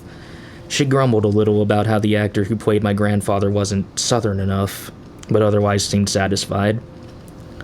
Christmas Day, Jack told me that our family was growing, and 9 months later, our son, Mason Blaine Hill, was born. I never knew it was possible to love someone so much. There were no complications at all, and Jack did amazing during both her pregnancy and delivery. Mason was redheaded like Jack, but was otherwise a carbon copy of me. Everyone who met him fell absolutely in love with him. I had to nearly fight grandmother to get him out of her arms most of the time. He looks just like you and your daddy. He even has your grandpa's ears, she said lovingly. Oh, he's just perfect. You're going to do wonderful things too, aren't you, Mason? We took him home 2 days after he was born, and upon arriving there, another message from my father popped onto the television as soon as we sat down. Although I should have expected it, I was still blown away. Hey there, Dad. Welcome to the club, and welcome to the most rewarding job you'll ever have. You're a father, Chuck. You're in for quite a ride, my boy. I don't think you ever comprehend how much you can love someone till you laugh as you wipe their ass. And if your kid is anything like you were, I'd invest in some medical masks. I'll stop teasing you, but I'll give you the last bit of advice I can ever give you. Don't miss out on anything. Slow down on the touring and enjoy this time because it goes by so fast, son. Faster than blinking. The fans will understand, but your child might not. Don't make my mistakes. Be there. Fight with him or her. Give them a sibling. Take care of yourself and your wife. Teach the kid how to play guitar and encourage him or her to always follow their dreams. You're proof that dreams come true, just like your child is that same proof for you. I love you, son. I'm always with you. I'm sure you get the love I have for you now. You're going to be a great dad, Chuck. Cherish it. I'll be watching over y'all forever. Grandmother handed Mason over to me, and I fed him his bottle. Jack fell asleep pretty much the second after my dad's video ended. I sang nearly every song I knew as I rocked him, and he watched me so intently and would fuss the second my voice would stop. I was smitten. My first tour after Mason was born took place shortly after his first birthday. He, Jack, and grandmother joined us, and he loved walking out onto the stage and hearing the cheers. I knew he'd be a singer very early on. Shortly after his 5th birthday, he and I took a drive, and he asked me about his grandfather for the first time. Why don't I have a grandpa on your side, Daddy? Oh, Mason, you definitely have a grandpa on my side. Where do you think you got your middle name from? I said, smiling. His name was Blaine, Daddy? Mason asked me with an awestruck expression. Yes, sir. Blaine Hill was the greatest rock star in the world to ever live, I told him. Where is he? Mason demanded. He died about 2 years before you were born, buddy. I miss him very much, I replied quietly. So he's in heaven? Mason's wisdom never failed to amaze me. He grasped things so much quicker than I did at his age. Yep. He's there with the first Mason Hill, your great-grandfather, I told him proudly. Grandmother's husband was named Mason too? That's so cool. Mason's voice squealed with delight. Yeah, buddy, it is cool. You're named after 2 great men who I know would love that an awesome boy such as yourself gets to share their names, I said, smiling down at him. Jack and I had 2 more children, fraternal twin girls named JC Grace and Melody Elise. They were born shortly after Mason's 6th birthday, looking just as beautiful as their mother. Unlike Mason, who had my green eyes, they had the same shade of dark blue that Jack did. JC got my dark hair, and Melody's was dark red. They instantly had me wrapped around their little fingers from the moment I laid eyes on them. Grandmother lived until she was 96 years old, in nearly perfect health. She passed away peacefully in her sleep on a warm August night. We buried her on top of my grandfather and next to my father. I miss her terribly, but I know I'll see her again someday. Mason went on to become a singer himself, reinventing Texas country music and pushing musical boundaries of the genre. JC became a best-selling author, writing horror stories, and Melody became a neurosurgeon, specializing in removing inoperable tumors. I know Blaine would be very proud of his legacy. In my later years, I told stories of my childhood and about my father to my grandchildren. Sundays were usually spent at my home, sometimes being joined by Nana Briley, as my kids and grandkids like to call her. My passion for music has never waned, and Jack's beauty, as well as the love we share, remains timeless. Through every challenge that came, we've stood by each other, always coming out on top. Love's resilience, the most important lesson that I learned from my father, taught me that some secrets are meant to last a lifetime. The ultimate secret of life lies in the undeniable power of love, and in doing what you love simultaneously. There's no reason you can't have both, just like I do. Afterward, a note from the author. I remember the day I decided to write Secrets of the Song very clearly. It was May 30th of 2021. I had just gone through a terrible breakup. I had just received the news that I would be a father yet again. I had recently moved into an empty apartment and didn't feel much hope for myself. The next few months were the darkest time of my life, and I even attempted to end it all. By God's beautiful grace, I failed. My daughter was diagnosed with leukemia, and 2 of my other kids came to live with me full-time. So much happened that it was almost a year before I revisited the story I had come up with. It is important to know that I, Blake Elliott Hill, am not Chuck or Blaine, but the experiences they both faced are influenced by very real things in my life, and that the other characters were inspired by people I know. I always wanted to write a story within a story, as I take a lot of influence from The Notebook, and because it took my father and I longer than it should have to truly see each other, I knew that both of these themes would be present. I put a lot of blood, sweat, and tears into this story. At times I was unbearable.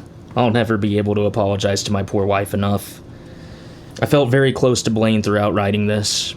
He is who I always dreamed of being, and the realistic characteristics of him made him feel like a friend at times. He is talented, but has a horrible way of communicating, a trait that he and I have in common. In spite of his shortcomings, he has good intentions.